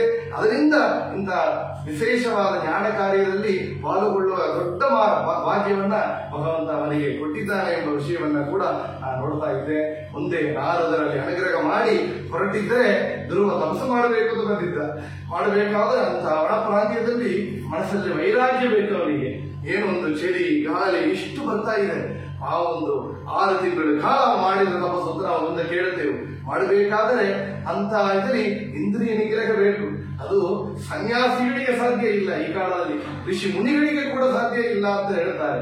ಅಂತ ಮಳೆ ಚಳಿ ಗಾಳಿಯಿಂದ ನಾವು ದೇಹವನ್ನ ಶಿಕ್ಷೆ ಮಾಡಿಕೊಳ್ಳಕ್ಕೆ ಸಾಧ್ಯ ಇಲ್ಲ. ರಾಜಕುಮಾರನಿಗೆ ಅಲ್ಲಿರುವಂತಹ ಮೃಗಗಳಿಂದ ಅಂಜಿಕೆ ಬರ್ತಾ ಇದೆ, ಭಯ ಬರ್ತಾ ಇದೆ, ನಮಗೆ ಮನಸ್ಸು ಚಂಚಲವಾಗುತ್ತಾ ಇದೆ. ನಿಶ್ಚಿಂತೆಯಾಗಿ ಧ್ಯಾನ ಮಾಡಬೇಕಾದರೆ ಅಂತಹ ಇಂದ್ರಿಯ ನಿಗ್ರಹ ಬೇಕು. ಆದರೆ ನಮಗೆ ಸಂಸಾರದಲ್ಲಿ ಹುಟ್ಟಿದಂತಹ ನಮಗೆ ಏನೋ ಒಂದು ಮಮತೆ ಬಂದಿದೆ, ಮಮಕಾರ ಅಹಂಕಾರ, ಇದೆಲ್ಲ ಭಗವಂತ. ಈ ದೇಹ ಕೊಟ್ಟದ್ದು ಭಗವಂತ, ಈ ಜನ್ಮ ಕೊಟ್ಟದ್ದು ಭಗವಂತ, ತಾಯಿ ತಂದೆಯರ ಕೊಟ್ಟದ್ದು ಭಗವಂತ, ನಮ್ಮ ಹೆಂಡತಿಯನ್ನ, ಮಕ್ಕಳನ್ನ, ಈ ವಿದ್ಯವನ್ನ, ಜ್ಞಾನವನ್ನ ಅಷ್ಟು ಕೊಟ್ಟದ್ದು ಭಗವಂತ. ಆದರೆ ನಮಗೆ ಇದು ನನ್ನದು ಎಂಬ ಅಹಂಕಾರ, ಮಮಕಾರ ಅಲ್ಲಲ್ಲಿ ಬರ್ತಾ ಇದೆ. ಅದನ್ನೇ ಗೋಪಾಲದಾಸರು ಹೇಳ್ತಾರೆ, ಏಕೆ ಮಮತೆ ಕೊಟ್ಟು ಧರಿಸುವಿ ಅಂತ ಭಗವಂತನಲ್ಲಿ ಪ್ರಾರ್ಥನೆ ಮಾಡುತ್ತಾ ಇಂತಹ ಇಂದ್ರಿಯಗಳನ್ನ ಇಂದ್ರಿಯ ನಿಗ್ರಹವನ್ನು ಮಾಡುವಂತಹ ನಮಗೆ ಭಾಗ್ಯವನ್ನು ಕರುಣಿಸು ಎಂಬುದಕ್ಕಾಗಿ ಪ್ರಾರ್ಥನಾ ಮೂಲಕ ಗೋಪಾಲದಾಸರು ಪ್ರಾರ್ಥನೆಯನ್ನು ಮಾಡಿದ್ದಾರೆ. ಮಮತೆ ಗುರುತು ಧರಿಸುವಿರಂಗ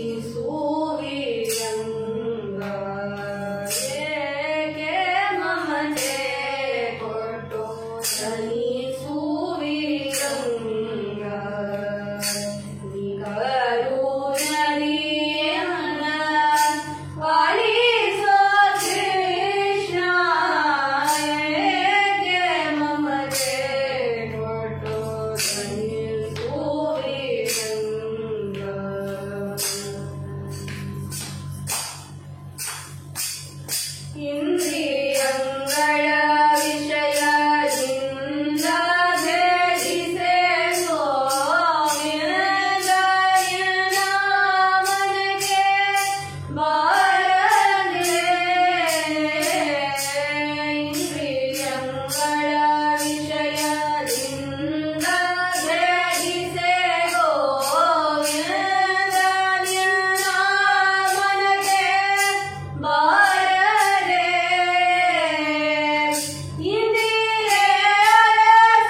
ಗೋಪಾಲದಾಸರು ಪ್ರಾರ್ಥನೆ ಮಾಡಿದಂತೆ ಅಂತಹ ಮಮಕಾರ ಅಹಂಕಾರದಿಂದ ನಾವು ಕಷ್ಟಪಡ್ತಾ ಇದ್ದೆವು ಈ ಸಂಸಾರ ಸಾಗರದಲ್ಲಿ ಎಂಬ ವಿಷಯವನ್ನು ಕೂಡ ನಾವಿಲ್ಲಿ ನೋಡಿದ್ದೆವು.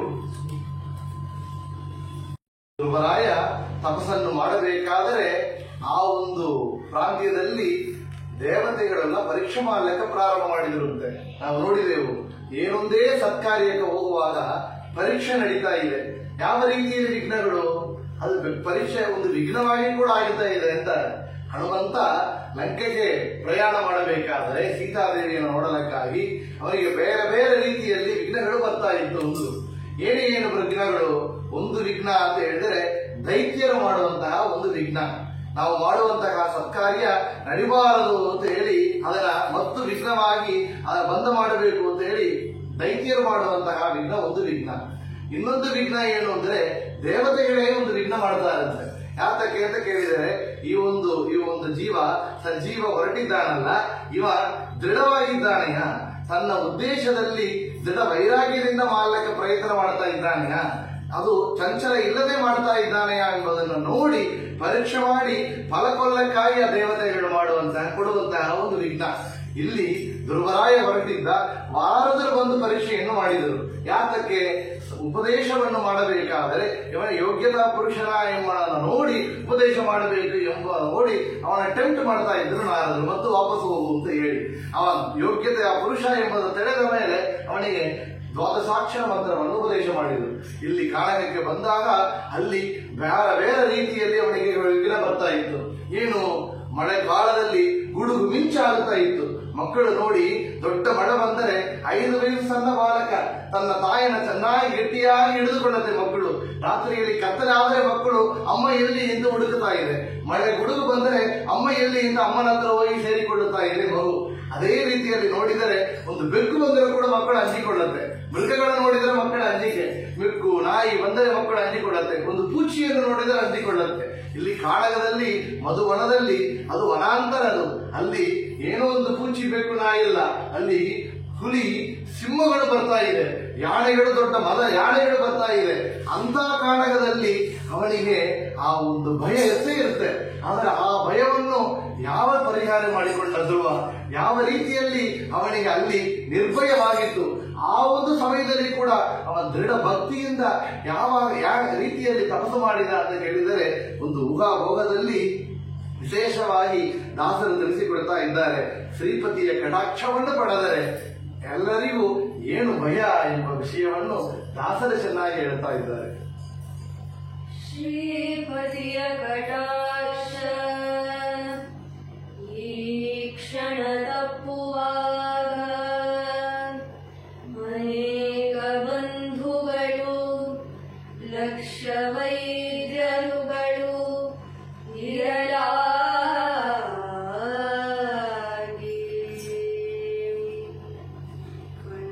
ಕಣ್ಣ ಬಿಡುವರು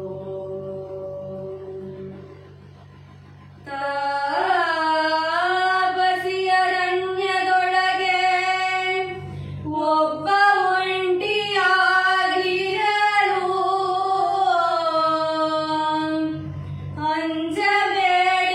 ಅಂಜಬೇಡೆಂದೆಳಲು ನಮ್ಮ ಕಂಜನಾಗರೆ ಬಂದು ಆಪತ್ತುಗಳ ಪರಿಹರಿಸುವ ನಮ್ಮ ಪುರಂದರ ವಿಠಲ.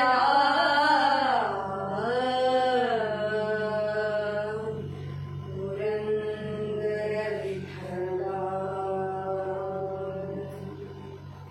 ಪುರಂದರದಾಸರು ಹೇಳ್ತಾರೆ, ಅಲ್ಲೇ ಒಂದು ಎಲ್ಲ ಜನರು ಸೇರಿ ಇರಬಹುದು, ಆದರೆ ಹಾಸ್ಪಿಟಲ್ ಮಡಿಕೊಂಡಿದ್ದಾನೆ ಒಂದು ರೋಗಿ, ಅವನ ಕಾಪಾಡಿಸಲಿಕ್ಕೆ ಸಾಧ್ಯವ ಅಂತ ಕೇಳಿದರೆ ಇಲ್ಲ. ಆದರೆ ಅದೇ ಒಂದು ವನ ಪ್ರಾಂತ್ಯದಲ್ಲಿ ಯಾರು ಇಲ್ಲದೆ ಒಂದು ಜಾಗದಲ್ಲಿ ಒಂದು ಮಗು ಇದ್ದರೂ ಕೂಡ ಭಗವಂತನ ಕಟಾಕ್ಷವನ್ನು ಪಡೆದಿದ್ದರೆ ಆ ಮಗು ಬದುಕ್ತಾ ಇದೆ. ಭಗವಂತ ತನ್ನ ಕಟಾಕ್ಷವನ್ನು ಬಿಟ್ಟರೆ ಅಲ್ಲಿ ಎಲ್ಲರಿದ್ದರೂ ಕೂಡ ಅವನ ಕಾಪಾಡಿಸಲಿಕ್ಕೆ ಸಾಧ್ಯ ಇಲ್ಲ ಎಂಬ ವಿಷಯವನ್ನು ಹೇಳ್ತಾರೆ. ಇಲ್ಲಿ ಒಬ್ಬನಾಗಿ ಬಂದ ಧ್ರುವ ಆ ಒಂದು ಕಾಳಗದಲ್ಲಿ ಒಬ್ಬನಾಗಿದ್ದು ತಪಸ್ಸು ಮಾಡ್ತಾ ಇದ್ದಾನಲ್ಲ, ಅವನಿಗೆ ಅಲ್ಲಿ ರಕ್ಷಣೆ ಕೊಟ್ಟದ್ದು ಯಾರು ಅಂದರೆ ಆ ಭಯವನ್ನು ಪರಿಹಾರ ಮಾಡಿದವ ಭಗವಂತನೇ ಎಂದು. ಅಂತ ಒಂದು ಸಮಯದಲ್ಲಿ ಕೂಡ ಭಯಕೃತ್ ಭಯನಾಶನ ಅಂತ ಭಗವಂತನಿಗೆ ವಿಷ್ಣು ಸಹಸ್ರನಾಮದಲ್ಲಿ ಒಂದು ಮಾತು. ಭಗವಂತ ಭಯಕೃತ್, ಯಾತಕ್ಕೆ? ಭಯವನ್ನು ಉಂಟು ಮಾಡುವವನು ಅವನೇ. ಭಯನಾಶನ, ಭಯವನ್ನು ನಾಶ ಮಾಡುವವನು ಅವನೇ ಎಂದರು. ದುರ್ಜನರಿಗೆ ಭಯವನ್ನು ಉಂಟು ಮಾಡುವವ ನರಸಿಂಹ, ಸಜ್ಜನರಿಗೆ ಭಯವನ್ನು ನಾಶ ಮಾಡುವವ ನರಸಿಂಹ. ಹಿರಣ್ಯಕಶಿಪುವಿಗೆ ಭಯವನ್ನು ಕೊಟ್ಟವ ನರಸಿಂಹ, ಪ್ರಹ್ಲಾದನಿಗೆ ಭಯವನ್ನು ನಾಶ ಮಾಡಿದವ ನರಸಿಂಹ. ಭಯಕೃತ್ ಭಯನಾಶನ ಭಗವಂತ. ಅವ ಸಾಮಾನ್ಯರಲ್ಲ. ಈ ಮೃಗಗಳು, ಈ ದುಷ್ಟರಿಂದ ಬರುವಂತಹ ಕಷ್ಟಗಳಿಂದ ಭಯವನ್ನು ಪರಿಹಾರ ಮಾಡುತ್ತಾನಂತೆಲ್ಲ. ದೊಡ್ಡ ಭಯ ಇದೆ ನಮಗೆ. ಏನು ಭಯ ಅಂತ ಕೇಳಿದರೆ ಸಂಸಾರ ಎಂಬ ಭಯ, ಆ ಭವರೋಗ ಭಯ ನಮಗೆ ಇದೆ. ಆ ಭಯವನ್ನು ಕೂಡ ಭಗವಂತನೇ ನಮಗೆ ಪರಿಹಾರ ಮಾಡುತ್ತಾನೆ ಎಂಬ ವಿಷಯವನ್ನ ವಿಶೇಷವಾಗಿ ಗುರು ಜಗನ್ನಾಥ ದಾಸರು ತಮ್ಮ ವೆಂಕಟೇಶ ಸ್ತವರಾಜದಲ್ಲಿ ಕೊಂಡಾಡಿ ಭಗವಂತನಲ್ಲಿ ಪ್ರಾರ್ಥನೆ ಮಾಡುತ್ತಾರೆ. ನಾವು ಕೇಳುವ. ಮಹಿಮಾ ಬಣ್ಣ ಪಾಲಕ ನಿನ್ನ ಹೊರೆದಿನ್ನರ ಮನದಲ್ಲಿ ನಾನೆಸೆನೆಂದಿಗೂ ಬಣ್ಣ ಬಡಿಸಲಿರು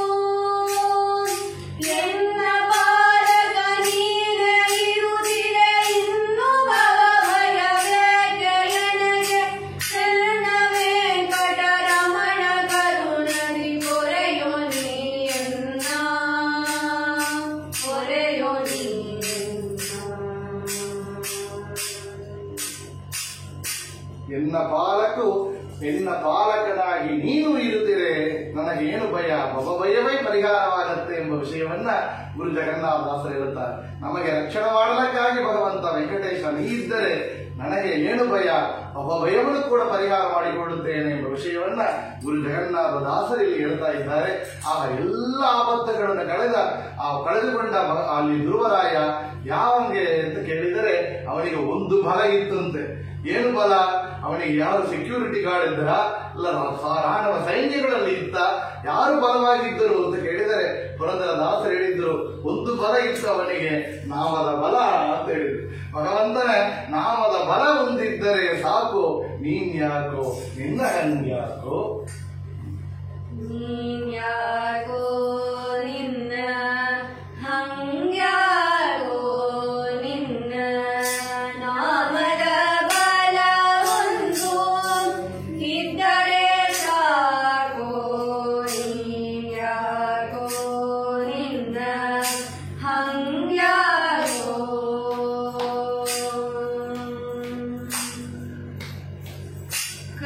ಕರಿಮಗರಿಗೆ ಸಿಕ್ಕಿ ಮೊರೆ ಇಡುತ್ತಿರುವಾಗ, ಕರಿಮಗರಿಗೆ ಸಿಕ್ಕಿ ಮೊರೆ ಇಡುತ್ತಿರುವಾಗ ಮೂಳ ಎಂದೋ ನಾಮವೇ ಕಾಯ್ತೋ, ಮೂಳ ಎಂದೋ ನಾಮವೇ ಕಾಯ್ತೋ.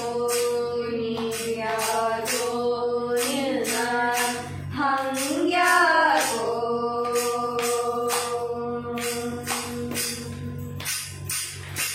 ಅಜುವರಾಯ ಅಡವಿಗೆ ಪೋವಾಗ, ಅಜುವರಾಯ ಅಡವಿಗೆ ಪೋವಾಗ ವಾಸುದೇವ ಎಂದೋ ನಾಮವೇ ಕಾಯ್ತೋ, ವಾಸುದೇವ ಎಂದೋ ನಾಮವೇ ಕಾಯ್ತೋ. ನೀನ್ಯಾಕೋ ನಿನ್ನ ಹಂಗ್ಯಾಕೋ.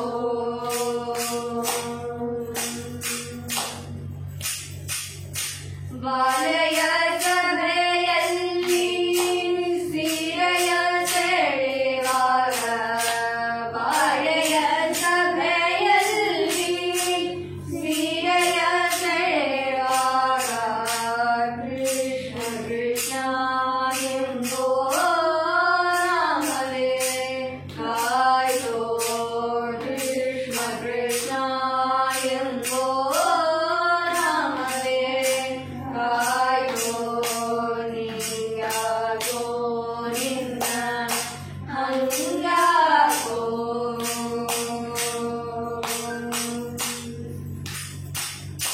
ನಿನ್ನ ನಾಮಕ್ಕೆ ಸರಿ ಕಾಣೆನೋ ಜಗದೋಳು, ನಿನ್ನ ನಾಮಗೆ ಸರಿ ಕಾಣೆನೋ ಜಗದೋಳು.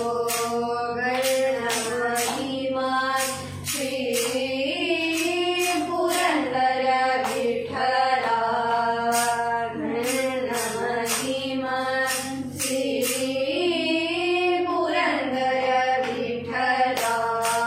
ನೀನ್ಯಾಕೋ ನಿನ್ನ ಹಂಗ್ಯಾಕೋ. ನಾಮದ ಬಲ ಒಂದು ಇದ್ದರೆ ಸಾಕೋ, ನೀನ್ಯಾಕೋ ನಿನ್ನ ಹಂಗ್ಯಾಕೋ.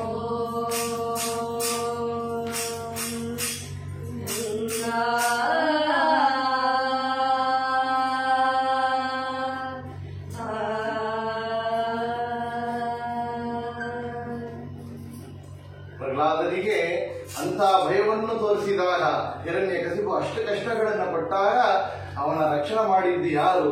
ನನಗರಿ ಎಂಬ ನಾಮವೇ ಕಾಯಿತು ಅಂತ ದಾಸರು ಹೇಳ್ತಾರೆ.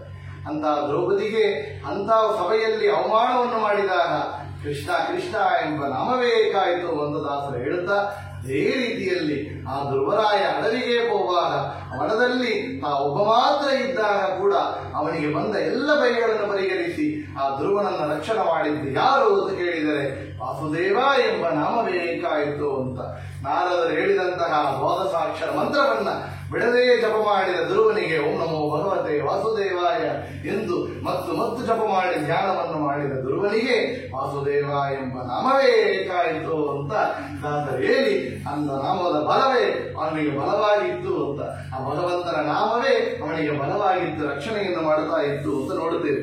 ಅಂತ ಧ್ರುವ ತಪಸ್ಸನ್ನು ಮಾಡಿದ. ಯಾವ ರೀತಿಯಲ್ಲಿ ಮಾಡಿದ ಅಂತ ಕೇಳಿದರೆ ತ್ರಿರಾತ್ರಂತೆ ಕಪಿತ್ತ ಬದರಾಶನ ಆತ್ಮವೃತ್ಯನುಸಾರೇಣ ಮಾಸಂ ನಿನ್ಯೇಚ್ಛಯನ್ ಹರಿಂ. ತ್ರಿರಾತ್ರಂತೆ ಕಪಿತ್ತ ಬದರಾಶನ ಮೊದಲು ತಿಂಗಳು ಏನು ಮಾಡಿದ ಅಂತ ಕೇಳಿದರೆ 3 ದಿವಸಕ್ಕೆ ಒಂದು ಬಾರಿ ಹಣ್ಣುಗಳನ್ನು ಮಾತ್ರ ಸ್ವೀಕಾರ ಮಾಡಿದಂತೆ. ಹಣ್ಣುಗಳನ್ನು ಮಾತ್ರ ಸ್ವೀಕಾರ ಮಾಡುತ್ತಾ 1 ತಿಂಗಳು ತಪಸ್ಸನ್ನು ಮಾಡಿದ. 1 ತಿಂಗಳಾಯಿತು. 2ನೇ ತಿಂಗಳು ಬಂದರೆ ಮತ್ತು ಅದನ್ನು ಕಮ್ಮಿ ಮಾಡಿಕೊಂಡ. ನಾವು ಮಾಡೋದು ಹೆಂಗೆ ನಮ್ಮ ಸಾಧನೆ ಅಂತ ಕೇಳಿದರೆ ಮೊದಲ ದಿವಸ ಹೆಚ್ಚು ಮಾಡೋದು, ಒಂದೇ ಸಂಭ್ರಮ, ದೇವರ ಪೂಜೆ ಅಂತ ಹೇಳಿ ಎಲ್ಲ ಇಟ್ಟುಕೊಳ್ಳೋದು. 3 ಗಂಟೆದ್ದು 4 ಗಂಟೆದ್ದು ಜಪ ಮಾಡಿದ್ದೆ, ವೈಭವ ಮಾಡಿದ್ದೆ. 2ನೇ ದಿವಸ ಅದ್ರಲ್ಲಿ ಅರ್ಧ ಆಗಿ ಬಿಡುತ್ತೆ. 3ನೇ ದಿವಸ ಅದ್ರಲ್ಲಿ ಇನ್ನೂ ಕಾಲು ಭಾಗ ಆಗುತ್ತೆ. 4ನೇ ದಿವಸ ಮಾಲೋ ಬೇಡನೋ ಅಂತ ಡೌಟ್ಫುಲ್ ಆಗಿರುತ್ತೆ ನಮಗೆ. 5ನೇ ದಿವಸ ಬಿಟ್ಟೇ ಬಿಡ್ತೇವೆ. ಆರಂಭದಲ್ಲಿ ಸಂಭ್ರಮಣ, 5ನೇ ದಿವಸ ಎಲ್ಲ ಕ್ಯಾನ್ಸಲ್. ಆದರೆ ಧ್ರುವ ಮಾಡಿದ್ದು ಹೆಚ್ಚು ಮಾಡಿದ ಅಂತ. ಸಾಧನೆಯಲ್ಲಿ ಮುಂದೆ ಹೆಚ್ಚು ಹೋಗಬೇಕು, ಹೆಚ್ಚು ಮಾಡಬೇಕು. ಮೊದಲ ತಿಂಗಳು ಹಣ್ಣು ಮಾತ್ರ ಸ್ವೀಕಾರ ಮಾಡಿದ ಧ್ರುವ 3 ದಿವಸಕ್ಕೆ ಒಂದು ಬಾರಿ, 2ನೇ ತಿಂಗಳು 6 ದಿವಸಕ್ಕೆ ಒಂದು ಬಾರಿ ಸ್ವೀಕಾರ ಮಾಡಿದಂತೆ. 3 ದಿನ ಎಲ್ಲ 6 ದಿವಸಗಳು ಮಾಡಿದ. 6 ದಿನಗಳಿಗೆ ಒಂದು ಬಾರಿ ಹುಲ್ಲುಗಳನ್ನು ಮಾತ್ರ ಸ್ವೀಕಾರ ಮಾಡಿದಂತೆ. ಅಂತ ಭಕ್ತಿಯನ್ನು ಮಾಡುತ್ತಾ ವೈರಾಗ್ಯದಿಂದ ತಪಸ್ಸು ಮಾಡ್ತಾ ಇದ್ದ. 3ನೇ ತಿಂಗಳು ಏನು ಮಾಡಿದ ಅಂತ ಕೇಳಿದರೆ 6ನ 3 ಟೈಮ್ಸ್ ಮಾಡಿಕೊಂಡ. 3 ಆಯಿತು, 6 ಆಯಿತು. 9 ದಿನಕ್ಕೆ 9 ದಿವಸಗಳಿಗೆ ಒಂದು ಬಾರಿ ನೀರನ್ನು ಮಾತ್ರ ಕೊಟ್ಟಂತೆ. ದೃಢ ಆಹಾರನ ಬಿಟ್ಟ, ನೀರನ್ನು ಮಾತ್ರ ಸ್ವೀಕಾರ ಮಾಡಿದ ಧ್ರುವ. 4ನೇ ತಿಂಗಳಲ್ಲಿ ಏನು ಮಾಡಿದ ಅಂದ್ರೆ 9, 12 ದಿವಸ ಆಯ್ತಂತೆ. 12 ದಿವಸಕ್ಕೆ ಒಂದು ಬಾರಿ ನೀರನ್ನು ಬಿಟ್ಟ ಅಂದ್ರು. ನೀರನ್ನು ಬಿಟ್ಟ ಅಂದ್ರೆ ಮತ್ತೆ ಏನು ಸ್ವೀಕಾರ ಮಾಡಿದ? ಉಪವಾಸ ಇದ್ದರ ಇಲ್ಲ, ವಾಯುಭೋಜನ ಅಂದ್ರು. ವಾಯುಭೋಜನ ಅಂದ್ರೆ ಒಬ್ರು ಯಾರು ಅಂದ್ರೆ ಸರ್ಪಗಳು, ದೊಡ್ಡ ಬೆಟ್ಟದಲ್ಲಿ ಇರುವಂತಹ ಹಾವುಗಳು ಏನು ಮಾಡುತ್ತೆ ಅಂದ್ರೆ ತುಂಬ ಆಹಾರ ಸ್ವೀಕಾರ ಮಾಡುತ್ತೆ. ಆಹಾರ ಇಲ್ಲದಿದ್ದರೆ ಬರೀ ಗಾಳಿಯನ್ನು ಕುಡಿತಾ ಇದ್ದಂತೆ. ಗಾಳಿಯನ್ನೇ ಭೋಜನ ಮಾಡ್ತಾ ಇದೆ ಅಂತ ಕೇಳ್ತಾರೆ. ನಾವೆಲ್ಲರೂ ಕೂಡ ವಾಯು ಭೋಜನವಾಗಿ ಇರಬೇಕು ಅಂತ. ವಾಯು ಭೋಜನರು ಯಾವಾಗ ಅಂದ್ರೆ ಏಕಾದಶಿ, ನಮ್ಮ ಮಕ್ಕಳೆಲ್ಲ ಮಾಡ್ತಾ ಇದ್ದಾರೆ ನಿರ್ಜಲ ಉಪವಾಸವನ್ನು. ಅಂತ ವಾಯು ಭೋಜನ 12 ದಿವಸಕ್ಕೆ ಒಂದು ಬಾರಿ ಅವ ಗಾಳಿಯನ್ನು ಮಾತ್ರ ಸ್ವೀಕಾರ ಮಾಡ್ತಾ ಇದ್ದಂತೆ. ಅಂತ ರೀತಿಯಲ್ಲಿ ತಪಸ್ಸು ಮಾಡ್ತಾ ಇದ್ದರೆ ಆಗ ಮುಂದೆ 5ನೇ ತಿಂಗಳು ಏನು ಮಾಡಿದ ಅಂದರೆ ಗಾಳಿ ಕುಡಿಯೋದನ್ನು ಬಿಟ್ಟಂತೆ. ನೋಡಿ ಎಷ್ಟು ಕಷ್ಟವಾಗಿದೆ ಅಂದರೆ ನಮಗೆ ಗಾಳಿ ಒಂದಿದ್ದರೂ ಮಾತ್ರ ಸಾಕುವುದು ಧ್ರುವ ತೋರಿಸಿಕೊಡ್ತಾ ಇದ್ದಾನೆ. ಯಾತಕ್ಕೆ ಅಂದ್ರೆ ಈ ಜೀವನಕ್ಕೆ ಎಲ್ಲರೂ ಕೂಡ ಬಿಡಬಹುದು, ಗಾಳಿನ ಬಿಡಲಿಕ್ಕೆ ಸಾಧ್ಯವಿಲ್ಲ. 6, 3, 2, 1,000, 3, 2 ಶ್ವಾಸ ಜಪಗಳ 3 ವಿಧ ಜೀವರೊಳಗೆ ಅಬ್ಜದ ಕಲ್ಪ ಪರ್ಯಂತ ತಾರಚಿತಿ ಸಾತ್ವರಿಗೆ ಸುಖ ಸಂಸಾರ ಮಿಶ್ರರಿಗೆ ಅಸಮ ಜನರಿಗೆ ಅಪಾರ ದುಃಖ ಗಡಿಯುವ ನಮ್ಮ ಗುರುಪವ ಮಾನಸನಗೆಮ್ಮ. ಆಚಾರ್ಯ ಹೇಳುತ್ತಾರೆ, ದಿನಕ್ಕೆ 21,600 ಬಾರಿ ಹಂಸ ಶ್ವಾಸ ಜಪವನ್ನ ನಮ್ಮೊಳಗಿದ್ದ ಶ್ವಾಸ ಉಚ್ಛ್ವಾಸ ಮೂಲಕ ಅಂತರ್ಯಾಮಿಯಾದ ಪರಮಾತ್ಮನಿಗೆ ಹಂಸ ಜಪವಾಗಿ ಮಾಡಿ ಸಮರ್ಪಣೆ ಮಾಡ್ತಾ ಇದ್ದಾರೆ ವಾಯುದೇವರು. ಅಂದರೆ ಅವರಿಗೆ ಎಷ್ಟು ದೊಡ್ಡ ಕರುಣಾಳು ಅಂತ ದೇವರಿಗೆ, ವಾಯುದೇವರಿಗೆ ನಾವು ಭಕ್ತಿಯನ್ನು ಮಾಡಬೇಕು ಅಂತ. ಹೀಗೆ ಇಲ್ಲಿ ಗಾಳಿಯನ್ನು ಮಾತ್ರ ಸ್ವೀಕಾರ ಮಾಡುತ್ತಾ ಇದ್ದಾರೆ ಧ್ರುವ. ಮುಂದೆ ಕುಂಭಕ ಪ್ರಾಣಾಯಾಮದಲ್ಲಿ ಒಂದು ಬಾರಿ ಗಾಳಿಯನ್ನು ಸ್ವೀಕಾರ ಮಾಡಿದ, ಹಂಗೆ ಬಿಟ್ಟು ಬಿಟ್ಟ. 6ನೇ ತಿಂಗಳು ಗಾಳಿಯನ್ನು ಕೂಡ ಸ್ವೀಕಾರ ಮಾಡಲಿಲ್ಲ. ಪ್ರಾಣಾಯಾಮ ಶಕ್ತಿಯಿಂದ ಕುಂಭಕ ಪ್ರಾಣಾಯಾಮದಲ್ಲಿ ಗಾಳಿಯನ್ನು ಸ್ವೀಕಾರ, ಶ್ವಾಸ ಉಚ್ಛ್ವಾಸ ಮಾಡೋದನ್ನು ನಿಲ್ಲಿಸಿಬಿಟ್ಟ ಅಂತ ಹೇಳ್ತಾರೆ. ಅಂತ ರೀತಿಯಲ್ಲಿ ದೊಡ್ಡ ತಪಸ್ಸು ಅಂತ ಹೇಳಿದರು. ಅಂತ ರೀತಿಯಲ್ಲಿ ತಪಸ್ಸು ಮಾಡಬೇಕಾದರೆ ಭಗವದ್ ಭಕ್ತರು ಈ ರೀತಿಯಲ್ಲಿ ಇದ್ದಾರೆ. ಹ್ಯಾಂಗ ಇರ್ತಾರೆ ಅಂದರೆ ಈ ರೀತಿಯಲ್ಲಿ ಇದ್ದಾರೆ ಅಂತ. ಹ್ಯಾಂಗ ತಪಸ್ಸು ಮಾಡ್ತಾರೆ, ಹ್ಯಾಂಗ ಸಾಧನೆಯನ್ನು ಮಾಡ್ತಾರೆ ಅಂತ ಕೇಳಿದರೆ ವಿಶೇಷವಾಗಿ ಜಗನ್ನಾಥದಾಸರು ತಮ್ಮ ಹರಿಕಥಾಮೃತ ಸಾಧನೆ ಹೇಳ್ತಾರೆ, ಭಗವದ್ ಭಕ್ತರು ಮಾಡುವಂತಹ ಸಾಧನೆ ಹೀಗೆ ಇದೆ ಅಂತ.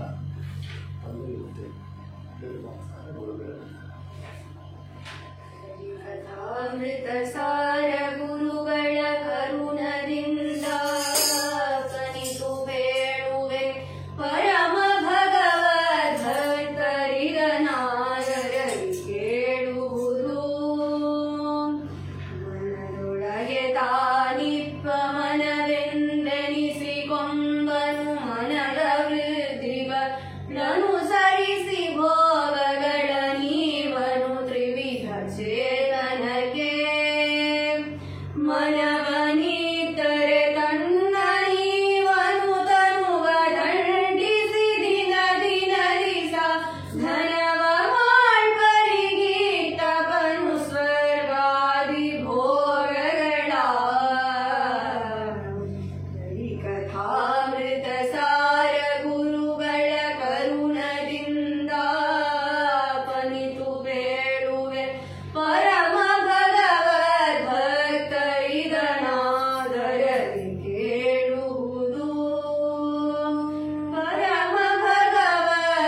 ಭಕ್ತರು ಯಾವ ರೀತಿಯಲ್ಲಿ ಸಾಧನ ಮಾಡ್ತಾರೆ ಅಂದ್ರೆ ತನುವ ದಂಡಿಸಿ ದಿನ ದಿನದಿ ಸಾಧನವ ಮಾಡ್ಬರು ಅಂತ. ತನು ಅಂದ್ರೆ ಈ ದೇಹವನ್ನ ತಾನೇ ದಂಡಿಸಿಕೊಡ್ತಾರೆ ಅಂತೆ. ಯಾರೋ ಒಂದು ಪೊಲೀಸ್ ಒಂದು ಶಿಕ್ಷೆ ಕೊಟ್ಟರು, ಪನಿಷ್ಮೆಂಟ್ ಕೊಟ್ಟರಲ್ಲ, ತನ್ನ ತನುವನ್ನ ತಾನೇ ದಂಡಿಸಿ ಯಾವ ರೀತಿಯಲ್ಲಿ ವ್ರತ ಉಪವಾಸ ನಿಯಮಗಳನ್ನ ಮಾಡುತ್ತಾ ಭಗವಂತನಿಗೆ ಪ್ರದಕ್ಷಿಣ ನಮಸ್ಕಾರ ಇತ್ಯಾದಿ ಸೇವೆಗಳನ್ನ ಮಾಡುತ್ತಾ ತನ್ನ ದೇಹವನ್ನು ದಂಡಿಸಿಕೊಡುತ್ತಾರೆ ಅಂತ ಭಗವದ್ಭಕ್ತರು. ಆ ರೀತಿಯಲ್ಲಿ ಮಾಡದರೆ ಮನವನ್ನ ಭಗವಂತನಲ್ಲಿ ಇಟ್ಟು ಸೇವೆಯನ್ನು ಮಾಡಿದರೆ, ಧ್ಯಾನವನ್ನು ಮಾಡಿದರೆ, ಮನವನ್ನಿತ್ತರೆ ಭಗವಂತ ಏನ್ ಮಾಡ್ತಾನೆ ಅಂದ್ರೆ ತನ್ನನ್ನೇ ಇವನು ಒಂದು ತನ್ನಲ್ಲಿ ಮನಸ್ಸಿಟ್ಟವರನ್ನ ತನ್ನನ್ನೇ ಕೊಡ್ತಾನೆ ಭಗವಂತನಿಗೆ ಬೇರೆ ಏನು ಬೇಕು, ನಿಮ್ಮ ಮನಸ್ಸು ಕೊಡಿ, ನನ್ನನ್ನೇ ನಿಮಗೆ ಕೊಡ್ತೇನೆ ಅಂತ ಭಗವಂತ ಹೇಳ್ತಾನಂತೆ. ಅಂತ ಸಾಧನ ಮಾಡಿದವರು ಧ್ರುವರಾಜರು ಮಾಡಿದ್ದಾರೆ. 6 ತಿಂಗಳು ತಪಸ್ಸನ್ನು ಮಾಡಿದರೆ ಅವರಿಗೆ ಹೃದಯದಲ್ಲಿ ಭಗವಂತನ ಕಾಣಿಸ್ತಾ ಇತ್ತು. ಅವನಿಗೆ ಎಂಥ ಧ್ರುವನ ತಪಸ್ಸು ಅಂದ್ರೆ ಅವ ಮಾಡಿದ ತಪಸ್ಸಿಗೆ ಆ ಅಗ್ನಿ ತಾಪ ಆಕಾಶಕ್ಕೆ ಮುಟ್ಟಿತಂತೆ, ದೇವಲೋಕಕ್ಕೆ ಹೋಗಿ ಮುಟ್ಟಿತಂತೆ. ಅವನು ಮಾಡಿದ ತಪಸ್ಸು ದೇವಲೋಕದಲ್ಲಿರುವಂತಹ ದೇವಾದಿ ದೇವತೆಗಳೆಲ್ಲ ಅದನ್ನ ಅನುಭವಿಸ್ತಾದಂತೆ. ಯಾರು ಈ ರೀತಿಯಲ್ಲಿ ತಪಸ್ಸು ಮಾಡ್ತಾ ಇದ್ದಾರೆ? ಆ ತಪಸ್ಸು ತಾಪ ಇಲ್ಲಿ ಹುಟ್ಟುತ್ತಾ ಅದಲ್ಲ, ಬಿಸಿ ಆಗ್ತಾ ಅದಲ್ಲ. ಹಾಗಂತ ಕೇಳಿದರೆ ಧ್ರುವ ಮಾಡಿದ ತಪಸ್ಸು ಅವನಿಗೆ ಏನು ಗೊತ್ತಿಲ್ಲ. ಅವನ ಮನಸ್ಸು ಪೂರ್ತಿಯಾಗಿ ಅಂತರ್ಯಾಮಿಯಾದ ವಾಸುದೇವ ರೂಪಿಗೆ ಪರಮಾತ್ಮನ ಚಿಂತನೆ, ಮೊದಲದಲ್ಲಿ ಭಗವಂತನ ನಾಮ, ಭಗವಂತನ ಚಿಂತನೆ, ಈ ರೀತಿಯಲ್ಲಿ ತಪಸ್ಸನ್ನು ಮಾಡಿದ್ದಾನೆ. ಇದು ಧ್ರುವ ಮಾಡಿದ ತಪಸ್ಸಲ್ಲ, ನಾವು ಈ ರೀತಿಯಲ್ಲಿ ಮಾಡಬೇಕು ಅಂತ. ಈ ಒಂದು ಜನ್ಮ ಕೊಟ್ಟಕ್ಕೆ, ಈ ಮನುಷ್ಯ ಜನ್ಮ ಪಡೆದಕ್ಕೆ ಇದು ಫಲ ಅಂತ ಕೇಳಿದರೆ ಜಗನ್ನಾಥದಾಸರು ಹೇಳ್ತಾರೆ, ಫಲವಿದು ಮಾಡುವುದಕ್ಕೆ ಅಂತ. ಏನು ಫಲ ಅಂತ ಕೇಳಿದರೆ, ಈ ರೀತಿಯಲ್ಲಿ ಭಗವಂತನ ಧ್ಯಾನ ಮಾಡಿ ನೀವು ಮಾಡಿದರೆ ಅದುವೇ ಹುಟ್ಟಿದಕ್ಕೆ ಫಲ ಅಂತ. ಏನು ಅಂತ ನಾವು ಕೇಳೋಣ. ಫಲವಿದು ಬಾಳುವುದಕ್ಕೆ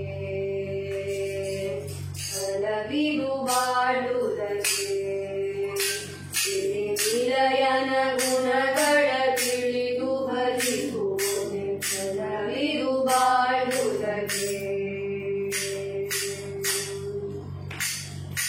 ಹೃದಯದಿ ರೂಪವು ವದನದಿ ನಾಮವು ಉದರದಿ ನೈವೇದ್ಯವು ಶಿರದಿ ಪದ ಜಲ ನಿರ್ಮಾಣವನೆ ಗರಿಸಿಕೋ ವಿರಯಸದನರೇ ಗದವ ಕಾಯುವುದೇ ಫಲವಿದು ಬಾಳುವುದಕ್ಕೆ.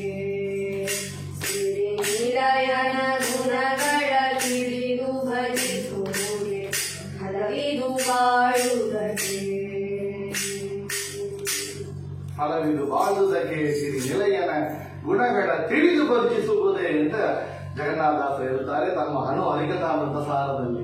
ಸಿರಿ ನಿಲಯನ ಗುಣಗಳನ್ನು ತಿಳಿದು ಭಜಿಸಬೇಕು ಅಂತ. ಭಗವಂತನ ನಾಮ ಸಂಕೀರ್ತನ ಮಾಡಿದ ಮಾತ್ರ ಫಲ ಉಂಟ ಅಂದ್ರೆ ಉಂಟು, ಆದರೆ ಅದರಲ್ಲಿ ತಾರತಮ್ಯ ಇದೆ ಅಂತ. ಭಗವಂತನ ನಾಮ ಹೇಳೋದು, ಇಲ್ಲಿ ಅಡಿಗೆ ಮಾಡ್ತಾ ಇರೋದು ನಾವು, ಇಲ್ಲಿ ಚಿತ್ತರ ಪೂರ ಅಡಿಗೆದಲ್ಲಿದೆ, ಕಾರ್ಯಗಳಿದೆ, ಅದರ ನಾಮ ಹೇಳ್ತಾ ಇದೆ ಬಾಯಿ, ಅದಕ್ಕೆ ಫಲ ಉಂಟು. ಆದರೆ ಅದಕ್ಕಿಂತ ಇನ್ನೊಂದು ಸ್ಟೇಜ್ ಮೇಲೆ ದೊಡ್ಡ ಒಂದು ಪ್ರಮೋಷನ್ ಅಂತ ಕೇಳಿದ್ರೆ ಭಗವಂತನ ನಾಮನ ಹೇಳ್ತಾ ಭಗವಂತನ ರೂಪ ಸಿದ್ಧ ಮಾಡ್ತಾ ಹೇಳೋದು, ಅದು ಎರಡನೇದು. ಅದಕ್ಕಿಂತ ಉತ್ತಮವಾದದ್ದು ಹೇಳಿದರೆ ಆ ಭಗವಂತನ ನಾಮದ ಅರ್ಥವನ್ನು ತಿಳಿದು, ಅವ ಗುಣಗಳನ್ನ ತಿಳಿದು, ಅನಂತ ಗುಣಗಳನ್ನ, ಅನಂತ ಕಾರ್ಯಗಳನ್ನ, ಅನಂತ ನಾಮಗಳನ್ನ, ಅನಂತ ಅಂತ ರೂಪಗಳನ್ನ ಚಿಂತನ ಮಾಡುತ್ತಾ ಭಗವಂತನ ಗುಣಗಳನ್ನ, ನಾಮ ಅರ್ಥವನ್ನು ತಿಳಿದು ಅವನ ಚಿಂತನ ಮಾಡುತ್ತಾ ನಾಮ ಸಂಕೀರ್ತನ ಮಾಡಿದರೆ ಕಲಿಯುಗದಲ್ಲಿ ಅದುವೇ ಮೋಕ್ಷದ ಮಾರ್ಗ ಅಂತ ತಿಳಿಸಿ ಇಲ್ಲಿ ಜಗನ್ನಾಥದಾಸರು ಹೇಳ್ತಾರೆ. ಹೃದಯದಿ ರೂಪವು ಮೊದಲದಿ ನಾಮವು, ಹೃದಯದಲ್ಲಿ ಭಗವಂತನ ರೂಪ ಚಿಂತನೆ, ಮೊದಲದಿ ಭಗವಂತನ ನಾಮ, ಮೊದಲದಿ ಭಗವಂತನ ನೈವೇದ್ಯದ ಸ್ವೀಕಾರ ಮಾಡುತ್ತಾ ನಮ್ಮ ಶಿರದಲ್ಲಿ ಭಗವಂತನ ನಿರ್ಮಾಲ್ಯ ಪದ ಜಲವನ್ನು ಧರಿಸಿ ಭಗವದ್ಭಕ್ತರ ಮನೆಯಲ್ಲಿ ಹೋಗಿ ಕಾಯಬೇಕು ಅವರಿಗೆ ಸೇವೆ ಮಾಡುತ್ತಾ ಅಂತ ಸೇವೆಯನ್ನು ಮಾಡಿದರೆ ಇದು ಫಲವಿದು ಬಾಳುವುದಕ್ಕೆ. ಸಿರಿ ನಿಲಯನ ಗುಣಗಳ ತಿಳಿದು ಭಜಿಸುವುದೇ ಅಂತ ಇದುವೇ ಫಲ. ಹುಟ್ಟಿದಕ್ಕೆ ಏನು ಸಾರ್ಥಕ ಅಂತ ಇದು ಮಾಡ್ತಾ ಇದ್ದರೆ ನಿತ್ಯನು ಹೃದಯದಲ್ಲಿ ಭಗವಂತನ ರೂಪ, ಪದರದಲ್ಲಿ ಭಗವಂತನ ನಾಮ, ಶಿರದಲ್ಲಿ ಭಗವಂತನ ನಿರ್ಮಾಲ್ಯ, ಉದರದಲ್ಲಿ ಭಗವಂತನ ನೈವೇದ್ಯ, ಇದು 4 ಇದ್ದರೆ ಸಾಕು ಅಂತ. ಇದು 4 ಮಾಡುತ್ತಾ ಭಗವದ್ಭಕ್ತರ ಗುರುಗಳ ಹಿರಿಯರ ಸೇವೆಯನ್ನು ಮಾಡಿರಿ, ಇದುವೇ ಫಲ ಅಂತ ಜಗನ್ನಾಥದಾಸ ತೋರಿಸಿಕೊಡ್ತಾ ಇದ್ದಾರೆ. ಅಂತ ಹೃದಯದಿ ಭಗವಂತನ ರೂಪನ ಚಿಂತನ ಮಾಡುತ್ತಾ ಧ್ರುವ ಅಂತರ್ಯಾಮಿಯಾದ ಬಿಂಬರೂಪಿಯಾದ ವಾಸುದೇವ ರೂಪಿ ಪರಮಾತ್ಮನ ದರ್ಶನ ಮಾಡ್ತಾ ಇದ್ದ. ಆ ಸಮಯದಲ್ಲಿ ಭಗವಂತ ಅಲ್ಲಿ ಬಂದು ನಿಂತಿದ್ದಾನೆ. ಸಾಕ್ಷಾತ್ ಶ್ರೀಮನ್ನಾರಾಯಣ ವಾಸುದೇವರು ಪರಮಾತ್ಮ ಅಲ್ಲಿ ಬಂದು ನಿಂತಿದ್ದಾನೆ. ಬಂದು ನಿಂತಿದ್ದರೆ ನೀವು ಕಣ್ಣು ತೆರೆದು ನೋಡ್ಲಿಲ್ಲವೇ ಇಲ್ಲ ಧ್ರುವ. ಯಾತಕ್ಕೆ? ಒಳಗಿರುವಂತಹ ಬಿಂಬರೂಪಿಯಾದ ಭಗವಂತನ ದರ್ಶನ ಮಾಡ್ತಾ ಇದ್ದಾನೆ. ಹೊರಗೆ ಬಂದು ನಿಂತಿರುವಂತಹ ಭಗವಂತನ ಕಣ್ಣು ತೆರೆದು ನೋಡ್ಲಿಲ್ಲ. ಆದ್ರೆ ಅಂತ ಒಂದು ಭಕ್ತಿಯಿಂದ ಆ ಧ್ಯಾನದಲ್ಲಿ ನಿಶ್ಚಿಂತೆಯಾಗಿ ಭಗವಂತನ ದರ್ಶನವನ್ನು ಮಾಡ್ತಾ ಇದ್ದ ಧ್ರುವ. ಆಗ ಭಗವಂತ ನೋಡಿದ, ಇವನಿಗೆ ಒಳಗೆಲ್ಲ ಲೈಟ್ ಹಾಕಿದ್ರೆ ಹೊರಗೆ ಯಾರು ಇರೋದು ಕಾಣಿಸಿದ್ದಿಲ್ಲ, ಲೈಟ್ ಆಫ್ ಮಾಡಬೇಕಾಗಿದೆ. ಏನ್ ಲೈಟ್?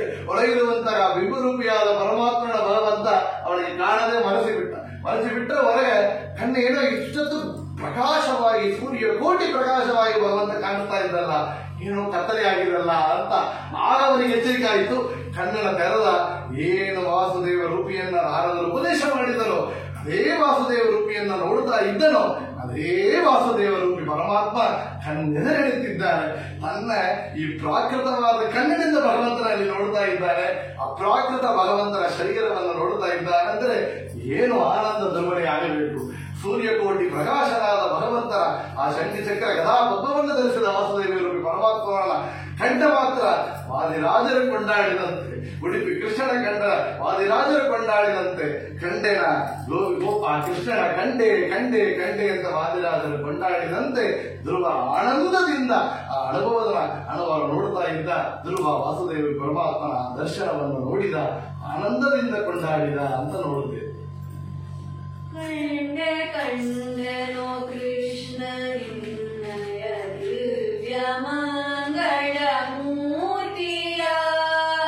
ಕಂಡೆ ಕಂಡನೋ ಕೃಷ್ಣ ನಿನ್ನಯ ದಿವ್ಯ ಮಂಗಳ ಮೂರ್ತಿಯ.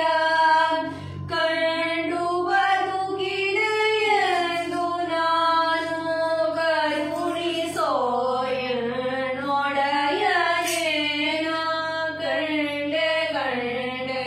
ಕೃಷ್ಣ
ಭಕ್ತಿಯಲ್ಲಿ ಇದು ಒಂದು ಭಕ್ತಿ ಅಂತ ಹೇಳ್ತಾರೆ. ಏನು ಅಂತ ಕೇಳಿದರೆ, ಶ್ರವಣಂ ಕೀರ್ತನಂ ವಿಷ್ಣೋ ಸ್ಮರಣಂ ಪಾದಸೇವನಂ ಅರ್ಚನಂ ವಂದನಂ ದಾಸ್ಯಂ ಸತ್ಯಮಾತ್ಮ ನಿವೇದನಂ ಅಂತ 9 ರೀತಿಯಾದ ರೀತಿಯಲ್ಲಿ ನಾವು ಭಕ್ತಿಯನ್ನು ಮಾಡಬೇಕು ಅಂತ. ಅದರಲ್ಲಿ ಕಳೀಸಿಯಾಗಿ ನಾವು ನೋಡುವಂತಹ ಒಂದು ಭಕ್ತಿ ಒவ்வೊಂದು ಮೆಟ್ಟಲು ಶ್ರವಣ ಮಾಡಿ ಅವನ ಕೀರ್ತನೆಯನ್ನು ಮಾಡಿ ಅವನ ಮನನ ಮಾಡಿ ಸ್ಮರಣೆಯನ್ನು ಮಾಡಿ ಮುಂದೆ ಮುಂದೆ ಹೋಗ್ತಾ ಇದ್ದರೆ ನಾವು ಏನು ಫೈನಲ್ ಡೆಸ್ಟಿನೇಷನ್ ಅಂತ ಹೇಳ್ತಾರೆ ಅದು ಆತ್ಮನಿವೇದನ ಅಂತ ಹೇಳ್ತಾರೆ. ಆ ಭಕ್ತಿಯನ್ನು ಮಾಡಬೇಕು ಅಂತ. ಆತ್ಮನಿವೇದನ ಅಂತ ಕೇಳಿದರೆ ನಮ್ಮನ್ನೇ ಭಗವಂತನಲ್ಲಿ ಶರಣಾಗತಿ ಮುಂದೆ ಸಮರ್ಪಣೆ ಮಾಡೋದಾ? ಇಲ್ಲ, ಇನ್ನೊಂದು ವಿಶೇಷವಾದ ಅರ್ಥವನ್ನು ಆಚಾರ್ಯರು ಹೇಳ್ತಾರೆ, ಆತ್ಮನಿ ವೇದನ ಅಂತ. ನಮ್ಮ ಒಳಗೆ ಭಗವಂತನನ್ನು ನೋಡೋದೇ ಒಂದು ಭಕ್ತಿ. ಆ ಭಕ್ತಿಯನ್ನು ಪಡೆಯಬೇಕು ಅಂತ ಹೇಳ್ತಾರೆ. ಅಂತರಂಗದಲ್ಲಿ ಹರಿಯ ಕಾಣದವ ಹುಟ್ಟು ಕುರುಡನು ಅಂದ್ರು. ಒಳಗಿರುವಂತಹ ಅಂತರಂಗದಲ್ಲಿರುವಂತಹ ಬಿಂಬರೂಪಿಯಾದ ಪರಮಾತ್ಮನನ್ನ ಕಾಣದೇ ಇರುವವ ಹುಟ್ಟು ಕುರುಡ ಅಂದ್ರು. ಇಲ್ಲಿ ಬಿಂಬರೂಪಿಯಾದ ಪರಮಾತ್ಮನ ಕಂಡ ದುರ್ವರಾಯ ಅಂತ ನೋಡ್ತೇವೆ. ಸೂರ್ಯಕೋಟಿ ಪ್ರಕಾಶದಿಂದ ಭಗವಂತನ ದಿವಿಸೂರ್ಯ ಸಹಸ್ರಸ್ಯ ಭವೇತ್ ಯುಗ ಬದುತ್ತಿದ ಯದವಾ ಸದೃಶೀ ಸಾಸ್ಯಾತ್ ಪಾಲ ತಸ್ಯ ಮಹಾತ್ಮನಃ ಅಂತ ಹೇಳಿ ವಿಶೇಷವಾಗಿ ಅಲ್ಲಿ ಭಗವಂತನ ಸೂರ್ಯಕೋಟಿ ಪ್ರಕಾಶದಿಂದ ಇರುವಂತಹ ಭಗವಂತನ ಕಂಡ ನಾವು ನೋಡ್ತೇವೆ. ಒಳಗ ನೋಡ್ತಾ ಇದ್ದ, ಅದರ ಕಣ್ಣೆದರೆ ನೋಡಿದ ಅಂತ. ಈ ಸಿನಿಮಾ ಥಿಯೇಟರ್ ನಾವು ಮೂವಿ ನೋಡಕ್ ಹೋಗ್ತೇವೆ, ಹೊರಗೆಲ್ಲ ಬೆಳಕಿದೆ, ಒಳಗೆ ಕತ್ತಲ ಮಾಡಿ ಬಿಡ್ತಾರೆ, ಮೂವಿ ತಿಳಿತಾ ಇದೆ. ಆ ಮೂವಿಯಲ್ಲಿ ನಮ್ಮ ಫೋಕಸ್ ಇದೆ. ಹೇಗೆ ಕತ್ತಲ ಇರುವಂತಹ ಥಿಯೇಟರ್ ಹಾಲ್ ಲೈಟ್ ಹಾಕ್ತಾರೆಯೋ ಆಗ ಎಲ್ಲ ಒಳಗೆ ನೋಡಲು ಶುರು ಮಾಡುತ್ತೇವೆ. ಅದೇ ರೀತಿಯಲ್ಲಿ ಒಳಗೆ ಥಿಯೇಟರ್ ಅಲ್ಲಿ ಮೂವಿ ನೋಡಿದಂತೆ ಅಲ್ಲಿ ಒಳಗೆ ಪಟ ಕಾಣಿಸ್ತಾ ಇದ್ದು, ಹೇಗೆ ಪಟ ಆಫ್ ಆಗಿತ್ತು ಹೊರಗೆ ನೋಡಕ್ಕೆ ಶುರು ಮಾಡಿದ. ಹೊರಗೆ ಕಣ್ಣಿದ್ರೆ ಅದೇ ಭಗವಂತನ ಕಂಡಲ್ಲಿ ದುರ್ವರಾಯ ಕಂಡ ಮಾತ್ರದಿಂದ ಅವನಿಗೆ ಭಗವಂತನಲ್ಲಿ ನೋಡಿ ಆ ಭಗವಂತನ ದರ್ಶನ ಪಡೆದ ಆನಂದ ಅವನಿಗೆ ಹೆಚ್ಚಿತ್ತು. ಮುಂದೆ ಭಗವಂತನ ಸ್ತೋತ್ರ ಮಾಡಬೇಕು ಅಂತ ಅವನಿಗೆ ಉದ್ದೇಶ ಇತ್ತು. ಸ್ತೋತ್ರ ಮಾಡಲಿಕ್ಕೆ ಶುರು ಮಾಡಿದ, ಆದರೆ ಆಗಲಿಲ್ಲ. ಯಾತಕ್ಕೆ? ಅವನಿಗೆ ಆನಂದದಿಂದ ಗೆಂಟಲ್ಲಿ ಮಾತ್ರ ಬರಲಿಲ್ಲ, ಅವನಿಗೆ ಕಂಠದಲ್ಲಿ ಹೇಳ್ತೇವು ದಿಗ್ಬಾಷ್ಪಗಳಿಂತ ಭಗವಂತನ ನಾಮ ಹೇಳಬೇಕಾದ್ರೆ ವಿಗಿದ ಕಂಠದಿಂದ ದಿಗ್ಬಾಷ್ಪಗಳಿಂತ ಜಗನ್ನಾಥ ಹೆಸರು ಹೇಳ್ತಾರೆ. ಕಣ್ಣಲ್ಲಿ ಆನಂದ ಬಾಷ್ಪ ಇರಬೇಕು ಅಂತೆ, ಮೈಯಲ್ಲಿ ರೋಮಾಂಚನ ಆಗಬೇಕು ಅಂತೆ, ಗಂಟಲ್ಲಿ ಶಬ್ದಗಳು ಬರಬಾರದಂತೆ. ಯಾತಕ್ಕೆ? ಆನಂದದಿಂದ ಭಗವಂತನ ನಾಮ ಹೇಳುವಂತಹ ಸಮಯದಲ್ಲಿ ಅಂಪ ಭಗವಂತ ಎಂತ ಕರುಣಾಳು, ಅವ ಏನೆಲ್ಲ ಮಹಿಮೆ ಮಾಡಿದ್ದಾನೆ, ಯಾವ ರೀತಿಯಲ್ಲಿ ರಕ್ಷಣೆ ಮಾಡಿದ್ದಾನೆ, ನಮಗೂ ಕೂಡ ಹೇಗೆ ರಕ್ಷಣೆ ಭಗವಂತ ಮಾಡಿದ್ದಾನೆ, ಕಾಪಾಡ್ತಾ ಬರ್ತಾನೆ ಅಂತ ಹೇಳಿದರೆ ನಾವು ಬರೋದಿಲ್ಲ ಅಂತ ಮಾತು ಬರೋದಿಲ್ಲ. ಅಂತ ಅನುಭವ ಆಗಬೇಕು ಅಂತ ಭಗವಂತ ನಾವು ಸಂಕೀರ್ತನವನ್ನು ಹೇಳಿದಾಗ ಇಲ್ಲಿ ಧ್ರುವ ಭಗವಂತನ ಸ್ತೋತ್ರ ಮಾಡಲಿಕ್ಕೆ ಹೊರಟಿದ್ದಾನೆ. ಅವನ ಕಂಠದಲ್ಲಿ ಮಾತು ಬರಲಿಲ್ಲ. ಅಲ್ಲಿ ಭಗವಂತ ನೋಡಿದ, ಮಾತು ಬರಬೇಕಾದರೆ ವಾಂಗ್ ನಿಯಾಮಕ, ವಾಂಗ್ ಮನಸ್ಸು ದೇವತ ಯಾರು ಅಂದ್ರೆ ಮಹಾಲಕ್ಷ್ಮಿ. ಭಗವಂತ ಏನ್ ಮಾಡಿದ, ತನ್ನಲ್ಲಿ ಇರುವಂತಹ ಶಂಖ, ಲಕ್ಷ್ಮಿ ಅಭಿಮಾನಿ ದೇವತೆ ಶಂಖ, ಅದು ಲಕ್ಷ್ಮಿ, ಅದು ಶಂಖ ಅಭಿಮಾನಿ ದೇವತೆ ಲಕ್ಷ್ಮಿಯಲ್ಲಿ ಆ ಶಂಖವನ್ನ ಧ್ರುವನ ಕನ್ನದಲ್ಲಿ ಇಟ್ಟಂತೆ. ಕನ್ನದಲ್ಲಿ ಸ್ಪರ್ಶ ಮಾಡಿದ ಮಾತ್ರ ಸೂರ್ಯನಿಗೆ ಆ ಕ್ಷಣ ಮಾತು ಬಂದಂತೆ. ಯಾಗ ಯೋವಂತ ಪ್ರವಿಶ್ಯ ಮಮ ವಾಚ ವಿಮಾಂ ಪ್ರಸುತ್ತಾಂ ಸಂಜೀವಯತಿ ಅಖಿಲ ಶಕ್ತಿ ಧರಸ್ವಧಾಮ್ನ ಅನ್ಯಾಂತ ಹಚ್ಚ ಧರಣ ಶರಣತ್ಯಗಾದೀನ್ ಪ್ರಾಣ ನಮೋ ಭಗವತೆ ಪುರುಷಾಯ ದುಭ್ಯಂ. ಪ್ರಾಣ ನಮೋ ಭಗವತೆ ಪುರುಷಾಯ ದುಭ್ಯಂ ಅಂತ ಭಗವಂತ ಸ್ತೋತ್ರ ಮಾಡಿದ. ಅದಕ್ಕೆ ಮುಂಚೆ ಹೇಳಿದ, ಯೋ ಅಂತ ಪ್ರವಿಶ್ಯ ಮಮವಾಚ ಮಿಮಾಂ ಪ್ರಸೂಕ್ತಾಂ, ನನ್ನ ಅಂತಹ ಒಳಗ ಹೋಗಿ ಪ್ರವೇಶವನ್ನು ಮಾಡಿ ನನ್ನ ವಾಚ ಅಂದ್ರೆ ನನ್ನ ಮಾತನ್ನ ಮಾಡಿ ನುಡಿಸಿದವನೇ ಅಂತ ಹೇಳಿ ಭಗವಂತ ಹೇಳ್ತಾರಂತ. ಭಗವಂತನಲ್ಲಿ ಪ್ರಾರ್ಥನೆ ಮಾಡ್ತಾನೆ, ಮಾತು ಬರಲಿಲ್ಲ ಸ್ವಾಮಿ, ನೀನೇ ಒಳಗ ಬಂದು ನಿಂತು ಈ ಮಾತನ್ನ ನುಡಿಸಿದಿ, ನಿನ್ನ ಸ್ತೋತ್ರವನ್ನ ನೀನೇ ನುಡಿಸಿದಿ ಅಂತ. ಅದು ಧ್ರುವ ಹೇಳಿದ ಮಾತ್ರ ಅಲ್ಲ, ನಮಗೆಲ್ಲರಿಗೂ ಕೂಡ ಈ ಒಂದು ಕ್ಷಣ ನಾವು ಭಗವಂತನ ಚರಿತ್ರೆ, ಧ್ರುವ ಚರಿತ್ರೆ ಹೇಳ್ತೇವೆ, ಅವ ಭಗವಂತ ನಾಮ ಸಂಕೀರ್ತನವನ್ನು ಹೇಳ್ತೇವೆ ಅಂದ್ರೆ ಅದು ನಾವು ಆಡಿದ ಮಾತು ಅಲ್ಲ. ಇದು ಭಗವಂತನ ಸಂಕಲ್ಪ ಇದ್ರೆ ಮಾತ್ರ ಭಗವಂತ ಒಳಗಿದ್ದು ನುಡಿಸಬೇಕು. ಅದನ್ನ ಧ್ರುವ ಹೇಳಿದ್ದಾನೆ, ನಾವಂತ ಭವಿಷ್ಯ ಮಮವಾಚ ಮಿಮಾಂ ಪ್ರಸುತ್ತಾಂ, ನನ್ನೊಳಗಿದ್ದು ನುಡಿಸಿದೆ ಮನೆ ಅಂತ. ಆ ನುಡಿಸಬೇಕಾದ್ರೆ ಏನು ಟ್ರಿಗರ್ ಆಗಿತ್ತು ಅಂದ್ರೆ ಅದು ಮಾನ್ಮನಸ ದೇವತಾ ಲಕ್ಷ್ಮಿ ಅಡಗಬೇಕು. ಭಗವಂತನ ನಾಮ ನಮ್ಮ ಬಾಯಲ್ಲಿ ಬರಬೇಕಾದ್ರೆ ಪುರಂದರದಾಸರು ಹೇಳಿದಂತೆ, ಸಂಖ್ಯೆ ಇಲ್ಲದ ಭಾಗ್ಯವ ಕೊಟ್ಟು ಕಂಕಣ ಕೈಯ ತಿರುಗುತ್ತ ಬಾರೆ ಅಂತ ಪುರಂದರದಾಸರು ಪ್ರಾರ್ಥನೆ ಮಾಡ್ತಾರೆ. ಸಂಖ್ಯೆ ಇಲ್ಲದ ಭಾಗ್ಯ ಕೊಡು ಅಂತ. ಏನು ಭಾಗ್ಯ? ನವಕೋಟಿ ನಾರಾಯಣ ಇದ್ದು ಎಲ್ಲರೂ ಬಿಟ್ಟು ಬಂದ ಅವರಿಗೆ ಮತ್ತು ಕಾಸು ಕೇಳಿದರ ಇಲ್ಲ, ಅವರು ಕೇಳಿದ ಭಾಗ್ಯ ಅಂದರೆ ಭಗವಂತನ ನಾಮ. ನಿಮ್ಮ ಭಾಗ್ಯ ದೊಡ್ಡದೋ ನಮ್ಮ ಭಾಗ್ಯ ದೊಡ್ಡದೋ? ನಿಮ್ಮ ಭಾಗ್ಯ ಮಹಾಲಕ್ಷ್ಮಿ, ನಮ್ಮ ಭಾಗ್ಯ ಪುರಂದರ ವಿಠಲ ಅಂದ್ರು ಪುರಂದರದಾಸರು. ನಮಗೆ ಭಾಗ್ಯ ಅಂದ್ರೆ ಭಗವಂತನೇ, ಆ ಭಗವಂತನ ನಾಮ ಹೇಳೋದೇ ಭಾಗ್ಯ ಅಂತ ಹೇಳಿದರು ಪುರಂದರದಾಸರು. ಅಂತ ಲಕ್ಷ್ಮಿಯ ಅನುಗ್ರಹವನ್ನು ಪಡೆದು ಅಲ್ಲಿ ಧ್ರುವ ಮಾತನ್ನು ಶುರು ಮಾಡಿದ, ಸ್ತೋತ್ರವನ್ನು ಶುರು ಮಾಡಿದ. ಇಲ್ಲಿ ದಾಸರು ಹೇಳುತ್ತಾರೆ, ಹೊಸ ಕಣ್ಣು ಎನಗೆ ಬೇಕಮ್ಮ ಅಂತ.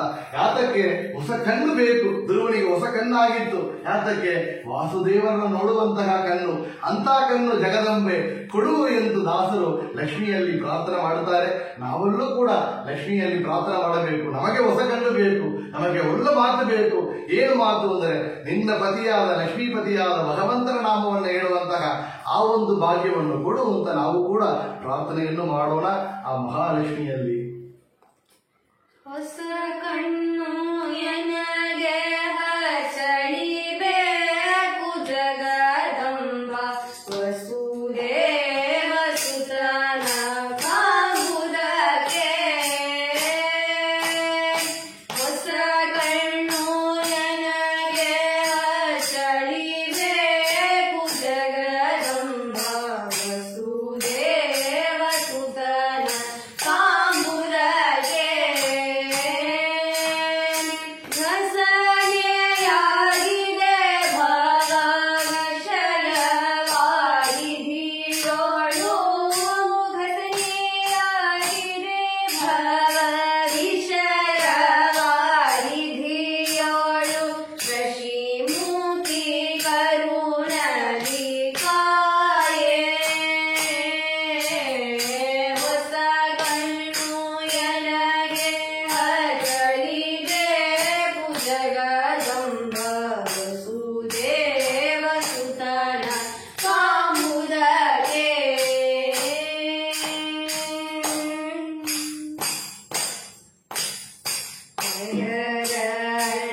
ಧನವನುಂಡು ಪರರ ಧನವ ಕಂಡು ಪರಿಪರಿ ಕ್ಲೇಶಗಳಿಂದ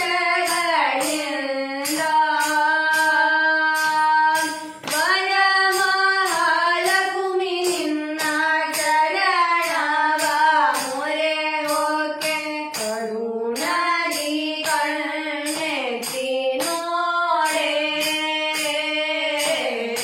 ಹೊಸ ಕಣ್ಣು ಎನಗೆ ಹಚ್ಚಳಿಬೇಕು ಜಗದಂಬ ವಸುದೇವ ಸುತನ ಕಾಂಬುದಕ್ಕೆ.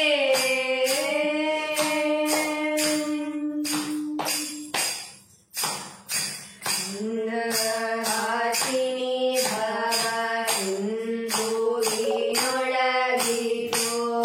ಚಂದವೇ ಅಮ್ಮ ನೋಡುವರು. ಕಂದನಿರ್ಜನ ಕುಂದುಗಳೆನಿಸದೆ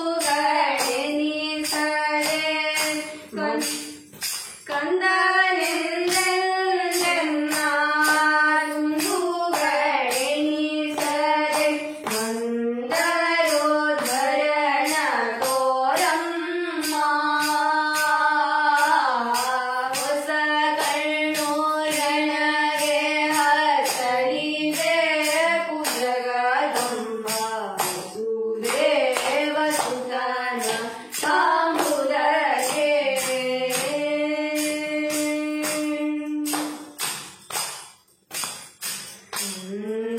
ಚಂದದೊಳ್ಳೆ ಬಂಧು ಬಳಗವಳೊಳ್ಳೆ ಬಂಧನಕ್ಕೆಲ್ಲ ಕಾರಣವೋ.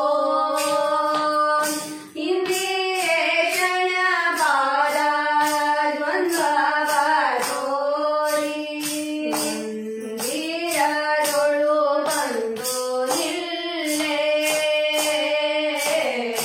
ಹೊಸ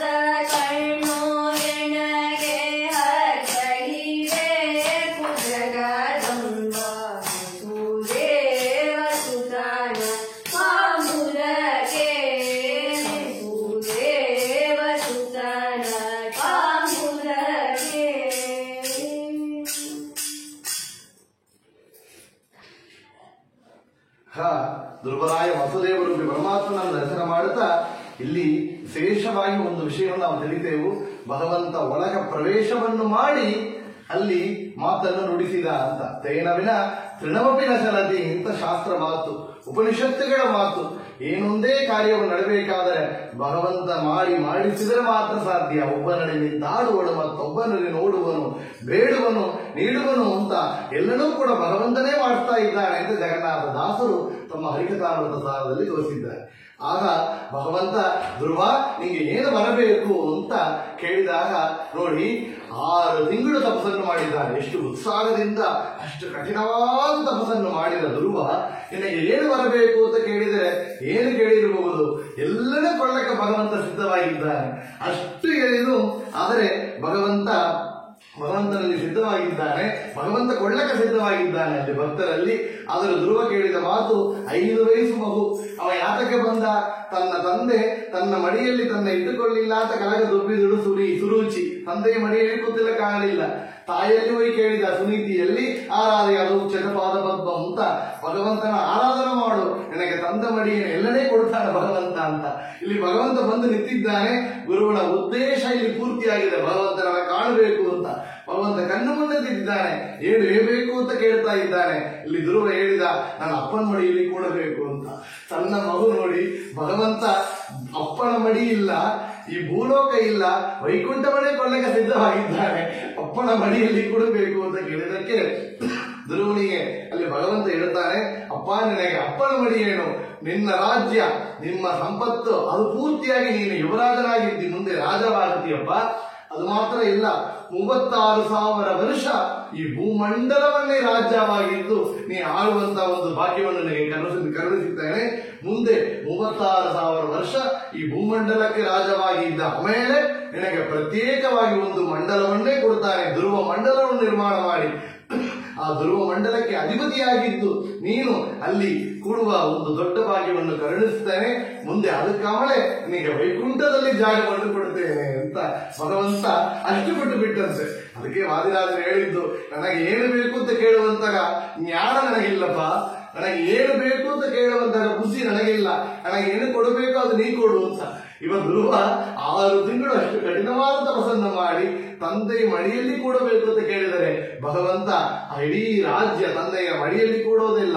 ಇಡೀ ರಾಜ್ಯ 36,000 ವರ್ಷ ಭೂಮಂಡಲಕ್ಕೆ ಅಧಿಪತಿ, ಧ್ರುವ ಮಂಡಲಕ್ಕೆ ಅಧಿಪತಿ, ಮುಂದೆ ವೈಕುಂಠವನ್ನು ಮೋಕ್ಷವನ್ನೇ ಕೊಡ್ತೇನೆ ಅಂತ ಭಗವಂತ ಹೇಳಿದ್ದಾನೆ ಅಂತ ಕೇಳಿದರೆ ಅಂತ ಭಗವಂತನ ಕಾರುಣ್ಯ ಅಂತದ್ದಾದ್ದು ಅಂತ ಕೇಳ್ತೇವೆ.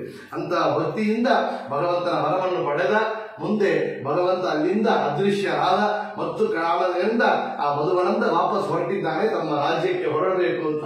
ಹೊರಟಾಗ ಅವನಿಗೆ ಚಿಂತನಾಗಿತ್ತಂತೆ, ಆಹಾ ಭಗವಂತ ಬಂದು ನಿಂತಲ್ಲ ನನ್ನ ಮುಂದೆ, ಕಣ್ಣು ಮುಂದೆ ಭಗವಂತ ಏನು ಬೇಕು ಅಂತ ಕೇಳಿದಾಗ ಈ ಕ್ಷಣ ನನಗೆ ಮೋಕ್ಷವನ್ನು ಕೊಡು ಅಂತ ಕೇಳದೆ ನಾನು ತಂದೆಯ ಮಡಿಯಲ್ಲಿ ಕೊಡಬೇಕು ಅಂತ ಕೇಳಿದಕ್ಕಾಗಿ ಭಗವಂತ 36,000 ವರ್ಷ ಕೊಟ್ಟು ಅದಕ್ಕಮಲ ಧ್ರುವ ಮಂಡಲಕ್ಕೆ ಹೋಗಿ ಅಲ್ಲಿ ಅಧಿಪತಿಯಾಗಿದ್ದು ಅದಕ್ಕಮಲ ಮೋಕ್ಷವನ್ನು ಪಡೆಯಬೇಕು ಅಂದ್ರೆ ಇಷ್ಟು ವರ್ಷ ನಾನು ಕಾಯಬೇಕಾಗಿತ್ತಲ್ಲ, ಈ ಕ್ಷಣ ನಾನು ವೈಕುಂಠಕ್ಕೆ ಬೇಕು, ನನಗೆ ಮೋಕ್ಷವನ್ನು ಕೊಡು ಅಂತ ಹೇಳಬೇಕಾಗಿತ್ತಲ್ಲ ಅಂತ ಚಿಂತನೆ ಮಾಡಿದ. ಅವನೇ ಅದನ್ನ ತಾನೇ ಮತ್ತು ಅವನೇ ಚಿಂತನೆ ಮಾಡಿದಂತೆ. ಇದನ್ನು ಕೂಡ ಭಗವಂತನ ಸಂಕಲ್ಪನೆ.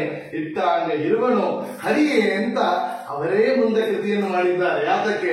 ಆ ಧ್ರುವರಾಯರೇ ಶ್ರೀಪಾದರಾಜರು ಇಟ್ಟಾಂಗ ಇರುವನವ ಹರಿಗೆ, ಇದು ಭಗವಂತ ಕೊಟ್ಟ ಭಾಗ್ಯ. ಇದನ್ನು ಕೂಡ ನಾವು ಪ್ರಸಾದವಾಗಿ ನಾವು ಸ್ವೀಕಾರ ಮಾಡಬೇಕು. ಸುಖವಾಗಲಿ ಬಹು ದುಃಖವಾಗಲಿ ಅದನ್ನು ಭಗವಂತ ಕೊಟ್ಟ ಪ್ರಸಾದ ಎಂಬ ಸ್ವೀಕಾರ ಮಾಡಬೇಕು ಎಂಬನ್ನು ತಿಳಿದು ಮತ್ತು ವಾಪಸ್ ಬಂದಿದ್ದಾನೆ. ನೋಡಿ, ಬಂದರೆ ಆ ರಾಜ್ಯದಲ್ಲಿ ಎಲ್ಲರಲ್ಲಿ ಅವನ ರಿಸೀವ್ ಮಾಡ್ತಾ ಇದ್ದಾರಂತೆ. ಯಾರು ಬಂದಿದ್ದಾರೆ? ತಂದೆ ಉತ್ತಾನಪಾದ ಬಂದಿದ್ದಾರಂತೆ. ತಂದೆ ಉತ್ತಾನಪಾದಲ್ಲ, ತನ್ನ ಮಡಿಯಲ್ಲಿ ಕುರಿತ ಮಗುವನ್ನ ಕೆಳಗೆ ದೊಬ್ಬಿ ಬಿಟ್ಟಲ್ಲ, ಸುರೀಚಿಯಲ್ಲಿ ಬಂದಿದ್ದಾರಂತೆ. ಎಲ್ಲ ಜನರು ಕೂಡ ಅಲ್ಲಿ ಬಂದಿದ್ದಾರೆ. ಇದು ಹೇಗೆ ಸಾಧ್ಯ ಅಂತ ಕೇಳಿದರೆ, ಭಗವಂತನಿಗೆ ನಾವು ಸಾರಿದವರಾಗಿ ಬಿಟ್ರೆ ಈ ಲೋಕಕ್ಕೆ ನಾವು ಹಿತವಾದವರಾಗುತ್ತೇವೆ. ಭಗವಂತ ನಮ್ಮೊಳಗೆ ಪ್ರೀತಿ ಮಾಡದೆ ಬಿಟ್ರೆ, ಭಗವಂತನಿಗೆ ಪ್ರಿಯನಾದವರಾಗಿ ಇಲ್ಲದೆ ಬಿಟ್ರೆ ನಾವು ಯಾರು ನಮ್ಮನ್ನು ಪ್ರಿಯರಾಗಿ ನೋಡೋದಿಲ್ಲ. ಭಗವಂತನಿಗೆ ಪ್ರಿಯರಾಗಿ ಬಿಟ್ರೆ ನಾವು, ಅதாவது இந்த ಗುಡ್ ಬುಕ್ ಆಫ್ ಲಾರ್ಡ್ ಭಗವಾನ್ ಅಂತ ಹೇಳ್ತಾರೆ, ಗುಡ್ ಬುಕ್ ಇರಬೇಕು ಅಂತ, ಭಗವಂತ ಮನಸ್ಸಲ್ಲಿ ನಾವಿರಬೇಕು ಅಂತ. ಭಗವಂತನ ಪ್ರಿಯರಾದವರಾಗಿದ್ದರೆ ಈ ಲೋಕಕ್ಕೆ ಪ್ರಿಯರಾದವರಾಗುತ್ತೇವೆ ಅಂತ ಎಂಬ ವಿಷಯವನ್ನ ನಾವಿಲ್ಲಿ ನೋಡುತ್ತೇವೆ. ಅದಕ್ಕಾಗಿ ಪುರಂದರದಾಸರು ಹೇಳ್ತಾರೆ, ಯಾರು ಉಳಿದರೆ ಏನು ಅಪ್ಪ, ನನ್ನ ಇವ ಕಾಪಾಡಿದ, ಅವ ಕಾಪಾಡಿದ, ಇವನ ರಕ್ಷಣೆ ಮಾಡಿದ, ಅವ ರಕ್ಷಣೆ ಮಾಡಿದ, ಇವ ಪ್ರೀತಿ ಮಾಡಿದ, ಅವ ವಿರೋಧ ಮಾಡಿದ, ಅದೆಲ್ಲ ಬೇಡ. ಯಾರು ವಿರೋಧ ಮಾಡಿದರೇನು, ಯಾರು ಪ್ರೀತಿ ಮಾಡಿದರೇನು, ನಿನ್ನ ಅನುಗ್ರಹಕ್ಕೆ ಪಾತ್ರನಾದರೆ, ನಿನಗೆ ಭಕ್ತನಾಗಿದ್ದರೆ ಅದು ಒಂದು ಸಾಕಪ್ಪ. ಆತಕ್ಕೆ ಅಂದ್ರೆ ನಿನಗೆ ಪ್ರೀತರಾಗಿದ್ದರೆ ಈ ಜಗಕ್ಕೆ ನನಗೆ ಎಲ್ಲರೂ ಕೂಡ ಪ್ರೀತಿಯಿಂದ ನನ್ನ ನೋಡುತ್ತಾರೆ ಎಂಬ ವಿಷಯವನ್ನ ದಾಸರು ಚೆನ್ನಾಗಿ ಇಲ್ಲಿ ಹೇಳುತ್ತಾರೆ. ಕೇಳೋಣ. ಯಾರು ಒಳಿದರೇನು ನಮಗಿನ್ಯಾರು ಮುನಿದರೇನು, ಯಾರು ಒಳಿದರೇನು ನಮಗಿನ್ಯಾರು ಮುನಿದರೇನು, ಕ್ಷೀರಸಾಗರ ಜಾಯಿಯಾದವನ ಸೇರಿದಂತ ಹರಿದಾಸರಿಗೆ ಯಾರು ಒಳಿದರೇನು ನಮಗಿನ್ಯಾರು ಮುನಿದರೇನು, ದೂರನಾಡುವ ದೊರೆಗಳು ನಮ್ಮನು ದೂರ ಅಟ್ಟಿದರೇನು, ಘೋರಾರಣ್ಯದಿ ತಿರುಗುವ ಮೃಗಗಳು ಅಟ್ಟದಟ್ಟಿದರೇನು, ಮಾರಿ ಹಿಂಡು ಮತ್ತೆ ಮುಸುಕಿನ ದಂಡು ಮೈಗೆ ಮೂತಿದರೇನು, ಮಾರಿದನಾಗದ ವಸುದವ ಸುತನ ಸಾರುವಂತ ಹರಿದಾಸರಿಗೆ ಯಾರು ಒಳಿದರೇನು ನಮಗಿನ್ಯಾರು ಮುನಿದರೇನು,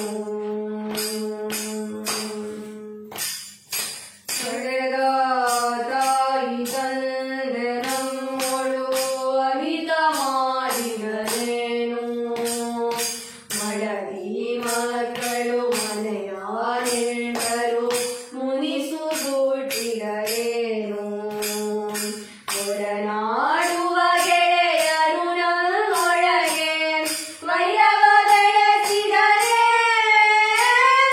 ಕಡಲ ಶಯನ ಕರುಣಾನಿಧಿ ನಾಮವು ಒಳಗೊಳಗಿನ ಹರಿದಾಸರಿಗೆ ಯಾರು ಒಳಿದರೇನು ನಮಗಿನ್ಯಾರು ಮುನಿದರೇನು,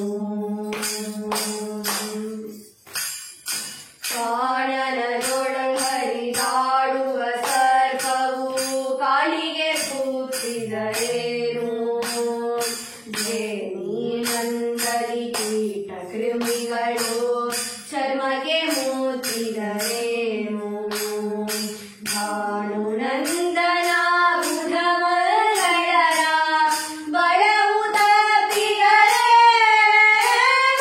ಧೀರನಾಥ ಶ್ರೀ ಪುರಂದರ ವಿಠಲನ ಧ್ಯಾನವುಳ್ಳ ಹರಿದಾಸರಿಗೆ ಯಾರು ಒಳಿದರೇನು ನಮಗಿನ್ಯಾರು ಮುನಿದರೇನು, ಕ್ಷೀರಸಾಗರ ಜಾಯಿಯಾದವನ ಸೇರಿದಂತ ಹರಿದಾಸರಿಗೆ ಯಾರು ಒಳಿದರೇನು ನಮಗಿನ್ಯಾರು ಮುನಿದರೇನು, ನಮಗಿನ್ಯಾರು ಮುನಿದರೇನು. ಪುರಂದರ ವಿಠಲನ ಧ್ಯಾನ ಮಾಡ್ಪರಿಗೆ ಯಾರು ಉಳಿದರೇನು, ಭಗವಂತ ಒಬ್ಬನೇ ಅನುಗ್ರಹವನ್ನು ಮಾಡ್ತಾ ಇದ್ದಾನೆ ಎಂಬ ವಿಷಯವನ್ನು ನೋಡುತ್ತಾ ಮುಂದೆ ನಾವು ನೋಡುತ್ತೇವೆ. 6 ತಿಂಗಳು ಮಾತ್ರ ತಪಸ್ಸು ಮಾಡಿದ್ರಲ್ಲ, ನಾವು ಕೂಡ ಈ 6 ತಿಂಗಳು ಸಾಧನೆ ಮಾಡಿದರೆ ಭಗವಂತ ಕಾಣಿಸ್ತಾಳೆಯೋ ಹಾಗಂತ ಕೇಳಿದರೆ ಅದು ಇಲ್ಲ. ಧ್ರುವನಿಗೆ 6 ತಿಂಗಳು ಸಾಧನ ಮಾತ್ರ ಅಲ್ಲಿ ಉಳಿದಿತ್ತಂತೆ. ಅವನಿಗೆ ಬಿಂಬರೂಪಿ ಪರಮಾತ್ಮನ ದರ್ಶನ ಆಗಬೇಕಾದ್ರೆ 6 ತಿಂಗಳು ಸಾಧನ ಅವನಿಗೆ ಬೇಕಾಗಿತ್ತು. ಮುಂದೆ ಹಿಂದೆ ಒಂದು ಋಷಿ ಆಶ್ರಮದಲ್ಲಿ ಆ ಋಷಿಯ ಸೇವೆ ಮಾಡುತ್ತಾ ಒಬ್ಬನಾಗಿದ್ದ ಈ ಧ್ರುವ. ಆಗೇನಾಗಿತ್ತು ಅಂದ್ರೆ ಆ ಋಷಿ ಆಶ್ರಮಕ್ಕೆ ಒಂದು ರಾಜಕುಮಾರ ಬರ್ತಾ ಇದ್ದ. ಇವನಿಗೆ ಧ್ರುವನಿಗೆ ಪೂರ್ವ ಜನ್ಮದಲ್ಲಿ 6 ತಿಂಗಳು ಸಾಧನ ಮಾತ್ರ ಉಳಿದಿತ್ತು. ಆ ಸಮಯದಲ್ಲಿ ಆ ರಾಜಕುಮಾರನ ಬಂದ ಆ ಸಮಯದಲ್ಲಿ ಆ ರಾಜಕುಮಾರನ ವೈಭವ, ಅವನಿಗೆ ನಡೆದ ಎಲ್ಲ ಸುಖ ಅನುಭವಿಸುವ ರೀತಿಯನ್ನು ನೋಡಿ ಆಹಾ, ನಾವು ಕೂಡ ಯಾತಕ್ಕೆ ರಾಜಕುಮಾರನಾಗಬಹುದಿಲ್ಲ ಅಂತ ನಡೆಸಿದಂತೆ. ಯಾತಕ್ಕೆ ಆಗಬಾರದು, ಮುಂದೆ ನಮಗೆ ಒಂದು ಜನ್ಮ ರಾಜಕುಮಾರನಾಗಿದ್ದರೆ ಚೆನ್ನಾಗಿತ್ತಲ್ಲ ಅಂತ ನಡೆಸಿದಂತೆ. ಸಾಧನ ಸ್ಟಾಪ್ ಆಗಿತ್ತು. ನಾವು ಹೈವೇಸ್ ಹೋಗ್ತೇವೆ, ಫಾಸ್ಟ್ 100 ಕಿಲೋಮೀಟರ್ ಫಾಸ್ಟ್ ಹೋಗ್ತೇವೆ. ಕುಂಭಕೋಣ ಡಿಗ್ರಿ ಕಾಫಿ ಸ್ಟಾಪ್ ಆಯ್ತು ಸಾಧನೆ. ಅದು ಮುಂದೆ ಫಾಸ್ಟ್ ಹೋಗ್ತೇವೆ, ಪಟ್ಟದ್ದು ನಿಲ್ಲಿಸಿ ಹಣ್ಣು ತೆಗೆಯೋಣ ಅಂತ ಅಲ್ಲಿ ಸ್ಟಾಪ್. ಸಾಧನೆಗೆ ಹೋಗ್ತಾ ಇದ್ರೆ ಎಷ್ಟು ಸ್ಟಾಪ್ ಮಾಡ್ತೇವೋ ಅಷ್ಟು ಡಿಲೇ ಆಗುತ್ತೆ. ಇಲ್ಲಿ ಆ ಕ್ಷಣ ದುರ್ವಳಿಗೆ ಸಾಧನೆಯಲ್ಲಿ ಪೂರ್ವ ಜನ್ಮದಲ್ಲಿ ನಿಂತೋಗಿತ್ತು, 6 ತಿಂಗಳು ಮಾತ್ರ ಉಳಿದಿತ್ತು. ಈ ಜನ್ಮ ಮತ್ತು ಭಗವಂತ ತನ್ನ ತಂದೆ ಮೂಲಕ ಸುನೀತಿ ಮೂಲಕ ಅದರ ಸೂಚನೆಯನ್ನು ಕೊಟ್ಟ, ತಾಯಿ ಮೂಲಕ ಅನುಗ್ರಹವನ್ನು ಮಾಡಿದ, ನಾರದರ ಮೂಲಕ ಅನುಗ್ರಹವನ್ನು ಮಾಡಿದ, ಮುಂದೆ ಸಾಧನೆಯನ್ನು ಮಾಡಿದ, ದರ್ಶನ ಆಗಿತ್ತು ಎಂಬ ವಿಷಯವನ್ನು ಕೂಡ ಶಾಸ್ತ್ರದಲ್ಲಿ ನೋಡ್ತಾ ಇದ್ದೆವು. ಆಗ 36,000 ವರ್ಷ ಕಾಲ ಭೂಮಂಡಲಕ್ಕೆ ಅಧಿಪತಿಯಾಗಿದ್ದು ತನ್ನ ಆಯುಸ್ಸು ಪೂರ್ತಿಯಾಗತ್ತೆ ಎಂಬುದನ್ನು ತಿಳಿದ ಕ್ಷಣ ವಿಶಾಲ ಬದರಿಗೆ ಹೋದ. ಅಲ್ಲಿ ಹೋಗಿ ತಪಸ್ಸನ್ನು ಮಾಡಿ ಸದ್ಗತಿಯನ್ನು ಪಡಬೇಕು ಅಂತ ಹೇಳಿ ಅಲ್ಲಿ ತಪಸ್ಸನ್ನು ಮಾಡ್ತಾ ಇದ್ದ. ಮಾಡುವಂತಹ ಸಮಯದಲ್ಲಿ ನೋಡಿದರೆ ವಿಮಾನ ಬಂದಿದ್ದಲ್ಲಿ, ವಿಮಾನದಲ್ಲಿ ಬಂದು ಧ್ರುವ, ನಿನ್ನ ಕರ್ಕೊಂಡೋಲಕ್ಕಾಗಿ ಬಂದಿದ್ದೇವೆ ನಾವು, ನೀವು ನಮ್ಮ ಜೊತೆ ಬರಬೇಕು ಅಂತ ಕೇಳಿದರೆ ಧ್ರುವ ಹೇಳಿದೆ ಅಂತ, ನಾ ಬರೋದಿಲ್ಲ ಅಂತ. ಯಾತಕ್ಕೆ ಬರೋದಿಲ್ಲ ಅಂತ ಕೇಳಿದರೆ, ನಾನು ಇಷ್ಟೊಂದು ಪಡೆದಿದ್ದೇನಲ್ಲ, ಭಗವಂತನ ಅನುಗ್ರಹವನ್ನು ಪಡೆದು ದರ್ಶನವನ್ನು ಪಡೆದು ಈ ಭೂಮಂಡಲಕ್ಕೆ ಅಧಿಪತಿಯಾಗಿದ್ದು, ಮುಂದೆ ಧ್ರುವಮಂಡಲಕ್ಕೆ ಅಧಿಪತಿಯಾಗಿದ್ದು, ಈ ವೈಕುಂಠವನ್ನೇ ಪಡೆಯುವಂತ, ಮೋಕ್ಷ ಪಡೆಯುವಂತ ಈ ಒಂದು ಸಾಧನ ಮಾರ್ಗ ನನಗೆ ಆಗಿದ್ದಕ್ಕೆ ಕಾರಣ ಯಾರು ಅಂದರೆ ನನ್ನ ತಾಯಿ ಸುನೀತಿ. ಅವಳು ಹೇಳಿದ ಮಾತು ಆರಾಧನೆ ಅದೋಕ್ಷದ ಪಾದಪದ್ಮ ಅಂತ ಅವಳು ಹೇಳಿದ ಒಂದು ಬುದ್ಧಿ ಮಾತು ನನಗೆ ಇಷ್ಟು ಉದ್ಧಾರ ಮಾಡಿತ್ತಲ್ಲ. ನನ್ನ ತಾಯಿ ಬಂಧನ ಮಾತ್ರ ನಾನು ಬರ್ತೇನೆ, ನನ್ನ ತಾಯಿಯನ್ನು ಬಿಟ್ಟು ನಾನು ವಿಮಾನದಲ್ಲಿ ಬರೋದಿಲ್ಲ ಅಂತ ಧ್ರುವ ಹೇಳಿದ ಮಾತು. ಇವತ್ತು ತಾಯಿ ತಂದೆಯರನ್ನು ದೂರ ಹಾಕಿ ಹೋಮನಾಗಿ ಬಿಡ್ತಾರೆ, ವಿಶ್ವಾಸಿಕಿರನ್ನು ಬಾರಿ ಮನೆ ಕೂತು ಬಿಡ್ತಾರೆ. ತಾಯಿ ತಂದೆಯರನ್ನು ದೂರ ಮಾಡಿ ಎಷ್ಟೋ ಮನೆಗೆ ಜಗಳಗಳಿರ್ಬೋದು, ಒಂದಾಗಿ ಜೊತೆಯಾಗಿರುವುದೇ ದೊಡ್ಡ ಸಾಧನೆ. ತಾಯಿಯನ್ನು ಬಿಟ್ಟು ಧ್ರುವ ಬರೋದಿಲ್ಲ ಅಂತ ಹೇಳಿದ. ಆಗ ವಿಮಾನದಲ್ಲಿ ಅಲ್ಲಿ ಬಂದ ವಿಷ್ಣು ದೂತರೆಲ್ಲ ಹೇಳ್ತಾ ಇದ್ರು, ನಿನ್ನಂತಹ ಮಗಳ ಪಡೆದ ಮೇಲೆ ಆ ತಾಯಿ ಉದ್ಧಾರ ಆಗಿ ಆಗುತ್ತಾಳೆ, ನಿನಗೆ ಮುಂದೆ ಅವಳು ಹೋಗ್ತಾ ಇದ್ದಾಳೆ ನೋಡು ಅಂತ ಮೇಲೆ ವಿಮಾನದಲ್ಲಿ ನೋಡಿದರೆ ಅವನ ತಾಯಿ ಸುನೀತಿ ಮೇಲೆ ಹೊರಟು ಹೋಗ್ತಾ ಇದ್ದರಂತೆ. ನೋಡಿ, ಅಲ್ಲಿ ಸರ್ವೋತ್ತಮನೆಂಬ ಈ ಹಿರಿಪುತ್ರ ನೆರಳಾಗಿ ಈ ನರಪುತ್ರನೆಂತ ಆಗೋದೇನಪ್ಪ ಅಂದ್ರು. ಒಳ್ಳೆ ಪುತ್ರನಾದರೆ ಪ್ರಹ್ಲಾದನಂತೆ ಧ್ರುವನಂತೆ ಆಗಬೇಕು. ಪಾಂಚಾಲಿ ಅಲ್ಲಿ ಕಾಂತಾರಿಗೆ 100 ಮಕ್ಕಳಾಗಿತ್ತು, ಏನು ಪ್ರಯೋಜನ? 100 ಮಕ್ಕಳು ಅವನಿಗೆ ಉದ್ಧಾರ ಮಾಡುವಂತಹ ಮಕ್ಕಳಾಗಿಲ್ಲ.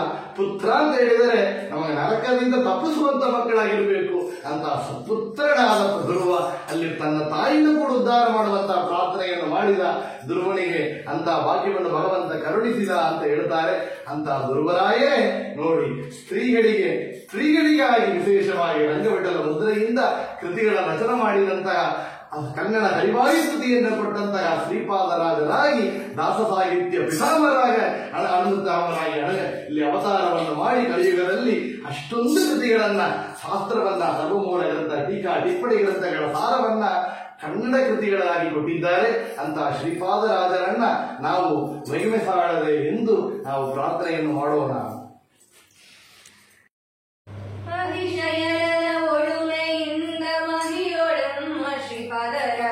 ಮಹಿಮೆ ಸಾಲದೆ ಮಹಿಮೆ ಸಾಲದೆ ಮಹಿಮೆ ಸಾಲದೆ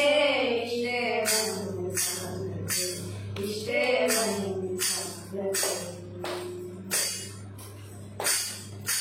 ಮುತ್ತಿನ ಕವಚ ಮೇತುರಾಗಿ ನವರತ್ನ ಗೆದ್ದಿದ ಕರ್ಣ ಕುಂಡಲ ಕಸ್ತೂರಿ ತಿಲಕ ಶ್ರೀಗಂಧರೆ ಪನವಿಂದರದಿಂದ ಬೆಳೆದು ಬರುವ ಮಹಿಮೆ ಸಾಲದೆ ಮಹಿಮೆ ಸಾಲದೆ ಮಹಿಮೆ ಸಾಲದೆ ಇಷ್ಟೇ ಮಹಿಮೆ ಸಾಲದೆ ಇಷ್ಟೇ ಮಹಿಮೆ ಸಾಲದೆ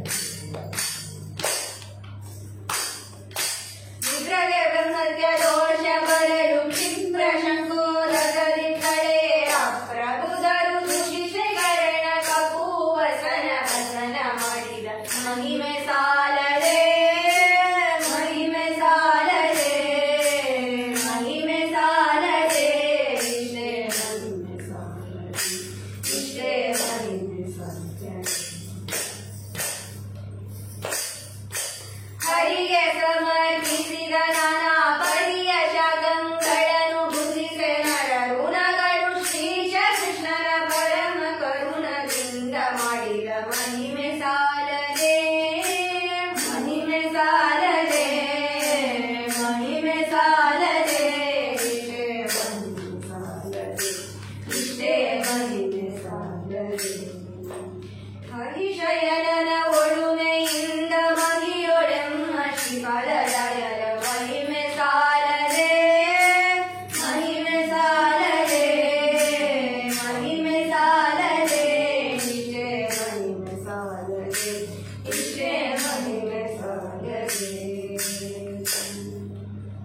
ಅಂತ ಶ್ರೀಪಾದರಾಜರಾಗಿ ಈ ಧ್ರುವರಾಜ ಈ ಕಲಿಯುಗದಲ್ಲಿ ಅವತಾರವನ್ನು ಮಾಡಿ ವಿಶೇಷವಾಗಿ ನಮ್ಮೆಲ್ಲರಿಗೂ ಕೂಡ ಜ್ಞಾನವನ್ನು ಕರುಣಿಸುವಂತಹ ಗುರುಗಳಾಗಿದ್ದು ಸುಲಭವಾದ ರೀತಿಯಲ್ಲಿ ಕನ್ನಡ ಕೃತಿಗಳಿಂದ ರಂಗಭಟರ ಮುದ್ರೆಯಿಂದ ಸಾರವನ್ನ ಆ ಶಾಸ್ತ್ರಗಳ ಸಾರವನ್ನ ತೆಗೆದು ನಮಗಾಗಿ ನೀಡುವಂತಹ ಮಹಾಜ್ಞಾನಿಗಳಾಗಿ ಅವತಾರವನ್ನು ಮಾಡಿದ್ದಾರೆ.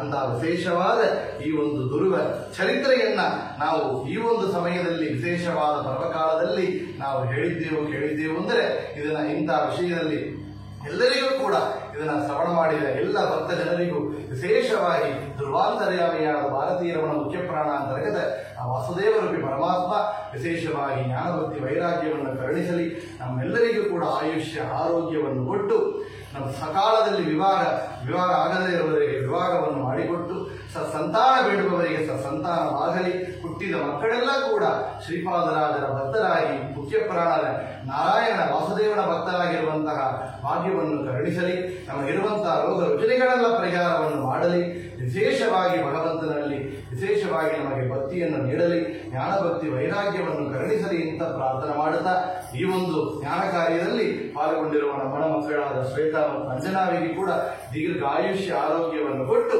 ಅವರಿಗೆ ವಿಶೇಷವಾದ ಲೌಕಿಕದಲ್ಲಿ ಇರುವಂತಹ ವಿದ್ಯೆಗಳನ್ನು ಕೂಡ ಅಭಿವೃದ್ಧಿಯನ್ನು ಮಾಡಿ ವಿಶೇಷವಾಗಿ ಜ್ಞಾನಭಕ್ತಿ ವೈರಾಗ್ಯವನ್ನು ನೀಡಲಿ. ಅವರ ಮೂಲಕ ಈ ಒಂದು ವಿಶೇಷವಾದ ಜ್ಞಾನ ಕಾರ್ಯ ದಾಸ ಸಾಹಿತ್ಯ ಪ್ರಚಾರ ಇಡೀ ಭೂಮಂಡಲಕ್ಕೆ ಮುಟ್ಟಲಿ ಎಂಬ ವಿಷಯವನ್ನು ಪ್ರಾರ್ಥನವನ್ನು ಮಾಡುತ್ತಾ ಈ ಒಂದು ಎರಡು ಮಾತುಗಳನ್ನ ಸಮಸ್ತ ಗುರುಗಳ ಅಂತರ್ಯಾಮಿಯಾದ ಭಾರತೀಯ ರಮಣ ಮುಖ್ಯ ಪ್ರಾಣ ಅಂತರ್ಗತ ಲಕ್ಷ್ಮೀನಾರಾಯಣರ ಪಾದಾರವಿಂದಗಳಲ್ಲಿ ಸಮರ್ಪಣೆ ಮಾಡುತ್ತೇವು. ಶ್ರೀ ಕೃಷ್ಣಾರ್ಪಣ ವಸ್ತು ಅಂತ ಮಂಗಳವನ್ನು ಮಾಡುತ್ತಾ ಈ ಒಂದು ನರಸಿಂಹದೇವರಿಗೆ ಆ ನರಸಿಂಹ ತೀರ್ಥ ನೆಲೆಯ ವಾಸಿಯಾದ ಶ್ರೀಪಾದರಾಜರನ್ನ ಸ್ಮರಿಸಿ ಅವರ ಅಂತರ್ಯಾಮಿಯಾದ ನರಸಿಂಹದೇವರನ್ನ ಸ್ಮರಿಸಿ ಆ ನರಸಿಂಹರಿಗೆ ಮಂಗಳವನ್ನು ಕೊಂಡಾಡುತ್ತಾ ಪ್ರಾರ್ಥನೆಯನ್ನು ಮಾಡುತ್ತಾ ಈ ಒಂದು ಕಾರ್ಯಕ್ರಮವನ್ನ ಸಮರ್ಪಣೆಯನ್ನು ಮಾಡುತ್ತೇವು. ನರಸಿಂಹರಿಗೆ ಮಂಗಳವನ್ನು ನಾವು ಪ್ರಾರ್ಥನೆಯನ್ನು ಮಾಡುತ್ತೇವೆ.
ಭಗವಂತನಲ್ಲಿ ವಿಶೇಷವಾಗಿ ಪ್ರಾರ್ಥನೆ ಮಾಡುತ್ತಾ ಈ ಒಂದು ಜ್ಞಾನ ಕಾರ್ಯವನ್ನು ಧ್ರುವಾಂತರ್ಗತ ಭಾರತೀಯ ರಮಣ ಮುಖ್ಯ ಪ್ರಾಣ ಅಂತರ್ಗತ ವಾಸುದೇವರೂಪಿ ಪರಮಾತ್ಮನ ಪಾದಾರವಿಂದಗಳಲ್ಲಿ ಶ್ರೀಪಾದರಾಜ ಅಂತರ್ಯಾಮಿಯಾದ ಭಾರತೀಯ ರಮಣ ಮುಖ್ಯ ಪ್ರಾಣ ಅಂತರ್ಗತ ಮೂಲ ಗೋಪೀನಾಥ ಭಿನ್ನ ಶ್ರೀ ರಂಗವಿಠಲ ಪಾದಾರುಕ್ಮಿಣಿ ಸತ್ಯಭಾಮ ಸಮೇತ ರಂಗವಿಠಲನ ಪಾದಾರವಿಂದಗಳಲ್ಲಿ ಸಮರ್ಪಣೆ ಮಾಡುತ್ತೇವು. ಶ್ರೀ ಕೃಷ್ಣಾರ್ಪಣ ಮಸ್ತು. ಹರೇ ಶ್ರೀನಿವಾಸ, ಹರೇ ಶ್ರೀನಿವಾಸ, ಹರೇ ಶ್ರೀನಿವಾಸ.